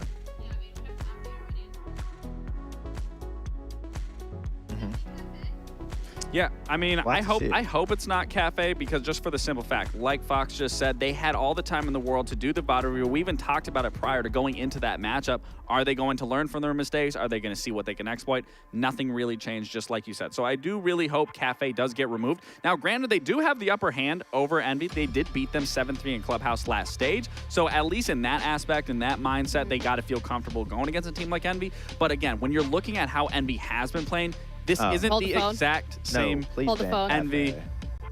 Hold the phone. Okay. Okay. Cafe. Thank you. So this is going to be, you know, a map. I would say neither team realistically is great on any maps given their last stage. So I'm not putting too much hope in any map side that comes out. We have to see the performance base being displayed here, especially on a map like Bank. And given how Standby has played, they have been well working together. They have been not so much disjointed that I would say that we've seen in the last stage. But again, like you're talking about, going in with strats that really just seems that they're just kind of just playing to play almost in a sense, needs to be completely tightened up here on a map like Bank, where it's a lot bigger of a map to work with. So that involves a lot more moving pieces, especially when you're on that attack. My biggest issue with Bank for Standby is the fact that sometimes it gets to these executes where you have to keep track of utility. You have to keep track of your time. And that's something that I don't think Standby is just there yet, specifically what we saw from Cafe. I mean, that's a map when you're going for those executes, you have to worry about the time.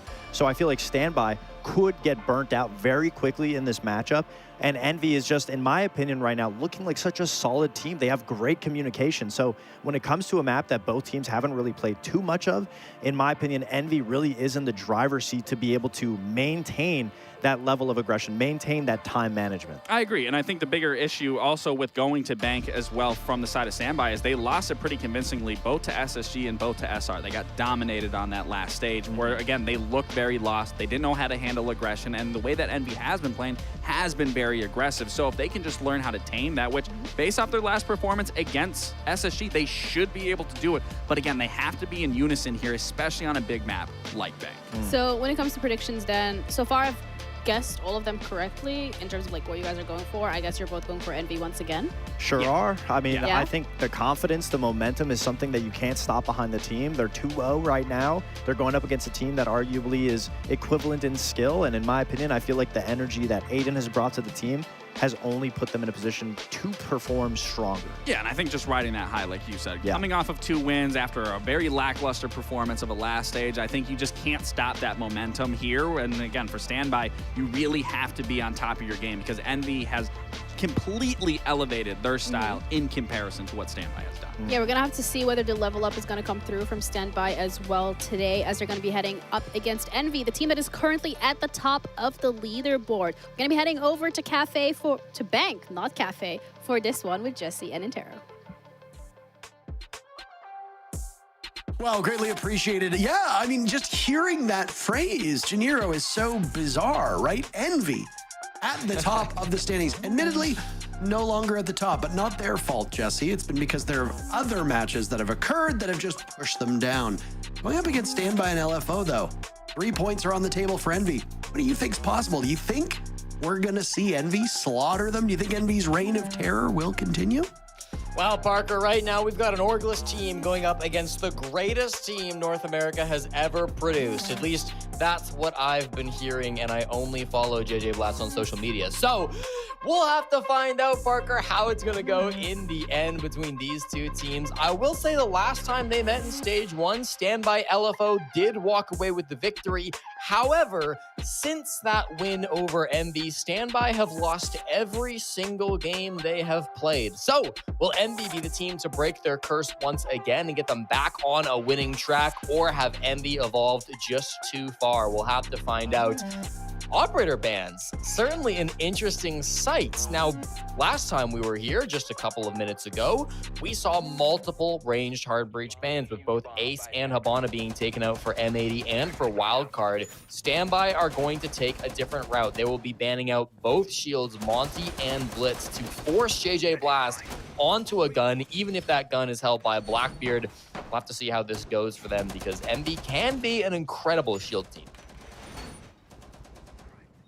Aiden is the player that I'm going to be keeping my eyes on. Aiden Tax being added to this roster as a very highly coveted player, had a great first game, and honestly is, even with sky high expectations, has played very well. I don't think subbing out Twist for Aiden is going to fix all of Envy's issues, but the progress that they've made with a new player making a Tier 1 debut is, frankly, quite impressive. I'm not sure what they're able to get out of him, but this is going to be an interesting game because you've got two teams that, based on expectations from stage 1, probably should be towards the bottom of the standings. That's not the case, though. Obviously, Standby is towards the bottom of the standings. They are in 9th place to start this off.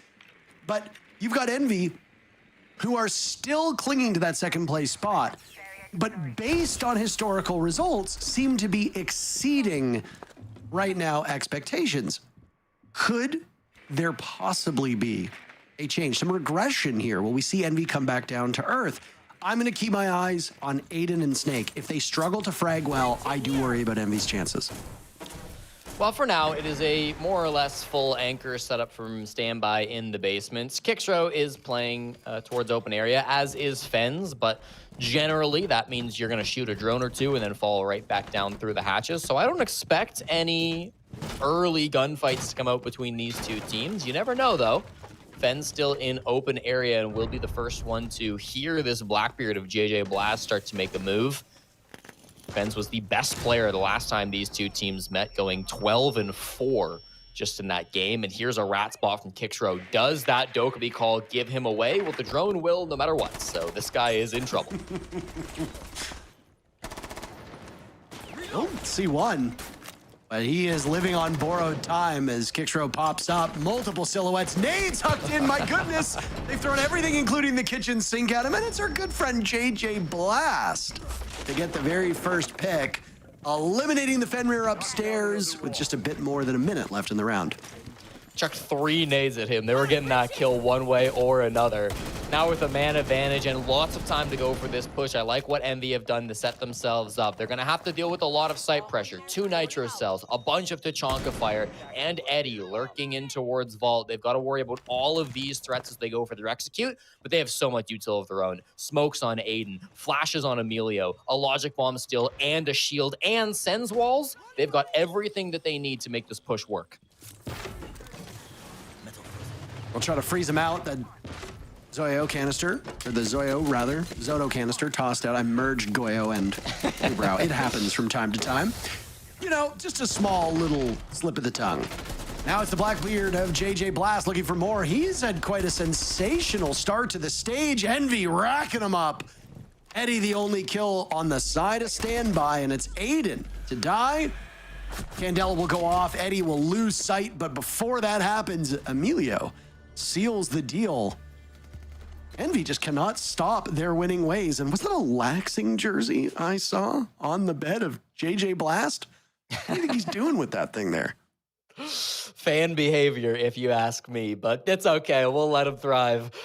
Good push overall. Get the man advantage, go in with all guns blazing. I was a little bit worried that they were going for a back push. You know, I thought the server push could have gone just fine, but I think once they saw how many C4s there were and the Tachanka as well, they just decided it would be easier to hit the back, and they had the gap. So in the end, it went perfectly fine for them. Great play by JJ on the shield.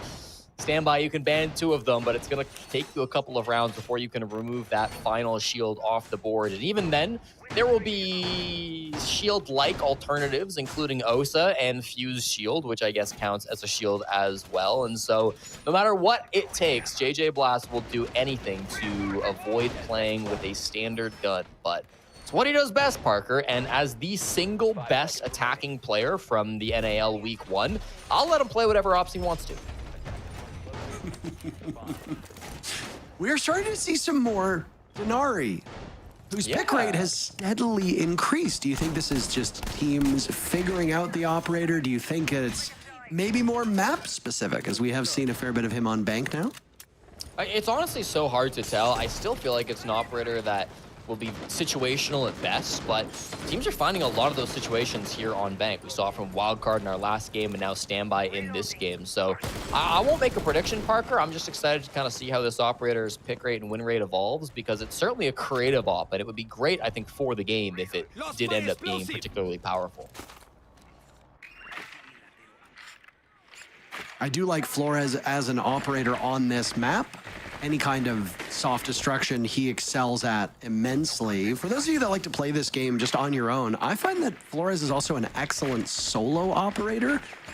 If you don't want to really communicate with your teammates, which, let's be honest, if you're playing any type of ranked game of Rainbow Six Siege, you should probably be using your microphone, or else you're kind of soft inting. Go play like Quick Play or something like that if you don't want to talk and just listen to music. But if you want to play selfishly, your teammates aren't really responding, whatever. Flores is a great solo carry op. So is Capitao. You can do an awful lot. You've got the scouting from the drones. You've got explosives you can follow up on.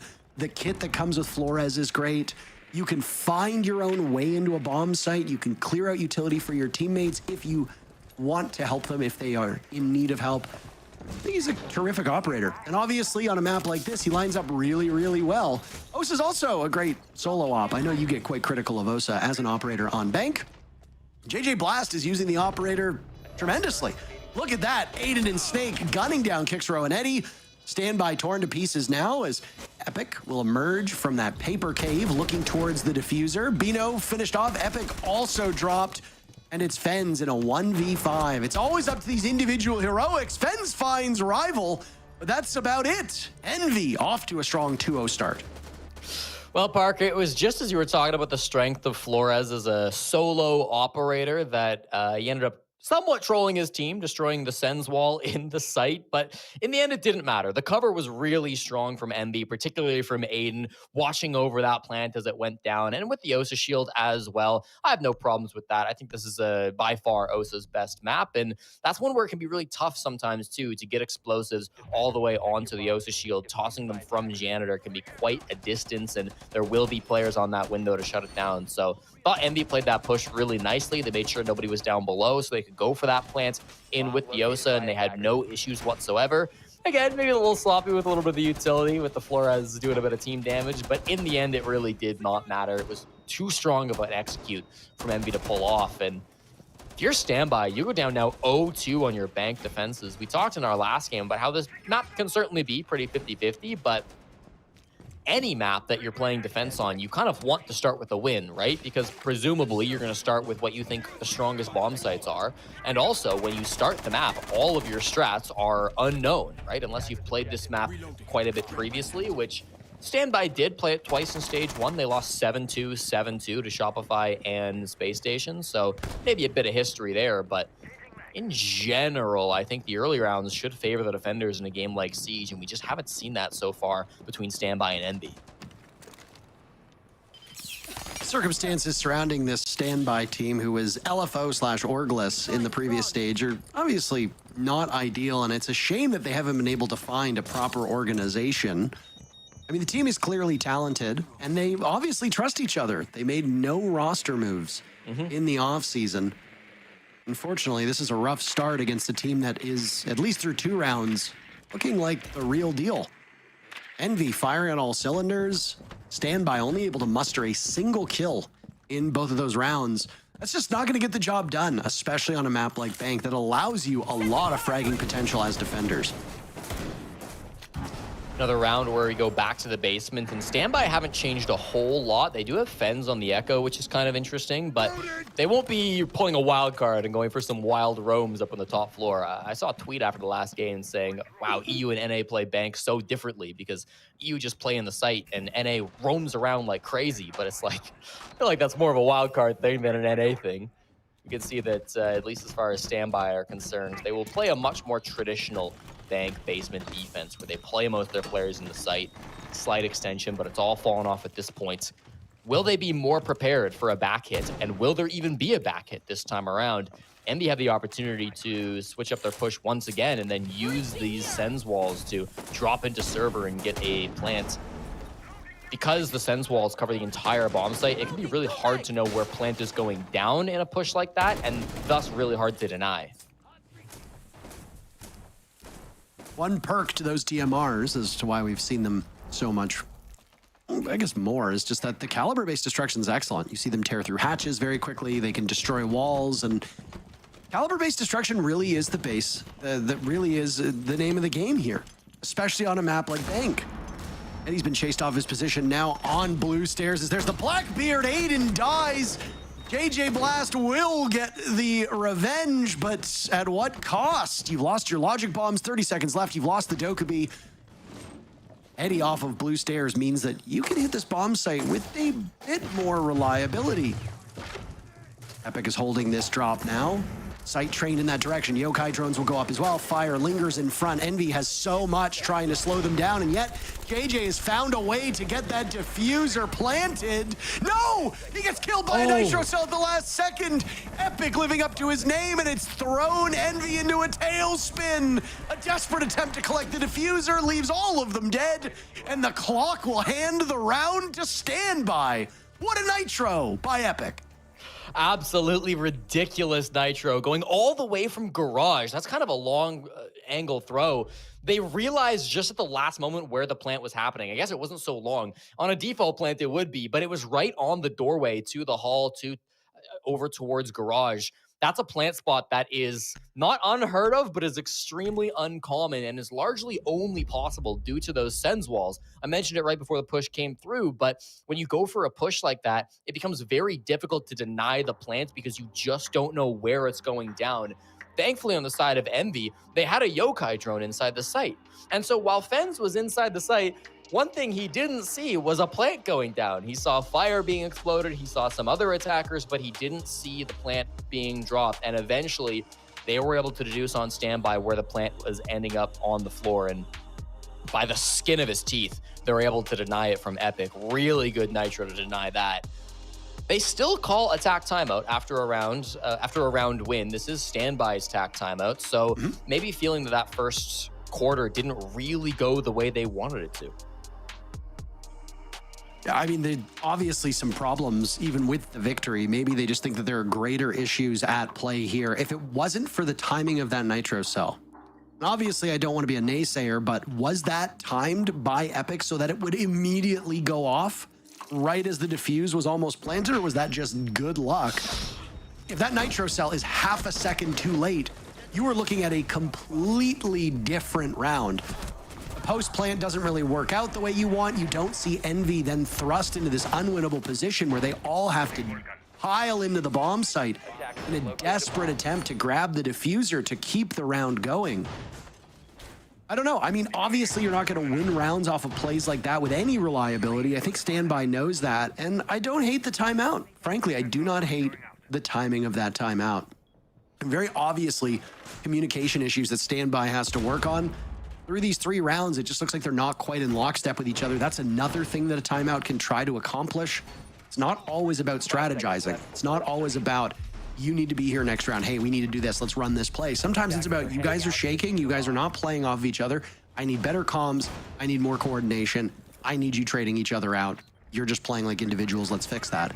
Sometimes when players are in the heat of the moment, they forget these things. And it's always nice to kind of have that sober second thought that a coach provides to say, let's focus on the fundamentals. Fundamentals win you games.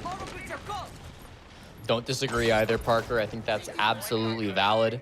Could be a 3-0 for Envy here, so Standby will need to get things back in order in the second quarter. Part of the reason, or part of the way they'll do that, is by panning out the Blackbeard. So no more shields for JJ Blast unless he wants to get crazy with a little bit of fuse. Instead, he just says he doesn't need the shields. It's going to be the Ying play for their first attack onto open area.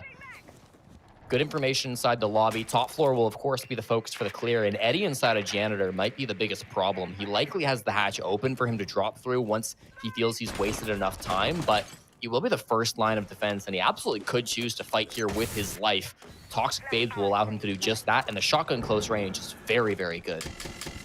There go the Candelas, now the hop in. The Reaper in hand for the Ying of JJ Blast, as its buff has now turned it into a pseudo primary, which is what has allowed all these shotguns to work. Sledge, Pulse, and Ying now swapping to shotguns more often than not because of that secondary sidearm, which is quite nice to see. I do like diversity, is the spice of life. Envy seemingly uncontested now on this top floor, Jesse, as we are halfway through this round, and they've cleared it all out. Next step, get down the actual bomb site. Yeah, they did have to waste a good bit of util to clear that top floor. Both smokes from JJ and 2 of his Candelas. Now, they still have smokes on on Snake, and they still have some Candelas for JJ too. So it's not the end of the world, but it does make me a little bit worried about what they'll have for this execute. Looks like it's going to be a classic stock drop. There is still time to rotate square, but without any good hard breach, no ace or anything, I can't imagine that's going to be their best option. JJ's actually rotated a lobby, so they might just be walking in through the elevator hallway. Regardless, they have plenty of options, and this rotate with most of their team now here in the hall could be unexpected. There go Candelas yet again. JJ just working his way through this map as he now looks to clear out the stairs. Barbed wire aplenty will herald the return to the site of any of these defenders. Envy's got themselves in good position to hold down the return to the site. But what about the actual bomb site? JJ needs to wait out the flames of the Goyo canister. Last Candela in hand, and he'll just trudge through it all. Toying with taking some of that damage. Epic will trade out. As right now, it's Standby winning in terms of kills. JJ thinks he has safety, but he hears something towards small office. Firing away, missing a golden opportunity. His gun just shooting peanuts. Once again, kills in the timer will go in favor of Standby. The timeout working quite well. And a tie game off the backs of a bit of a slow and sloppy round by Envy. I believe JJ Blast did not blind a single person with his Candelas that round, and he did use all 4 of them, 2 on the roam clear, 2 on the execute. So maybe banning out all of his shields, forcing him on this operator was the right call from Standby. Either way, that push, I think just a little bit slow, a little distracted. They were really worried about a player in stock, but nobody was there. They were really worried about a player main stairs, and somebody was there, but they didn't come until it was too late and the angle was no longer being watched. JJ even so hesitant just to put the defuse kit down when he's got some players around him that can cover. I guess with the Toxic Babes, it was the right call in the end, but just not really focused on getting to the site and getting the defuse kit on the ground fast enough. It's going to give Standby that second round and strong passive defensive play from them. You know, I was theorizing, okay, are we going to see Eddie play that top floor, play in the janitor, play for his life? He ended up not doing so, and I think that was the right call because his Toxic Babes ended up being a big part of the reason why MB had to go so slow in that push, why they were so scared of what could be lurking inside of open area. And, well, in the end, the time really was what got the better of MB. Need to be a little bit quicker here. It honestly looks like Standby just started a bit sluggish, frankly. They needed some time to find themselves and find the map, and now they've done just that. And it's blanked Envy. A funny little quirk of the last 2 rounds. Emilio has yet to die despite the fact that Standby have won 2 rounds, and that's because if you're an attacker, you could just wait out the clock. You could sit and spawn for 6 minutes and go 2 rounds without dying, but your team's probably gonna lose. So Emilio's been able to get himself into safe spots, but I guess the writing's been on the wall to the point where why bother hurting your own stats if you're not going to be able to change the course of the round, especially when there's only a couple seconds left for you to wait out. Emilio playing on a support role, admittedly not the person with the defuse kit, means that he's likely going to be out of harm's way for most of these rounds, or at least he should be. I wouldn't mind seeing Emilio maybe go for some of these more late round plays, though. He was the second most clutch player in the stage 1, winning 23% of his clutches. Hasn't needed to clutch so far, so yet to find his first in stage 2, but he is a player that can be absolutely phenomenal in the late round if the situation is presented to him. Fenn's down inside of server. That could be a problem for them late round. Rival is down there, and of course, if Fenn's gets his nitro, he could deny this plant from JJ from down below. It's the same strategy from MB, so it's quite predictable, and you have to imagine Standby will have talked about how they're going to counter this Osa push in through the square wall. In either case, MB will try to set it up. That's a precarious vault by Snake. I know that they droned it out. I know they had a safe spot, but time and time again, I see teams attempt that, and I'm always a little bit worried. Now JJ Blast will fade out a nitro cell, lose one of those Talon shields. Does not appear that there's one in back pocket, so no attempt. This one will just be dry. Bino and Eddie both felled by Snake, who's on a mission of his own after he hopped into that trading window. Benz will now cover that spot, marching up the hallway towards the vending machines, and he might have a good look at Square, where now Emilio is posted up behind the second Talon shield that had been put down by JJ earlier in the round. Ends will come to blows, though, with Snake, who is right now just unstoppable. An ace denied by Rival getting on the score sheet. Aiden cut down by Kixro. Now Emilio will find his first death. Oh my goodness, Kixro out of nowhere with 3 kills. 2 more to be found. Pushed out of his position by the nade, shrugging off a bunch of damage. Attention over towards conference table as the 2 remaining players from Envy will search for the final kill. Tuberau at Kixro. Over by Split, will hit the ground now. Back over towards the window out on Banana. Vault over by the Buck. Almost got the kill, but Envy will seal the deal and win a scary one. The last 3 rounds have been, what? 2 losses based on time and then a bruising close contest right now. These have not been great looks for Envy, and even though they won that round, it's still not exactly confidence-inspiring. Yeah, it's a bold play in the end there from the Bucks to be able to shut down the last player, deny the clutch from Kixro. In the end, it does work off, though, and it really does come off as such a brilliant play by Snake, right? We saw how good he was in the stage opener up against Cruelty. He was the best player in the North America League on Playday number 1. On Playday number 2, Snake was the worst player on Envy, at least statistically. Now, they still won that game. I don't think being the worst player, it wasn't even that bad of a stat line is such a big deal, but even still, it shows that Snake can be a bit inconsistent at times. When he's on, he is absolutely fantastic, and that 3K is what helped Envy get across the line in round number 5. So credit where credit is due, but I'm a little bit worried for how that might sustain itself as this game continues forward. Part of the reason, if I can just take an opportunity to hate on Osa very quickly, part of the reason I don't love this operator is because of what we saw where the Nitro goes out, and yes, maybe JJ pulls off, but then his cover is completely gone. If you do that, I don't know, say with a Blackbeard shield on your back, you take your cover with you. In this game, though, Blackbeard and Monty and Blitz are all banned, though, so I can't even really use that as an excuse. I think it's fine. This team had good cover anyways, so it is all water under the bridge.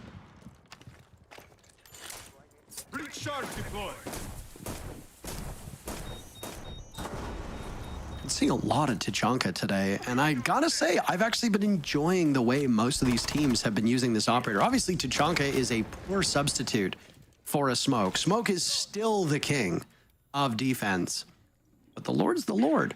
And when you've got that LMG in hand, does good damage. The fire rate's not particularly great. It does hit pretty hard, and it tears through walls and hatches, allowing you, even though it's not a shotgun, to do site construction pretty quickly. And if that Tachanka can play in a safe role, far enough removed from action, that Shamika launcher is not bad at holding down certain areas. As we've seen, though, from attackers, they can just truck on through it, taking damage in the process, which makes him a little bit less applicable than a Smoke or a Goyo, but still able to do a job that is desperately needed by a defender. I would maybe like to see him a bit stronger in the meta, but that's a conversation for another day. Desachu and Hot and Cold had a bit of a fun conversation on Twitter about this operator in this position the other day, and right after this game ended, Houghton went to Twitter and said, because of this conversation, I was sweating bullets when I had to play Tachanka in that role, because Dez was talking about how this is often an operator that misses their fire, right? Fails to deny a plant, and then Hot and Cold says, no, it can be good, and then he has to do it, so nervous about missing it. We'll see if Bino can land his fire as this push is soon to enter. Candelas will fly and Smokes, prompting a push from JJ Blast. They've got 65 seconds to work with, so the first Candela just a bit of a bait, but these ones should be real. Now all the smokes going off, still plenty of utility for Rivals Capitao. Those flames can do some serious work. Emilio dies at the hands of Epic. Those DMRs just shred you, and Emilio unfortunately finds that out the hard way. Now it's Snake taking a bucket's worth of damage. Rivals still got you so much utility, but he and the Ying of JJ just don't really know where to put it. First Candela is going to go down. Right amidst the push, and immediately JJ dies. First Candela, of course, of that actual push. Standby is doing as their name suggests. They're just standing by and waiting as Envy pushes into the site and dies one by one by one. Both those fire arrows now expended by Rival as a drop will get missed by Eddie, allowing attackers to gain control of the site. The Capitao Rival still upstairs, still watching it. Aiden taking some damage. He doesn't have the case he thought he did. Eddie's been dropped. Now some salvation for Envy as they're past the point of no return. Anybody shuts down Aiden, and that's curtains on the round. The Tachanka will do it. Oh my goodness, some prayers being said on the side of Standby, and the Lord Tachanka answers them. Huge round from Standby, and what a first half as both of these teams are unable to shake each other. Send that round to Desert Chew right now. Right now, get it in his inbox. The power of Tachanka to deny the plant. Perfectly played in the end by Bino, but felt like from the very start, that push was kind of a lost cause. Both times that we've seen Envy attack that bomb site, they have had Rival bring the Sens. And Sens is extremely strong for that bomb site because you can block off the sight lines from the Lockers side, from Gold. And the best thing about Sens is Warden can't see through the Sens walls. But then when Rival decides, I'm done with the Sens, I'm going to go play Capitao instead, well, the Warden sees right through all of that. And it doesn't matter how many Candelas you have. Warden does what Warden does. Good trade by Rival in the end, but that is too little and too late. Way too many players alive on the defense. Way too much Tachanka fire to stop that plant as it comes down. So curious that Envy swapped off that operator. Obviously, it didn't work the last time that they were going for that push, but still felt like it would have been the key to win it. In the end, not something that you can dwell on because they've got their own basement defense to win. And unlike boring old Standby, who will play 5 players in the basement every time, Envy are going to run this with the scope host, which means they are probably going a little more aggressive. It's been a while since we've seen a proper scope host. Bank's obviously a huge map. Might even be the biggest. Well, no, I think Layer is technically bigger. I want, and I have said this on many, many broadcasts, I want the floor plans. I want to know the square footage of these maps. I want to know which ones are actually the biggest. I'm sure you can figure this out. You got a custom I'm game? sure I could, but why would I do all of that work when I'm sure Ubisoft already has that work done? They can just give it to me. Well, Parker, sometimes things are better if you work for them. Maybe you'll appreciate more the square footage of Bank if you go through your custom games and measure it yourself. That's way too much work. So Ubisoft, if you're listening, if you can just send me that data, that'd be terrific. That'd be terrific. I'd really appreciate that, genuinely. But what I was going to say is that Scopos really excels on big maps, right? We see Scopos actually quite a lot on Layer as well because you can tuck that operator into a place where you don't think they're going to drone. This happens on Clubhouse too sometimes, though teams have started full clearing Clubhouse again, which is good to see. And then just have that second robot activate, and it's a great way to flank. Obviously, Dokkaebi can be a bit of a hindrance, a bit of a nuisance here, as Snake has just found out. Bino is inside the bomb site, and he is just making a break for it. Knocks over the Echo, down goes JJ Blast. And right now, full control for Standby. They are not missing whatsoever. They'll lock out these Envy players, or hope that's the case, as Envy was fully roaming upstairs. Great read by Standby. They see how off-site Envy's forces are and immediately push the point. Terrific play by Standby. Great read, great calling, and now their return to the bomb site's going to be slowed down by a logic bomb used by Standby too. All this utility saved from not needing to roam clear allows Standby to use this in the post plant. And there's been next to no action. Epic and Kickstro finally getting kills on the board. Eddie with one as well. Aiden is just playing on borrowed time as the timer will keep ticking down, irrespective of what he does. Really masterfully read by Standby.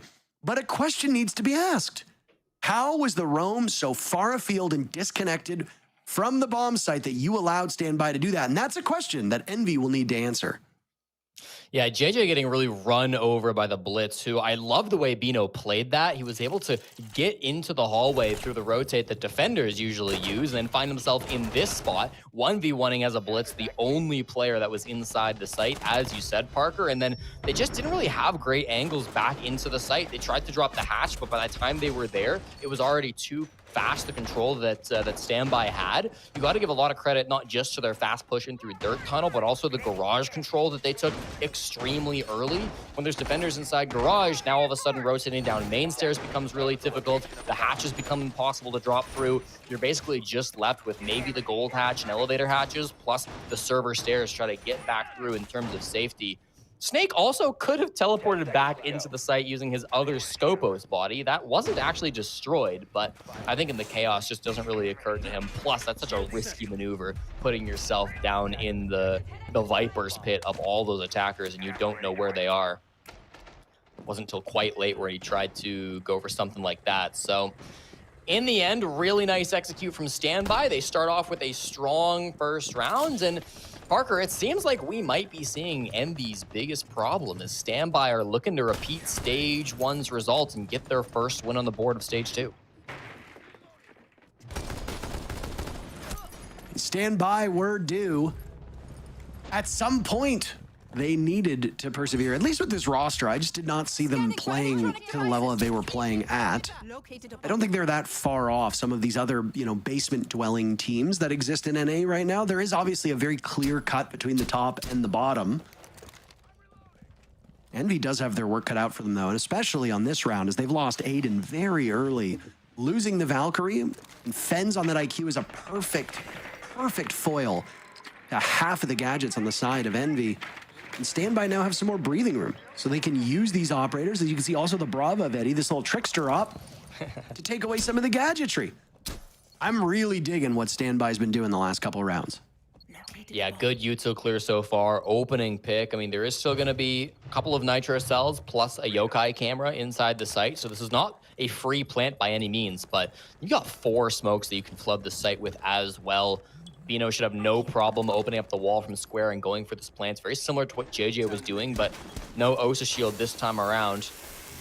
Here comes the breach, and won't necessarily prompt an immediate push in. They can take their time with this, but every second that passes will start to favor Envy more and more, as these Nitros plus Yokais will be what their win condition is. We'll open up one of those panels, and the second one will now be clear as well, allowing safer passage for Standby to get into this back portion of the map. I'm a little concerned with how much drone work Standby is still doing at this current point in time. I think it just simply points to a lack of information on defenders in the site. Of course, you're going to deal with mute jammers. Of course, you got to account for those Yokais, and there will be Valk cams about. So a lot of things that could complicate this push, but with an IQ and a Brava, you should be able to handle all of this. Standby cannot get bogged down. One logic bomb still remaining for Epic with 30 seconds left. He could do it as the plant goes off, and that's exactly what he's going to do. But all the mute jammers have silenced the phones. Bino attempting the plant. Nitro cell goes out. Snake gets to him first before the explosive can. And it's allowed a contingency for Rival as he's got that Yokai in place. 8 people still alive, and now the guns will come alive as well.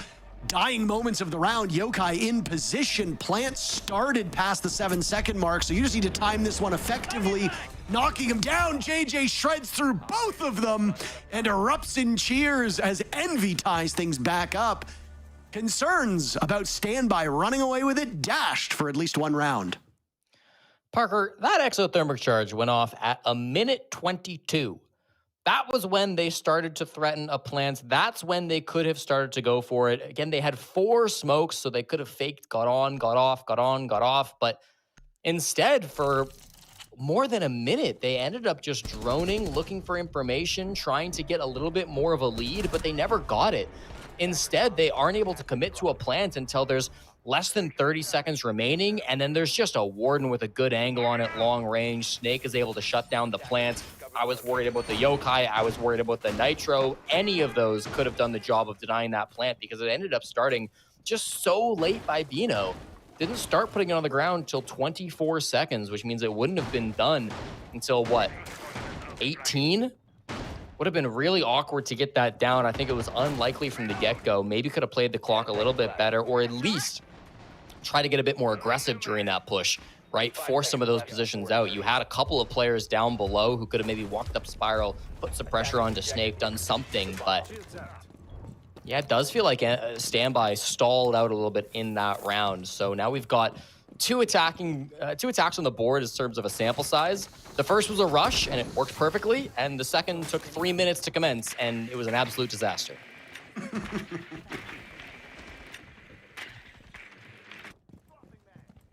Things get messy. That's just how it works. It's how you thrive in that chaos that shows your ability as a player and your ability as a team to work together. We have seen what? I haven't written this down. We're 8 rounds in. Probably half of the rounds have ended with more than 2 players alive on separate teams.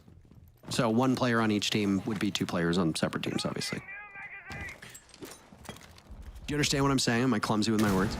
I get what you're saying, Parker. The timer has honestly determined the result far more than I expected. I think it honestly shows one of 2 things. 1, these teams are very evenly matched, and 2, that they are still learning and growing as teams, which stands to reason. I did not expect one roster move to vault Envy as far up the standings as it has. Standby stuck to the roster entirely, and they're holding their own against the team that started the day in first place. Emilio's got a nasty Denari set up on the server stairs. If they want to take through server, if they want to plant on this A site, they're going to have to deal with that. Not sure if they're aware that it's there. I would guess that they're not. They might not care. Kendall's coming down through the hatch. There goes JJ, which starts to open up that potential of walking down the staircase. And it'll be Fens to go first. Rival's next line of defense, and he manages to shoot the Candela at the last second right as you hear its wails behind that server rack. He spies a foot, but he can't really do much beyond that.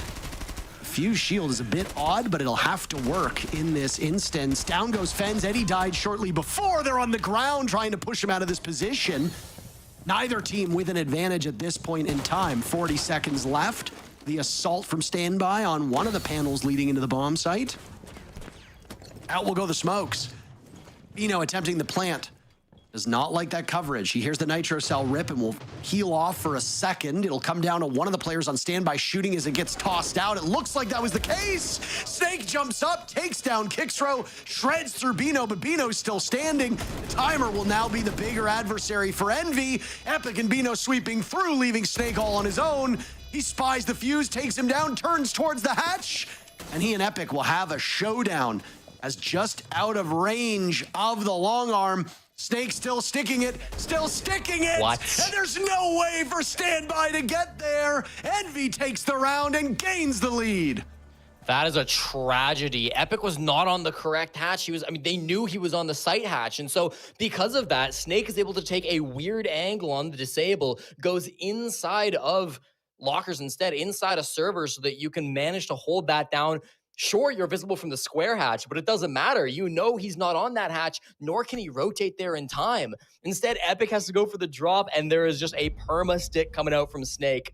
That is massive. Probably maybe the hardest post plant to win as a defender because how strong the hatches are. But numbers were so low and information was so good that Snake was able to make the right decision there and just stick while putting his body deep inside of servers. Nearly a textbook bank basement attack from Standby. They trade 2 for 2, clearing out of server. And I do have to say, the Denari trap for Emilio did do about half damage on defense, so good bit of damage there. He died to a headshot, so it wasn't impactful in the end, but for those keeping track at home. You trade 2 for 2, then you go for the shield plant, and Nitro gets caught on a wall, which is a terrifying reality to be in if you're Snake, but makes up for it in the end. Wins the 1v1, gets the disable off, and managed to win his team the round, meaning they are 1 away from match point.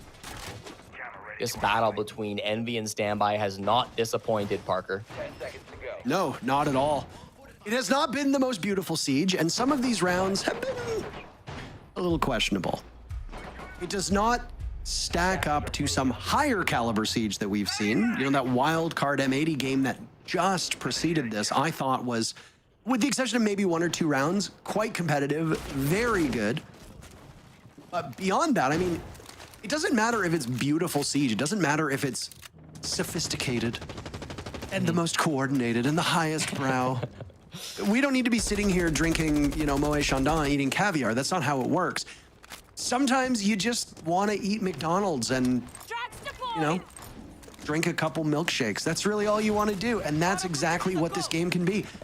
It's good entertainment, and it has been a very entertaining match up to this point, even if there have been mistakes, quite obvious mistakes committed on both sides. They are newer teams. They are learning. They are growing. Snake is learning. that if he decides to deal with Kickstarter head on, there's going to be some problems. Both of them are dead. And with that, 8 players remain with 2 minutes to go. You will gleefully take a trade between Oryx and Ram, though. I think Snake is taking that to the bank. Literally, they're playing on bank. In the 4v4, it's going to favor Envy just slightly because of that trade out, and they're going to be a little bit safer in these positions. There's not really a lot of soft breach other than that Ram that was brought. Fens should have a secondary shotgun, and I guess you got the DMR on Epic as well, but it's really slim pickings. Those players are going to have to get into those positions as well. Epic's goal will instead be to push in through lobby. Bino might be pushing this way as well. There are a lot of players that are kind of aggressive in towards tellers, so they will need to be cleared, but based on that red ping, it seems they have the information. There go the Candelas, and now the shield will follow up. Bino's been just taking a beating on this roll, a very thankless one, but it's his feet that have been the problem. Fens, the only kill amidst the chaos on the side of Standby. Eddie left on his own as Envy have punished everybody else and worn Standby down. The first half for Standby showed so much promise, and especially when they swapped sides. There was a good look from Standby on that very first attempt, but Envy has been in the driver's seat for the last 5, 6, 7 minutes. They're searching for match point. They only need one more player mounted to their wall, one more trophy to hang up, and it's Eddie. He's got the LMG. He's got 2 Candelas. He's got some hard breach gadgetry. It's possible, Jesse. Admittedly, quite unlikely, but we've seen what should be the impossible happen already today. I referenced that Shopify Rebellion matchup for exactly what you'd expect. Candelas will now go off. Eddie jumps on in, frozen by the Zoto canister, and killed by Aiden. Match point for Envy as they look like they're slowly putting things together on this second half. For me, it comes back to that teller's hold being played by both Rival and Emilio. Long-time teammates down inside of Tier 2, working together. One covers one door, the other covers the other. You had thought with the Candelas flying into that room and with the blitz play as well that it was going to be Standby that cleared that out and themselves had the man advantage, but that was not what it was. Instead, just too strong on the defense. Really nice play between those two to set their teammates up. Able to clutch that one out in the end alongside Aiden, of course, who helped close things out. Definitely feels like we've seen the tides turn a bit in this game, Parker. It was neck and neck up until a point. These last couple of rounds have been a little bit sloppier ever since we saw that first rush from Standby. They got their first attack, went up 4-3. Since then, they've gone for slower paced pushes. They've had to play more of the map clear. They've had to play more of the round. And in those little moments, Envy are coming out on top. That previous round was a converted opening pick by Snake, so no problems there. But in both rounds 8 and 9, it was Fens to grab the entry for Standby. And both times they failed to convert that round win. This was a big problem for Standby in the first week. They were the worst conversion team in the North America League, winning only 50% of rounds when they got the opening pick. For most teams, you're looking to be at about 67%, 2/3 for that stat. So it was something I've been watching all game long, and it started off quite good for them on the conversions, but recently, over the last 3 rounds, it's really fallen off. I think a lot of it really has boiled down to that entry play, and I don't want to thrust this unfairly on Bino, but the fuse into the blitz, it did not really show what you can do on that roll and with that operator. I mean, look at the side of Envy. The operators that they banned are not shield operators. Monty's available, Blitz is available. I was very confused by the fuse pick just because teams keep trying to attempt fuse shield. They keep trying to shoehorn them in, and it never seems to work. And again, we circle back to the conversation. Beautiful shot by Epic, by the way. Aiden had no idea that one was coming. I circle back to the question that we always ask, which is, surely there's something better here than a fuse shield, right? And I feel sadly vindicated most of the time. Well, there's an entry pick for you. Long range on the rappel is Epic. I've just been talking about how they haven't converted very many of these entries, especially on their attacking side. So this will kind of be the test. Can they break that stat line? Still like the tools in the pockets of Envy, right? They've got JJ Blast on the smoke. No longer have the Warden from Snake, but instead, Rival can play kind of aggressive on this zombie position. Last time they got this wall open at almost the exact same time, and it took them over a minute to plant. I want to say it a little earlier this time, Parker. There goes that death mark. Onto the only one that they can find, which was the Azami. Finds some salvation standing on top of the Kiba barrier. Don't see that all that often. He'll shoot through it, but it'll buy some time for Rival, who hasn't quite lost that protection just yet, but is still being tracked down by that little flying gadget that's now flown away. Final minute of a critical round for both teams. Envy has a nest egg, so things will not go completely kaput if they lose here, but they want to close it out. They are outnumbered. They're getting hunted down. Rival in a terrible spot, finished off. Bino quarterbacking what will be the execute as he holds on to that case. Fens is down below too. He's got Snake and JJ Blast as options for that final death mark. The EMPs will go off, Logic Bomb will go off, Envy's position's revealed. They find themselves on their back foot as Bino takes a little bit of damage from the gas.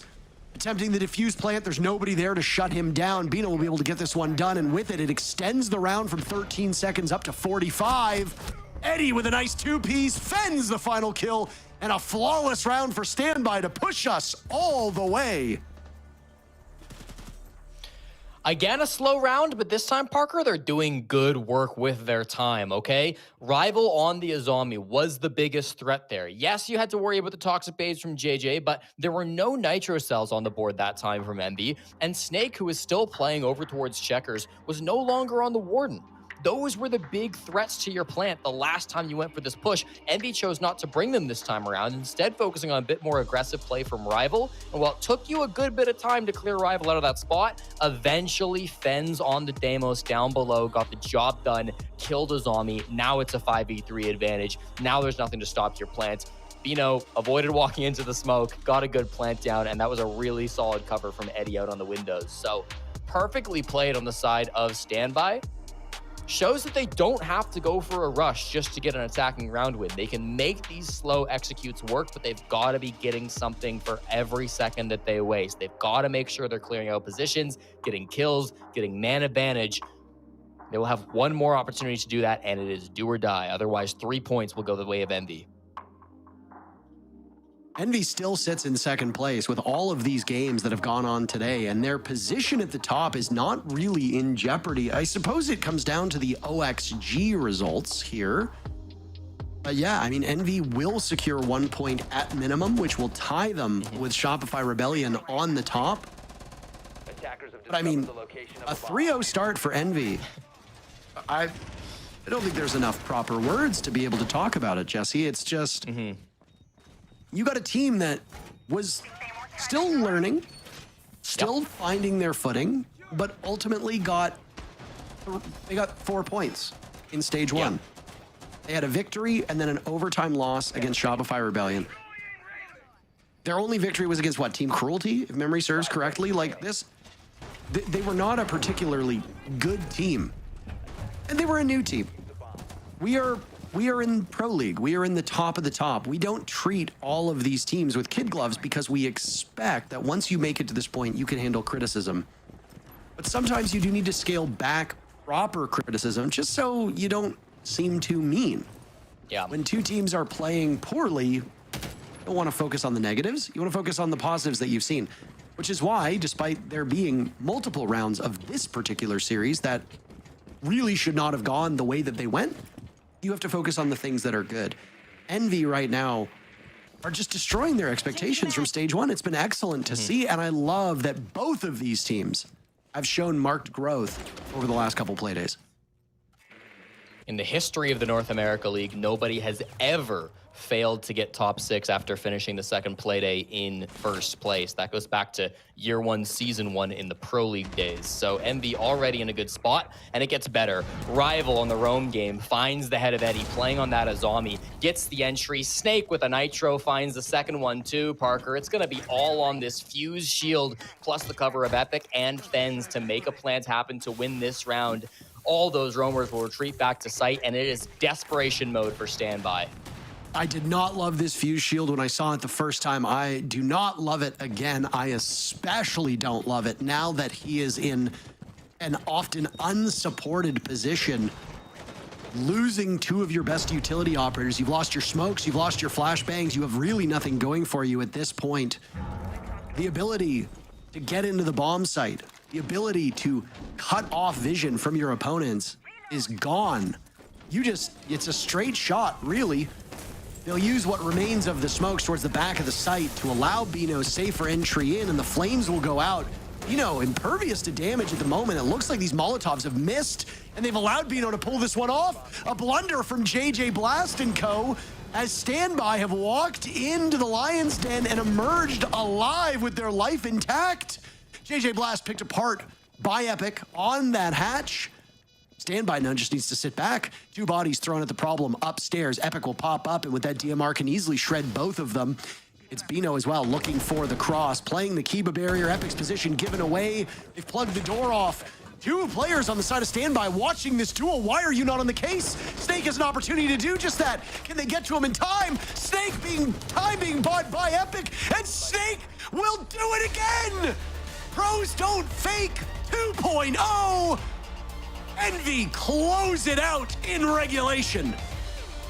Oh, goodness, Parker. Snake is the man to get it done. The MVP in their first game, and while those disables may not get tracked on the stats that people watch, absolutely critical for winning this game for Envy. Fantastically done by him. There was some missed Tachanka fire from JJ Blast, so that's a win for Desert, I guess. But in the end, it's a more important win for Envy. They get a huge victory and will be now, 9 points in the NAL? Yep. That is insane. 9 points is really quite a crazy total. 11 points was the cutoff for playoffs last time. Envy's almost there. Let's see what the desk has to say about this after the break. We'll be right back.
Canton and Printer. Canton and Printer.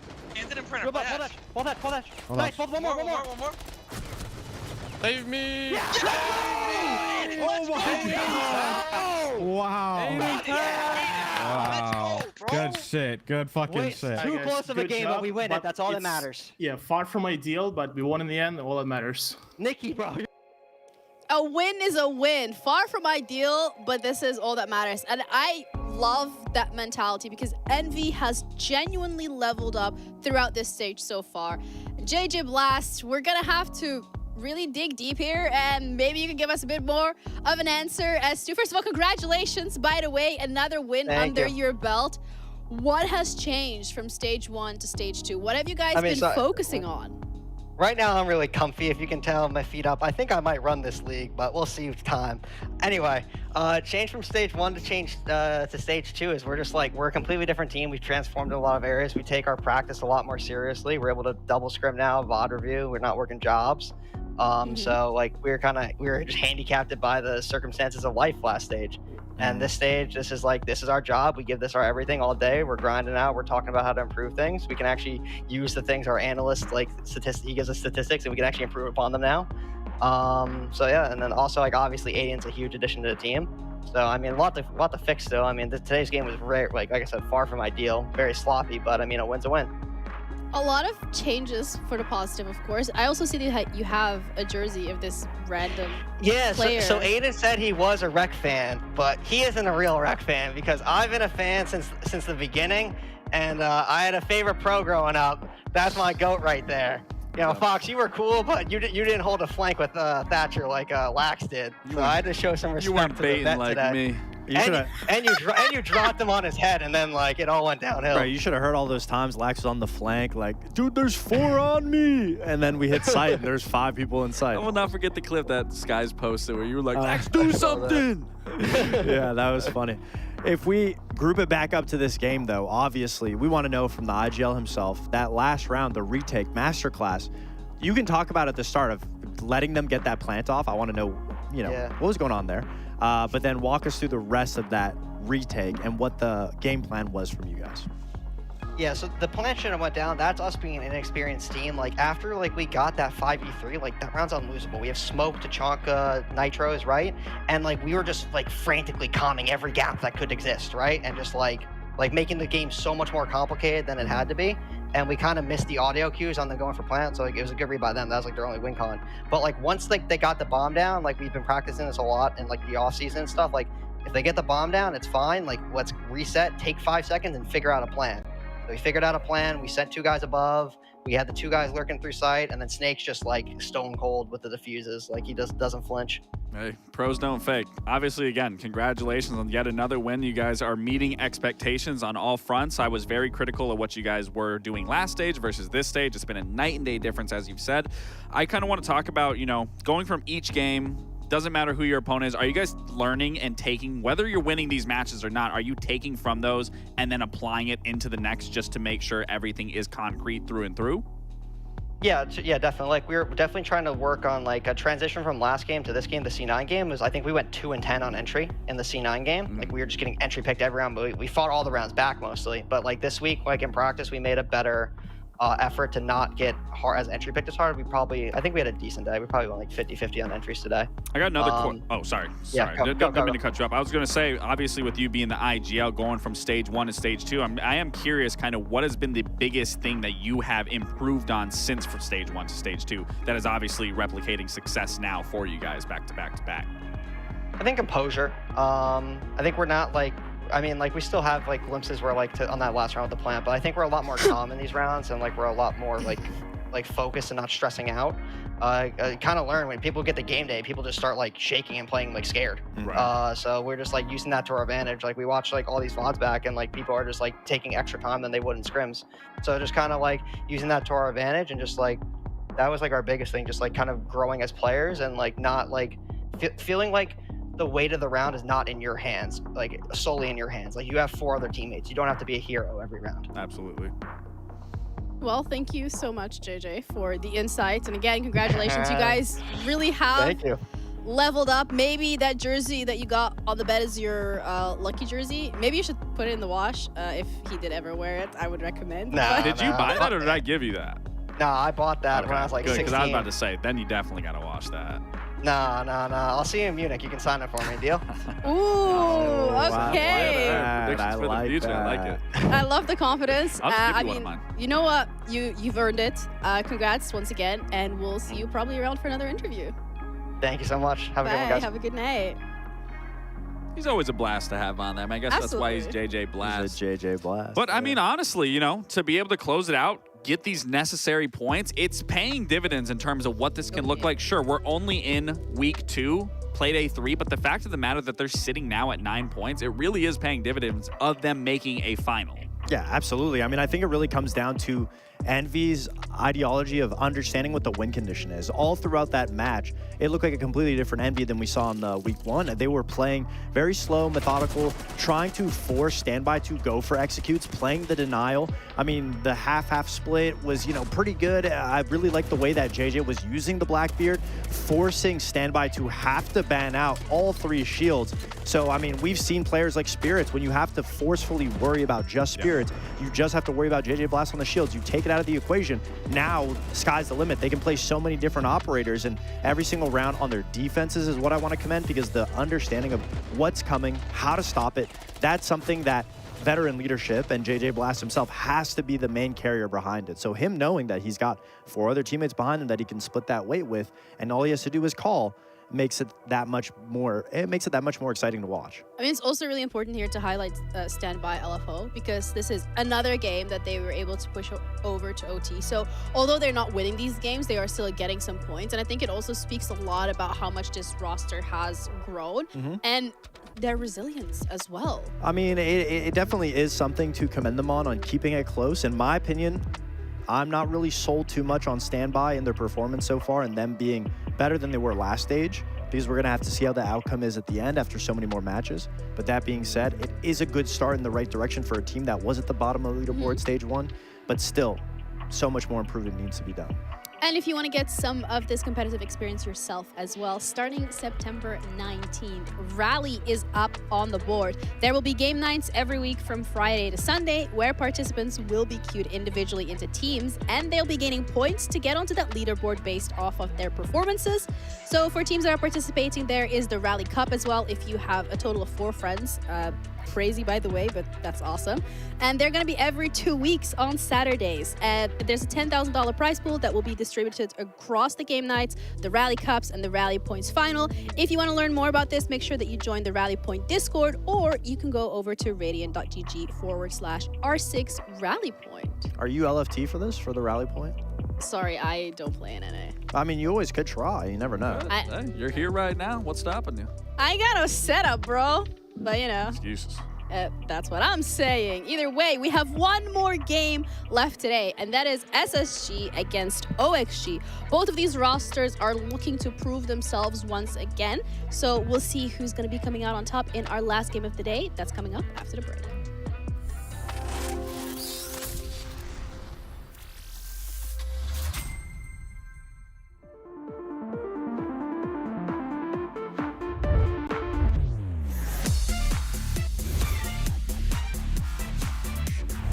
And dash together. Unbelievable. Can he get there in time? Cameraman's going to complete. Big ET finds a huge 4K and Gimbo. There's only 4 seconds left. There's no way. Whilst not easy, is potentially winnable. No. They've given him a 1v1 and they've given him both down. They find the down as well. Yesterday they took the crown from LA. Today they take the kingdom from Blackout.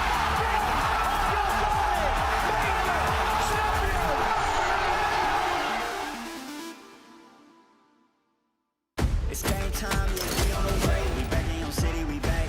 I gotta get to it, in fact. Never no time to relax. I'm packing the stacks, I'm firming the stacks. Game time, game time, game time. They got to step on a landmine. Like a landmine. It's game time, yeah, we on the way.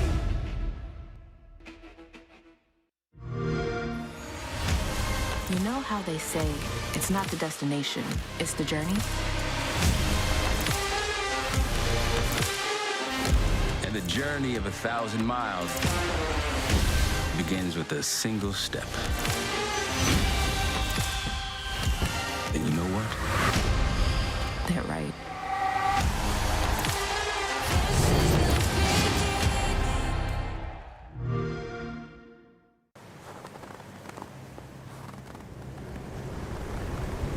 Keep an eye out for contact.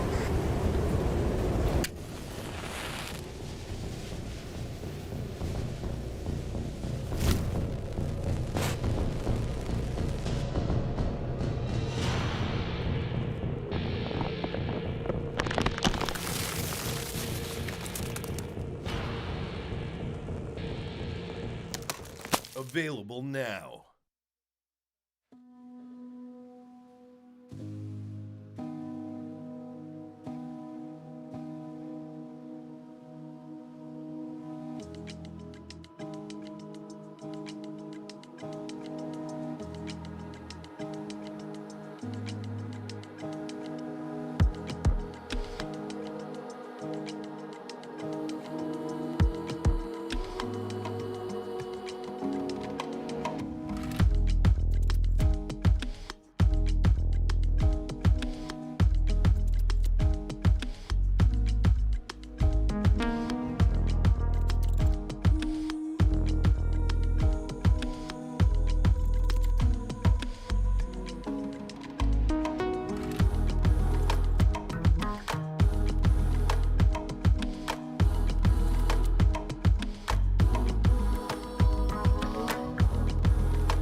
And the final game of today is here. OXG against SSG. Welcome back, everyone, to the NAL Playday 3 first one of week number 2. I'm Ginny, and I'm joined with Foxay and Lax. We're gonna talk about this one because OXG, SSG, both of these rosters have 1 win, 1 loss, and SSG specifically, a lot to prove considering they were number 1 seed last stage. Yeah, and both teams had a pretty good showing at EWC, better than what we expected them to show. So obviously now to come back into the NAL and find, a little bit of struggling. I mean, it's about getting back to basics, putting one foot in front of the other, and obviously both teams, yes, do have something to prove. They obviously want to make the major, and it's teams that we expect to see them there. So we want to see a little bit more consistency, a little bit more on SSG side because they were number 1 in NA last stage. OXG, though, they also actually managed to go to EWC, which I think a lot of people weren't expecting. A lot of people were expecting M80 to be the one heading over there, and they went there and still had a solid showing. Yeah, I mean, they squeaked by last stage. I wouldn't say we fully counted them out, but we weren't really sure what was going to happen. Because, again, when you look at that roster, everyone is very talented in their own right. The biggest struggle for them was finding their foundation and knowing what to do on these attacks. I would say that's where they have absolutely struggled the most, whether that's been regionally or even internationally, as they have continuously, even in throughout this stage, are lacking depth in their attacks. Yeah, and when we are looking at OXG specifically, it was the game against Cruelty in round 5 that really had a lot of us throwing up the question mark. Yeah, I mean, again, when you're looking at Oxygen and specifically on their attacks, it's always been a proprietor that this is where they struggle the absolute most. And a lot of it, like I've said time and time again, a lot of that comes back to Force of being able to understand the win conditions, being able to understand the plays that need to be made in order to make a round successful. And especially in round 5, as you said, this round could have gone perfectly in so many different ways. But the big issue here is that Forrest has the bomb. And I've said this, when Forrest is on the shield, he needs to not only utilize that shield properly in taking position, but also setting his team up for success. But what he does here at the start was great. He uses the shield to try to take that space, but the problem is he dies first. He loses the diffuser inside train. That now sets up Cruelty to be able to play these crossfires. They know that bomb is down. There's nothing that can be done from the Oxygen side. Whereas you see the setup, it was clearly set up to go for an execute and go for a plant. But again, because of Forrest's negligence to understand what actually needs to follow through to make this round successful, they end up losing a round that realistically should have gone in their favor. But this is happening time and time again, and a lot of it really is on the backing of Forrest. But a player like Adam really also contributed heavy into Oxygen's success throughout that Cruelty matchup with his play and with his entry. So again, when you're looking at two things, one, Adam needing to be a big standout player and standout performer that we saw in that match, but then also falling back to Forrest, needing to be that IGL, needing to utilize those shields, and really understand the strat that he is implementing in these rounds, because Oxygen hasn't really looked too convincing in their past 2 matches. Sheesh. Thank you for your OXG TED Talk. A lot of very insightful information. But the thing is as well, like when we're looking at a roster like OXG making these mistakes, if any team is going to punish those mistakes immediately, it is a team like SSG. Absolutely. That is pretty much locked in. Yeah, but we're seeing some trends from SSG. I mean, obviously, what we saw in week 1 was a very strong first day, but then day 2, it was a night and day difference. And you can see, because of the maps, I feel like that is the biggest issue for SSG. SSG's game plan works tremendously well when they're forced to play next to each other because of the map size, and obviously with their very calculated aggression. But we saw on Nighthaven Labs, that's the exact opposite of what they did against Wildcard. Individualized all over the map, 1v1s, trying to hold mass amount of positions, going for these fights together, but they're so split up that even if something goes wrong, they're not in an area to be able to help each other at all. It's very individual fights that you would hope SSG wouldn't be doing because of how successful they are on the smaller maps. Yeah, and the game against Wildcard specifically, I think threw a lot of us a bit for a spanner in terms of like what went wrong here, and round 9, if anything, was quite a bit of a highlight of that. Yeah, I mean, it was an easy round win for SSG. They have such huge man advantage just because Wildcard tries to go for a retake. They get the first 2 picks, put it into a 5v2, but look at where everybody is spread out on the map. We have 2 people upstairs holding different areas. We have 3 people downstairs holding different areas, and all 1v1s coming down to Wildcard. And of course, you shouldn't be losing fights like this in the first place, but if you give a great player the opportunity to win a gunfight, like we saw Surf do today, they can easily easily get that back. And this was an easy round one. Post plants down. If everyone just stays alive from SSG, nothing would go south. This would have been an easy one round. So that is the main issue for SSG, is even when they have all this control on these big maps, they're not used to playing passive. They're not used to playing that time. They're trying to go aggressive. They're trying to get in your face, cause you to make the mistake. But on a big map where there's a lot of room to be malleable, it causes SSG to just give opening kills that, yes, it can go either way, but that's a prime example of how it can be a double-edged sword and go south. So I feel like SSG's main plan should be, one, slowing it down on bigger maps, and then two, is making sure that they're just playing the smaller maps in the first place, because the games would be easier and done at that point. So 3, just don't pick any of the bigger maps and ban every single one of them. Wish we were going to be looking at the map veto to see whether or not that is the strategy that they have decided to stick to. I mean, let's definitely not see another cafe from either one of these teams. But for me, it really isn't going to come down to the map. I mean, SSG historically, throughout this last stage, throughout playoffs, throughout even EWC, SSG has been absolutely dominating Oxygen. And for me, for Oxygen, the biggest thing is no matter where this map comes down to, it's being able to understand and how to play against the aggression of SSG. And even looking at a VOD of Wildcard and SSG, you can dissect that and see where SSG is lacking. Sure, on Border, you're not going to find people out on an island by themselves, but you can still pick apart at an SSG setup and realize, okay, they're going to get aggressive on some side of the map. Double up on it. Play that man advantage. Get that peak if you can, because we know, again, SSG is going to play aggressive, especially on a map like Border, especially where a lot of these maps a lot of these positions are going to be heavily contested.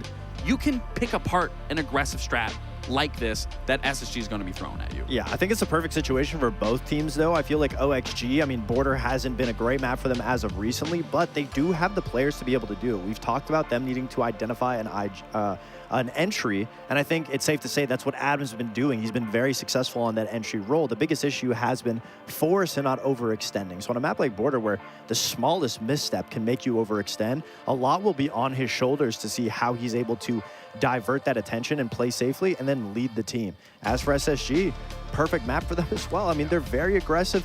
Ashen, Newers, especially holding these pinhold positions in CC and E stairs, that'll be where the first battles take place. And obviously, again, it's all going to come down on the Forest. Can he be useful on that shield? Can he play slow after they get positioning? That's the biggest question. For me, then, it's a matter of predictions, because we're kind of like highlighting this as going to be like an equal battleground. Are we saying because SSG is a bit more disciplined, they will be able to punish these mistakes? But there's also a world where OXG will maybe not make these mistakes?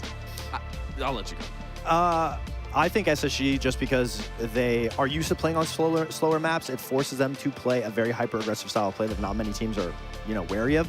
I feel like that'll be able to take advantage of OXG, take advantage of Forest, unless we see a change from them.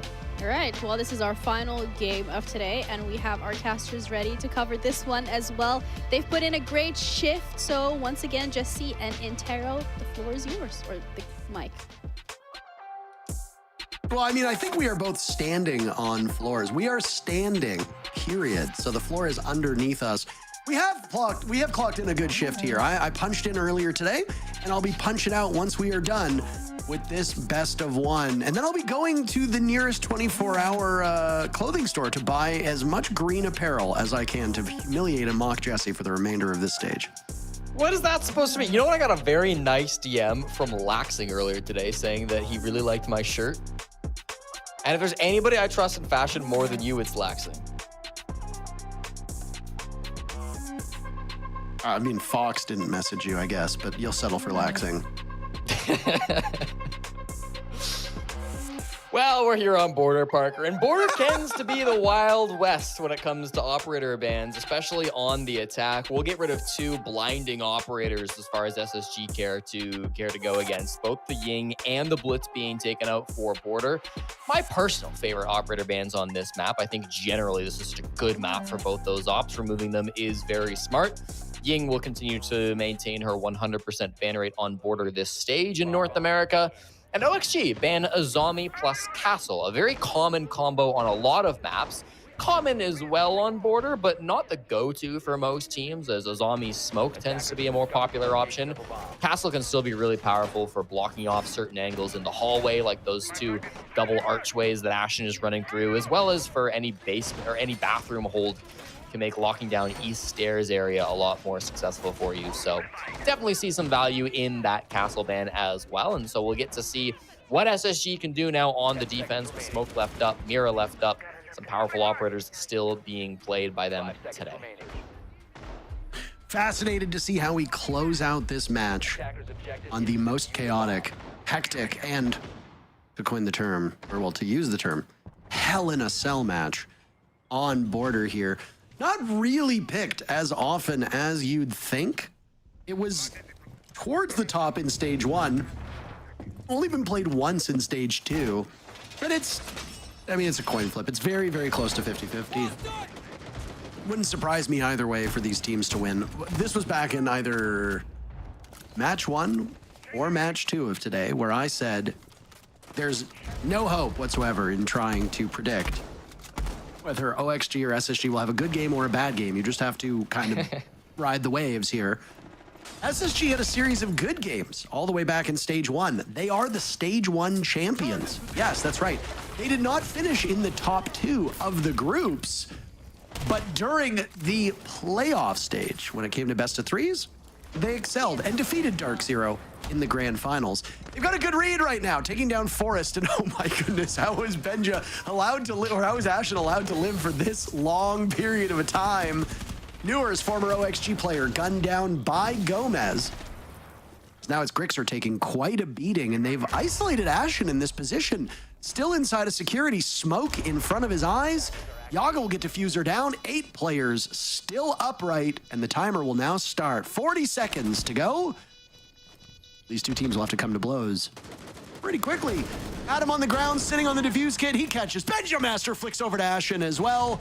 Excellent start, and it's OXG with Gomez and Grixer to do some serious work.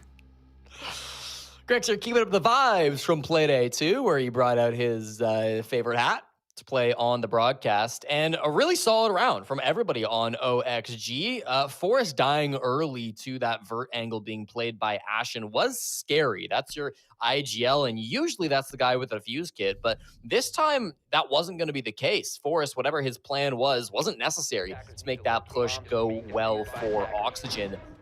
Ended up getting control of lockers as soon as they got that frag onto Newers, who was the only player really in sight to stop that plant. And then they ended up smoking behind them because they knew that was going to be the angle where Ashen would have been able to deny the plant. So good use of smokes from OXG to make sure that couldn't happen. And then really strong post plant, particularly from Adam, ratting down behind the wall, popping up for a second. Really well played by him. Altogether, perfect round from OXG, and should be feeling good about this engagement. Historically, this has not been a matchup that Oxygen have fared very well in. Over the last 5 seasons, SSG have a 14-3 record over OXG, which is kind of ridiculous going back that far. They are 3-0 this season as well, beating Oxygen both in Stage 1 groups, the Stage 1 playoffs, and in Riyadh. So very dominant showing from Space Station, but after getting kind of rocked in Playday 2 by Wildcard, you do have to wonder if we're going to see that same aggressive playstyle that usually works so well from SSG shine through today.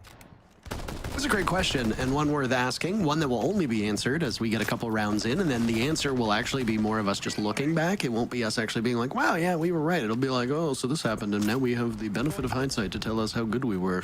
We are smart people. We'll see.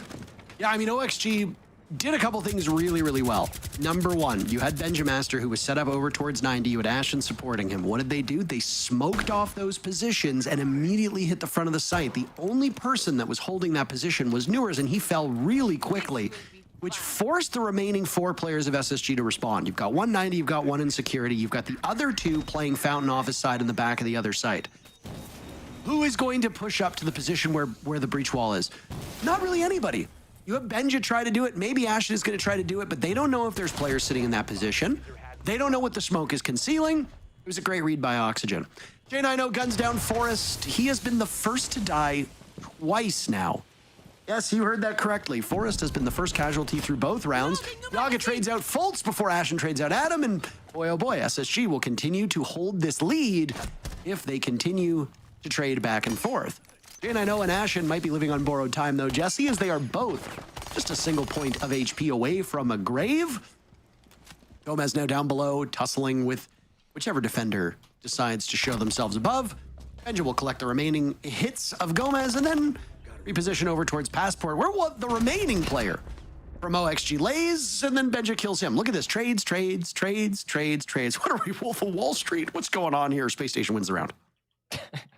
I mean, there certainly weren't really trades going Oxygen's way. Space Station were doing their best at it, but OXG consistently losing gunfights, scattered around the map, not playing together.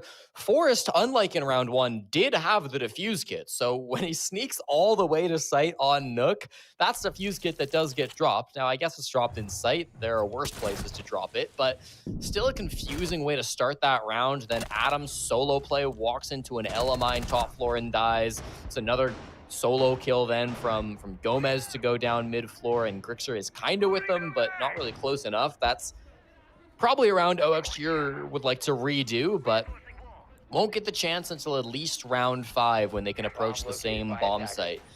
I know the desk was quite critical of Forest in the pregame of this matchup, and I think there's definitely some fair points being made, but so far for this Oxygen team, he's been playing really solo, really by himself in strange positions, and I do have to wonder if maybe, especially as an IGL, grouping up with a team a little bit more might be able to provide a bit more value, especially if he's going to be grabbing this defuse kit over and over.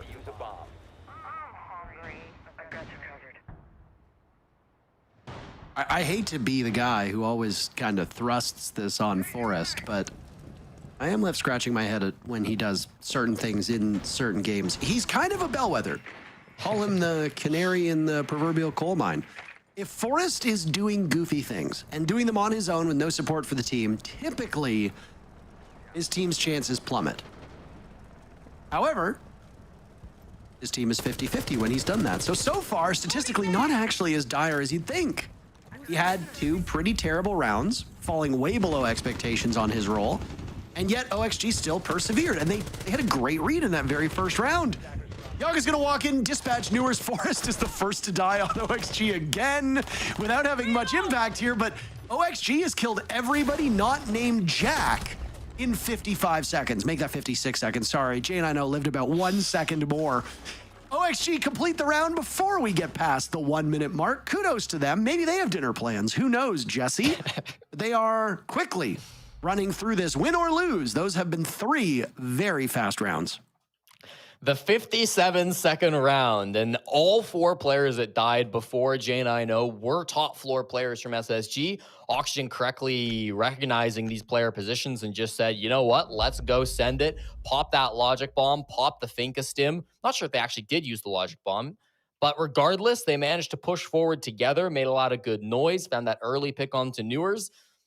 SSG getting a bit run over in these early rounds. Maybe they're finding one guy, but that's not the guy they need to be looking for. It's a lot of these longer angles that SSG are definitely aware of, but I just don't think are expecting to be used so quickly in the round, because Gomez is getting in very fast. Grixer and Yaga are getting very fast, right? Everybody is there together at a really quick pace. So nice from Oxygen to keep that up. You have to assume at some point SSG will read into this and start get a little bit more ready for the fast pushes. Attackers have located a bomb.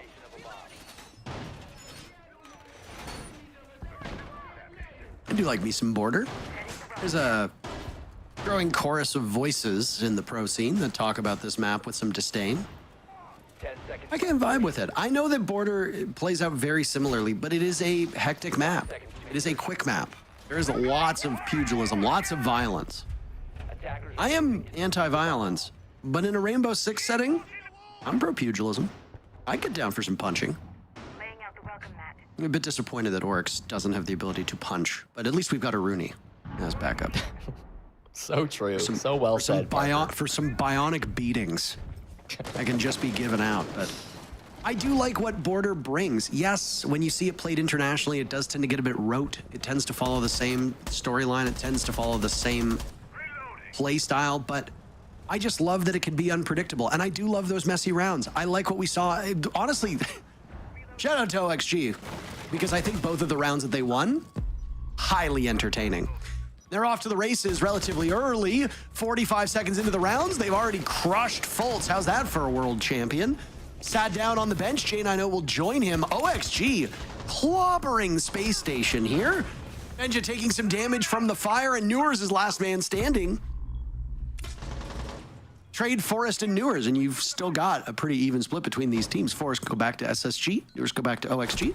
Still got the same numbers upright. Flawless round for Oxygen, though, as Newers is finished by his former teammate of Yaga, the Yog Dog. 3-1 for OXG. Every round won by OXG has been won with breathtaking speed. Can SSG slow them down? That should be their biggest focus right now.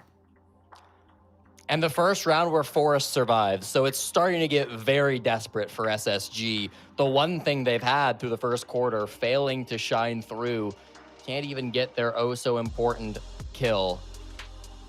Really does feel like the pace has just been set by Oxygen in these first 4 rounds, right? They're going so quickly. Their entries have been fantastic, and it's slightly annoying for me as a stats guy because they're not technically entries, right? A lot of time they're losing the opening pick first if Forest or somebody does go down, but in practice, right, in reality, they're taking this space. They're the ones who are making the aggressive plays to open up the map, to enter into the space that's being controlled by SSG. And they're doing so really quickly, really efficiently, and they're catching SSG off guard completely while they do that. It's been this 3-headed spear of Adam, Gomez, and Grixer over and over who are making these fast moves happen. You've got Yaga sitting on the Lion, hitting his EE1D, doing his best.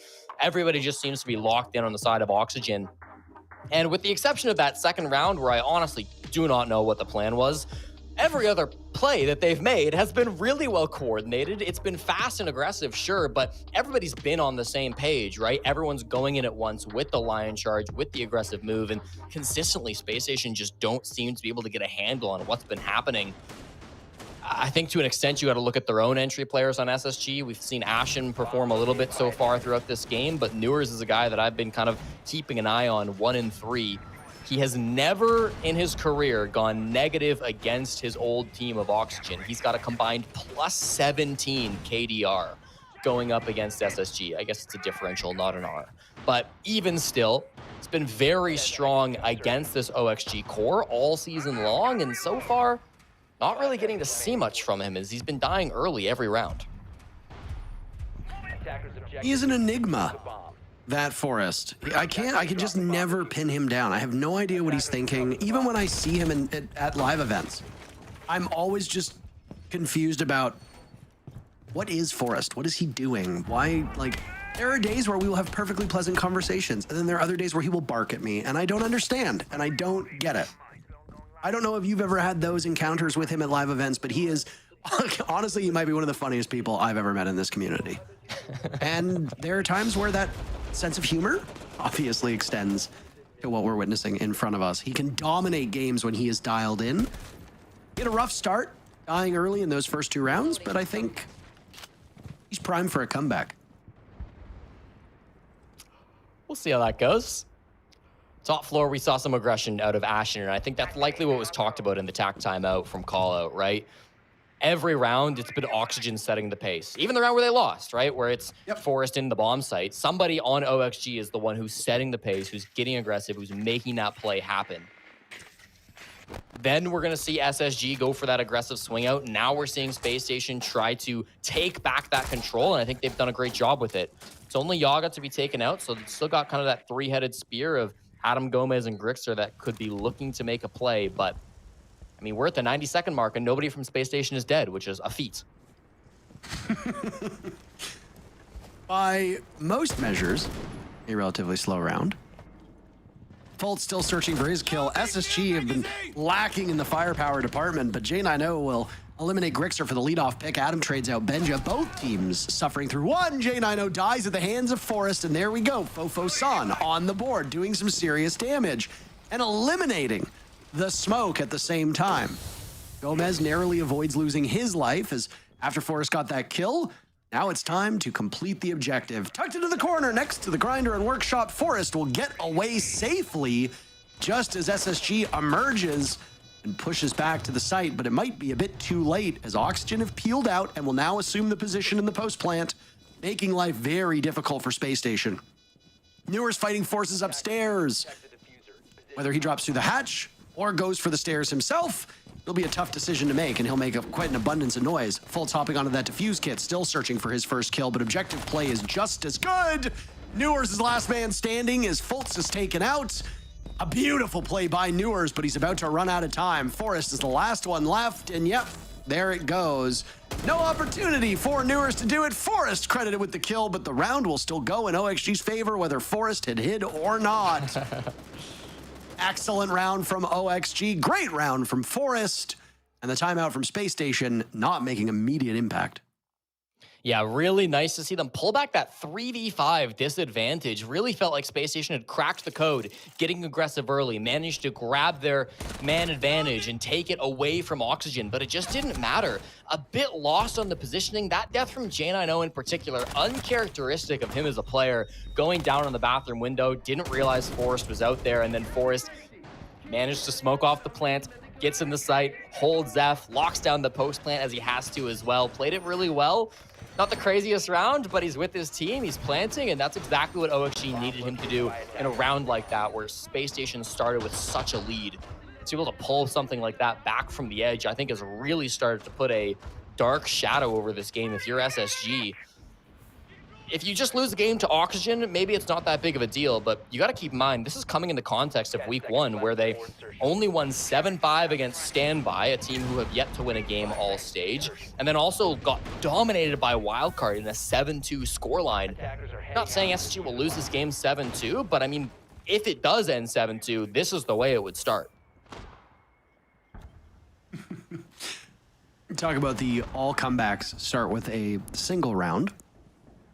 Attackers have really had their day today. It has been an incredibly attacker-sided set of games, which might also just speak to the teams that have started on attack. I mean, Clubhouse obviously is a great example of that. The tempo that was set in the very first match with DarkZero probably should not have been replicated, but most of these matches on paper were one-sided, I think you could say. Oh no, Yaga.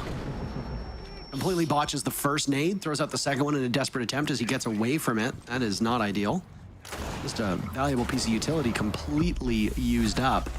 OXG going for a quick pace yet again. Fultz will break his donut, but that's about it. A breadstick for him. He's still baking. Grixer with 2 immediate kills. Fultz and Newers. Space Station down in numbers now. As Forrest still holds on to that diffuser. Lion will use one of 2 remaining scans. Good gadgetry here on the side of OXG. J9 still locking down east stairs. He's not really being pressured anymore. Yaga threw a nade to clear the bar, but then didn't really want to deal with it after that point. They are inside of servers, could move their way to workshop. Information's not good enough though. Benja does find Yaga to equalize the numbers at 3-3. SSG will now be trying to group up, play close together so they can play the trades. Down goes both players from a SSG inside the site, leaving Ashen isolated all on his own, and it's Forrest again to fire away wearing his Iron Maiden branded skin. I actually completely forgot that we did an Iron Maiden collaboration, and oh boy, that's just like awoken something in my brain now. OXG are the party people. They are partying. It is a 5-1 first half for Oxygen. Space Station look years removed from their victory in the playoffs just a couple months ago. What is going on with this SSG team? I mean, it's been fantastic on their attacks here on Border, and for me, the player that's really stood out has been Gomez. Round after round, stepping up for big, aggressive, early round kills as this swarm from Oxygen has consistently been so powerful in the early game, and that's such a contrast to what we saw in the first week. Gomez last week, on attack specifically, had a 3-10 stat line across their first 2 games. Gomez was not able to find any impact playing on the offense, but now 9-2 here in their game against SSG, tripling the kill count than what he had in the first week is absolutely incredible. Now he gets to swap over to the defense, where Gomez has been the better player as well. He had a 1.5 on defense in the first week of play. So he goes to the stronger side. SSG go to a bit of a weaker side as well. Space Station had their choice of side start, and on Border, there are different philosophies. Some teams like to start on attack. They think it's better. Some teams start on defense. Space Station chose defensive side to start on first, which means they probably think it's their better side on this map, which means they're in a lot of trouble because they need now to win all 6 attacks if they want their full 3 points. And even for an overtime win, they're going to need to win 5 out of 1 or 5 and 1. Does not bode well for SSG's chances, and I don't obviously. It's from basic arithmetic. I don't really like them that much. Oxygen has so much wiggle room, Jesse, and we're still doing some site setup. My stream is completely frozen. I don't know if you are suffering through the same thing. My stream is gone, but I do have a bit of a delayed feed that I can see, so I can tell you that everybody is still alive at the very moment. This is going to be Space Station's first chance on the attack, and of course it will be top floor. Getting Gomez out of security should be the initial focus, as well as Yaga, who's playing up there. Ashen holding a long angle onto him to hopefully catch him on a swing, but for now it's been very passive from OXG, and they've just been happy sitting in their spots. First minute off the board in Space Station, yet to get very much map control.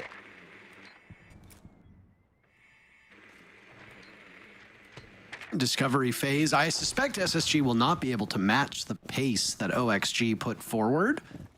SSG do not typically strike me as a team that is very quick to the punch. Oxygen hasn't really been that team either, so I'm a bit surprised to see this happen. It's a joint effort to take out Yaga. That was the Bucka Benjamaster down below, working alongside Ashen.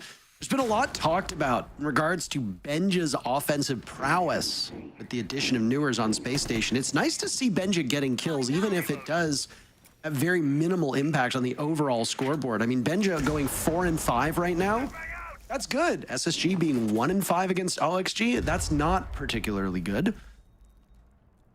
Right now, the lineup mostly focused on that top floor, though Ashen still lords from below.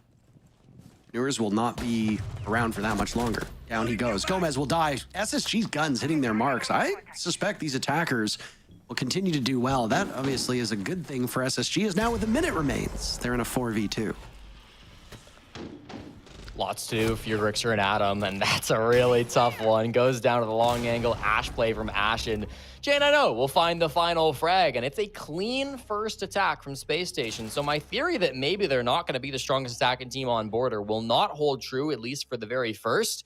I think starting off strong was really important in that round. The buck play from down below caused a lot of panic on the side of OXG, and then Ashen was in a really good spot to start to capitalize off that.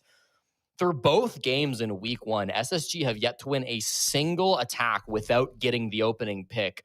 So finding those entry frags is going to be really important for Oxygen. Whoever it might be that gets in that first gunfight, it's really important that they win them, because so far in the North America League, Space Station have really struggled to pull those ones back. Their defenses have been a little bit more successful in that regard, but again, just to win this game or just to force an overtime, they're really going to need to focus on those attacks, which for a team like Space Station means focusing the early game, means getting good drones in and then finding ways to capitalize on that without losing players of your own.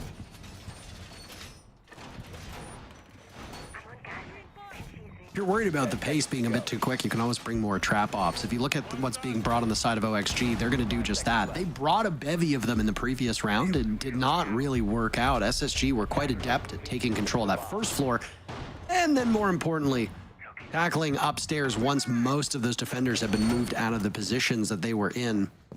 Goyo canisters will slow you down and halt you for 20 seconds, lest you take an unbelievable amount of damage from his gadgetry. Castle barricades will obviously slow you down unless you have explosives to open them up pretty quick, and then those Banshees from Malusi will function a similar way. The Warden and the Solus are just there for information and to deal with whatever gadgetry is brought on the side of SSG. Solus is usually very good at taking out these drones. Benjamaster is toying with Gomez quite a lot. Finally gets him. Gomez on 10 kills, by the way. Yeah, I mean, we were just talking about it, right? How good he's been compared to some of his other games, especially on attack. But now is when we can really start to see him shine. Top floor, always so important. It's only a 3-man hold from Yogg, Forrest, and Adam up here, but plenty of util for them to play around is going to give a bit of pause to SSG. You are absolutely correct that the pace is not going to be the same between these two squads. Bomb site is workshop, so the bathroom window not as important. Faults outside, and the first logic bomb does get called, but it doesn't seem like there's going to be any immediate action being played from that. Still players mostly outside the building, working on the castle barricades, working on the banshees as they start to get in. Yaga might be the first target as he is playing security, but probably has the hatch to fall back.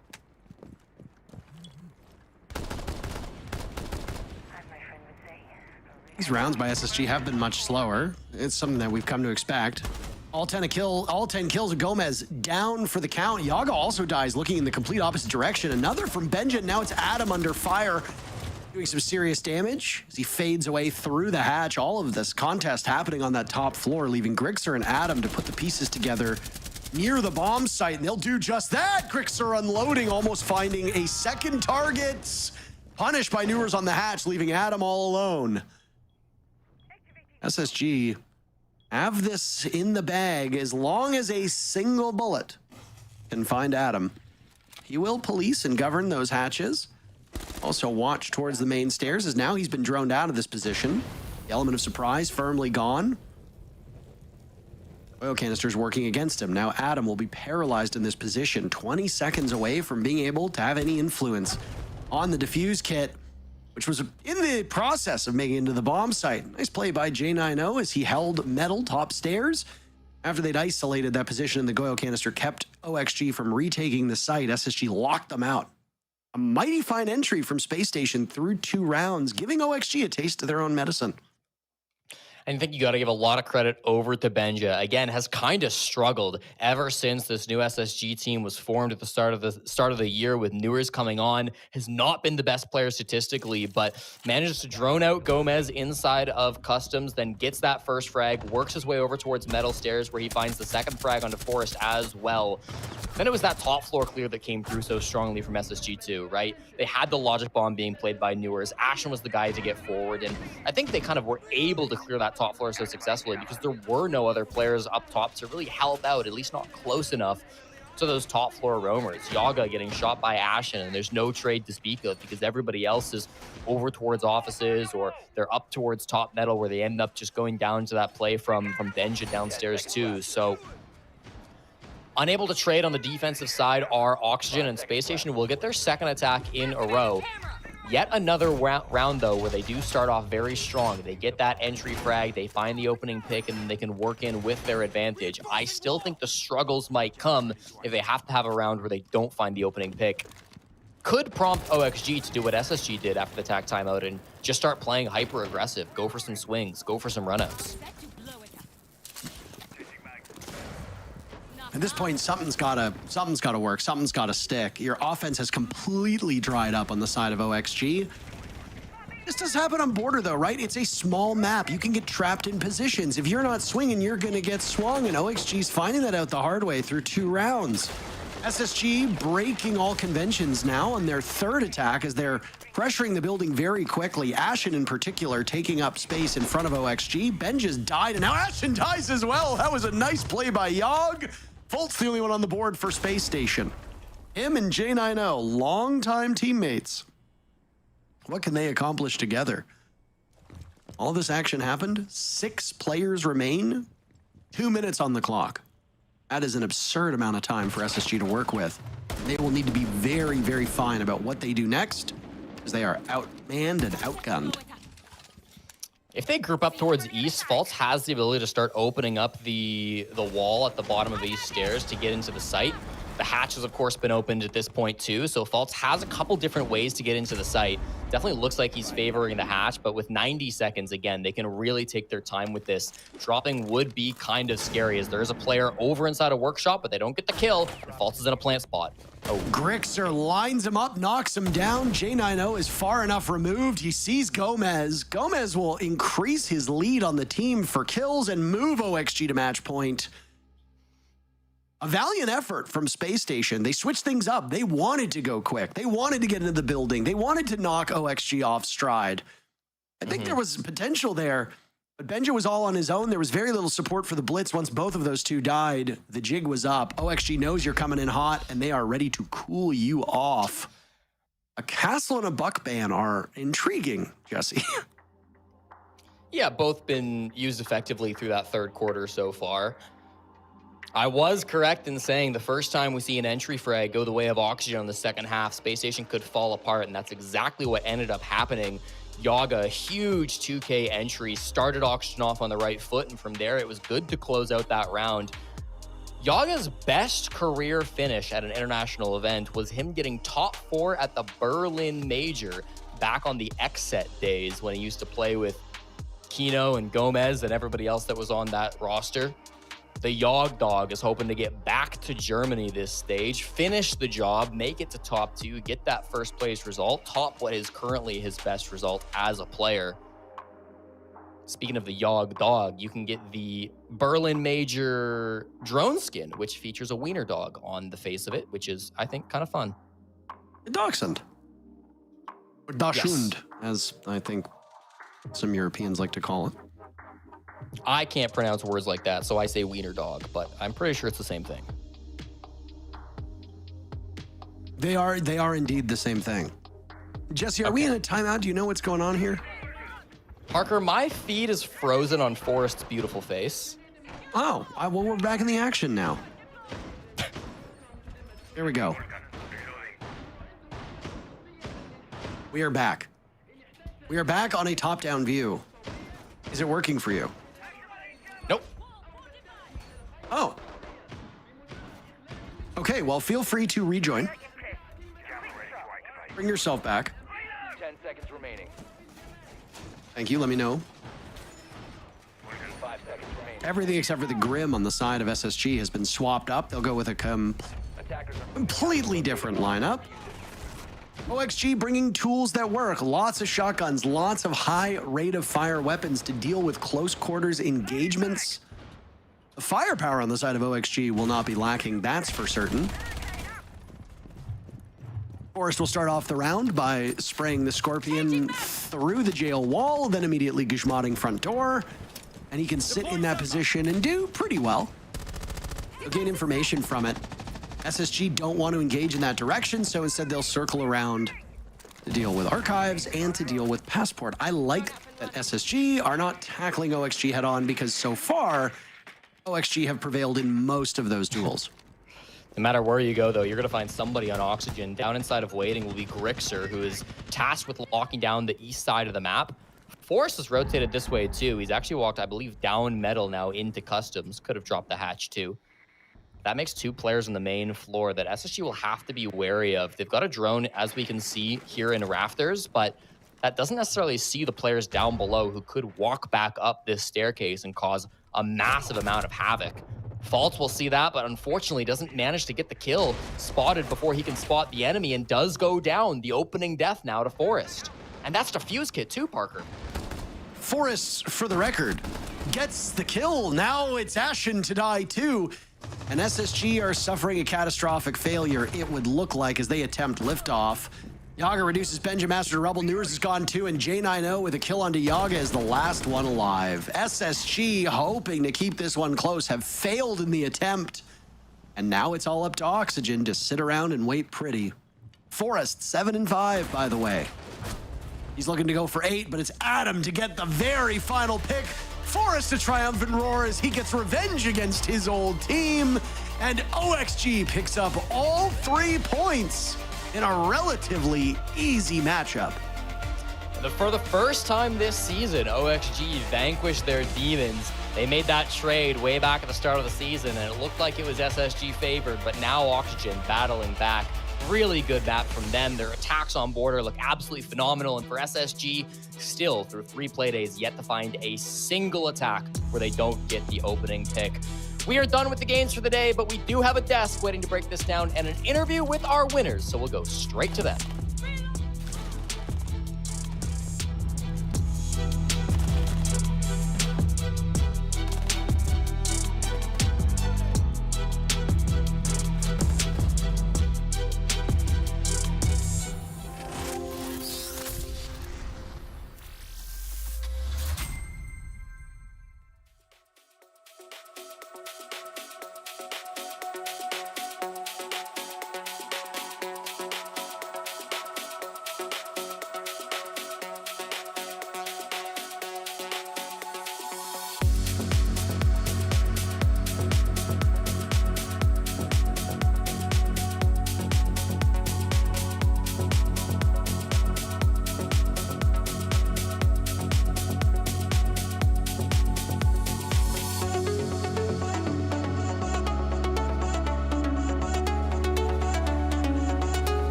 I can call back. I can call concrete. Right? Fo, go on me now. Fo, go on me. Go on me. No, I'm playing archetypes. He has to go east. Mark the mark. Yo, play close to me. Peeking. Printer. Nice! Guys, come on! Shit, Let's fucking go! Way to fucking go, dude. Holy Nice! shit. Play should have looked like, boys. Let's go, guys. This is what playoffs should have looked like, bro. Bro. Got watching myself. Tell them. All right, a 7-3 win for OXG against SSG. Wish we had the predictions from the side of the analysts going in favor of SSG, and you know, understandably so. They were the first seed in last NAL stage, but OXG gave them a run for their money today, and Forest was the spearhead for that as well. Congratulations on your win today, Forest. You were so hype at the end. How are you feeling right now? I'm feeling a lot of relief because, like, I really didn't want to lose this game at all. So I'm glad we won it. Nothing personal, right? Absolutely not. More like the border matchup. Like, we can for sure beat these guys on border. Right, and you guys did. Well, first things first, we see the tattoo. Second thing, congratulations. And third thing, obviously, you know, how week 1 went, you guys are trying to bounce back. And week 2, you know, put a little bit of a stand for your guys' self. What was the biggest change for you as an IGL, taking it from week 1 going into week 2? I think the biggest thing is that we just got to keep our plans like fresh and, you know, just not like lose the game and lose ourselves, because that's kind of what's been happening.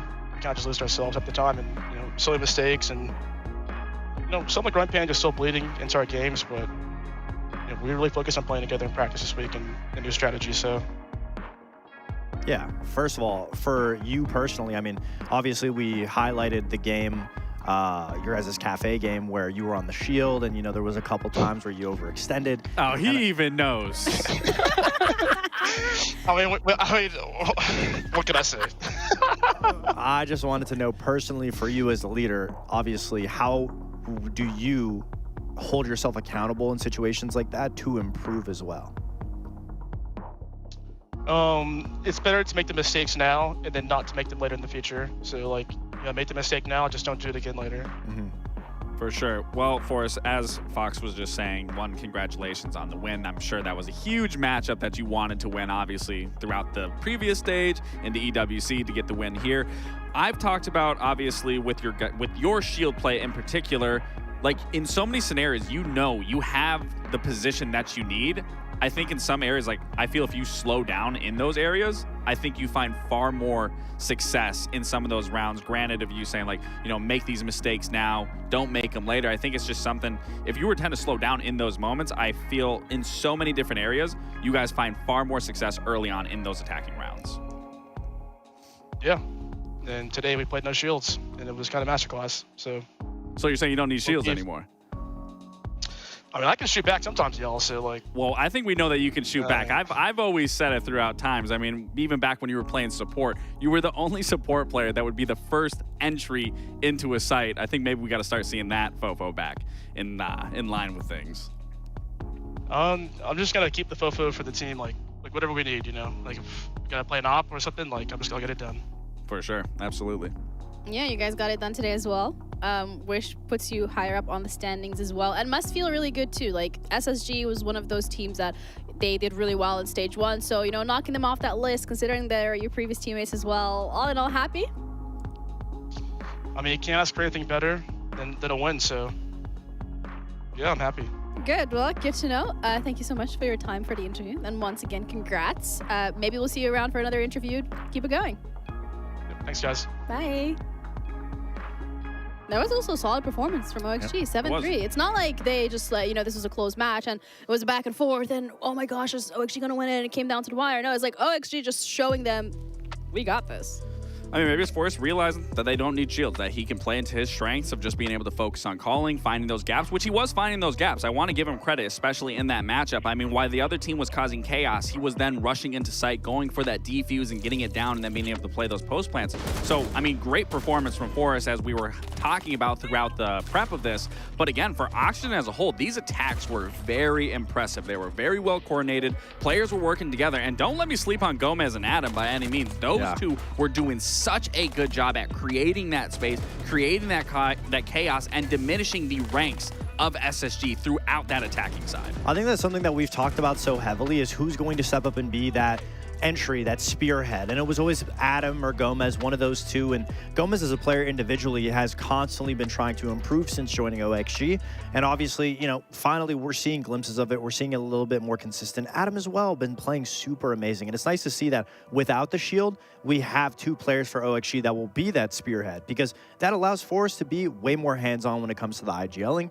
And obviously, what goes without saying, I think the confidence that OXG came into this matchup with was such a big difference maker, because that's something that we know that OXG has always been relatively a quiet team. So you need somebody who's going to be eccentric, screaming, keeping the energy up. And we saw in the game, the round win comms, that Forrest was exactly that. Absolutely. And honestly, I personally wouldn't mind if Forrest hopped back onto that supportive role and still played that aggressive style that he's always had, because even back on that Astralis roster and way back when, he thrived in that for whatever reason. Because again, back when we played, I never saw any support player do even half the stuff that Forrest did. And I think coming on that SSG roster forced him into a shield scenario where I feel maybe he felt he has to be on these shields now, given the meta, given the teams that he's been on. But maybe he does kind of fall back into that. And then he can, like you were saying, being able to lead from an outside perspective of not necessarily being in someone's face and having to do the same thing. Yeah, looking as well at every single one of the games that we've seen today, especially this last one, I think a lot of question mark remains when it comes to SSG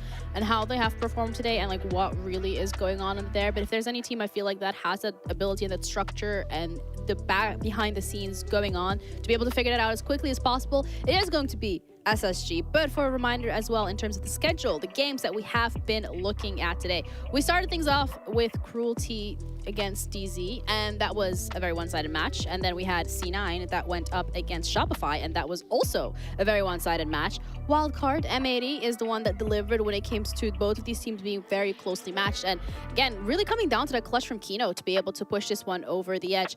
But all in all, what would you say was the biggest upset of today, Foxy? I think the biggest upset has to go for OXG SSG. Everyone expected SSG to at least keep it a lot closer than they would have, maybe even potentially won. As for the rest of the games, I'd say arguably the favorites won, but it's nice to see that Wildcard definitely kept it really close. They could have easily won that game themselves. No, like Ginny said, it was that clutch from Kino that I think really just propelled the motivation from M80 and just really gave the fire from underneath them to really just close out overtime where Wildcard just couldn't get it done. Again, Wildcard threw that in so many different areas. Yeah, where they're going to be kicking themselves about that tomorrow as well. But you know, the clutch from Kino was not the only clutch that we had today. We had quite a few of them. And Surf specifically is the one that's standing out for the black light detail, because that was a game changer. Oh, absolutely. Say the least. I mean, they were already doing very well, but at the situation when you lose a 1v5, mentally you cannot be in it as the losing team. For Surf to be in a 1v5 and never give up, and like you said, they give them the 1v1s, but still, to be able to constantly win those 1v1s and always be gun up, guard ready, I think that was beautiful. And watching him play this 2v1 situation, it wasn't just them giving him the 1v1s, he was isolating those individual gunfights, making sure he was taking those fights. He pops the smoke canister. He popped the... rotates into the open with a pistol. Yeah, the ingredients, the environmental ingredients, to see him use that. No, it was impressive. I think not only were we like in awe at the amount of kills that he was grabbing, but especially in that moment when he shot that canister and the smoke screen went out and then he repositioned to take advantage of that. Genius. I mean, genius, absolute genius. Yeah, and absolute cinema as well from the side of Surf. That was beautiful. But with the wins and the losses that have been secured today, the standings are also changing. Envy found themselves still they're still at the top with 9 points in total, followed by M80, SR, DZ, OXG, and Wildcard at number 5. What I would really like to see is for Cruelty and Standby LFO to get at least 1 point.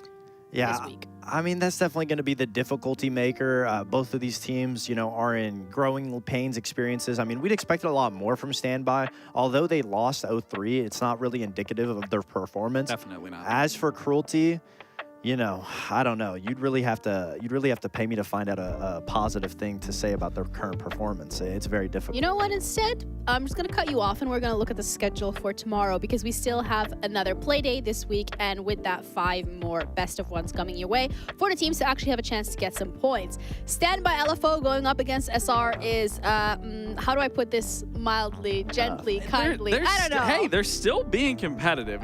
Sure, it's against SR, but even their first 2 matchups, I mean, they were relatively close. So you can't count them out. It's just a matter of will they push it to OT and at least secure a point. That'll be tough. I don't think they're gonna give Surf 5 isolated 1v1s. They might. They might. They might. It'll be tough. Yeah. It'll be tough. Either way, DZ M80 is the game that I'm personally going to be looking at. What about you, Lax? Honestly, Oxygen versus Wildcard. One, to see how Wildcard can bounce back, and then for Oxygen to see if they can replicate that exact same performance today. And again, if we maybe don't see Forrest on that shield, what those attacking halves look like, because that's where I critique them the most, is they lack depth on attack, but today would completely go against everything that I have said and critiqued. They look significantly better, so I want to see if that trend continues. Why are you looking at the schedule so disgusted? No, I'm not. I was just looking at it. I'm impressed because all the games, in my opinion, I feel like will be a lot closer. Besides maybe the first one, hopefully Standby is able to show up. But Cruelty Cloud9, I think that might be a lot closer than we expect. Envy SSG, with the way SSG's been looking right now, with the way Envy's been performing right now, that'll be a great matchup if they can get that win. If they can get, they'll set themselves up pretty well. That puts themselves in a great spot to just even secure top 6. Even if you lose the rest of the matches, points are so important, even early on, because it can already secure you. So, you know, stage 1, the battle for 6 was between 6 and 7 points. Literally. 6, 7. 8. Either way, thank you, gentlemen, for your invaluable insights on today's matchups. Damn, that was so professional. Anyways, guys, we are going to be back tomorrow, same time, same place, with 5 best of 1s here at the NAL. Until then, take care of yourselves, have a good night, and we will see you tomorrow.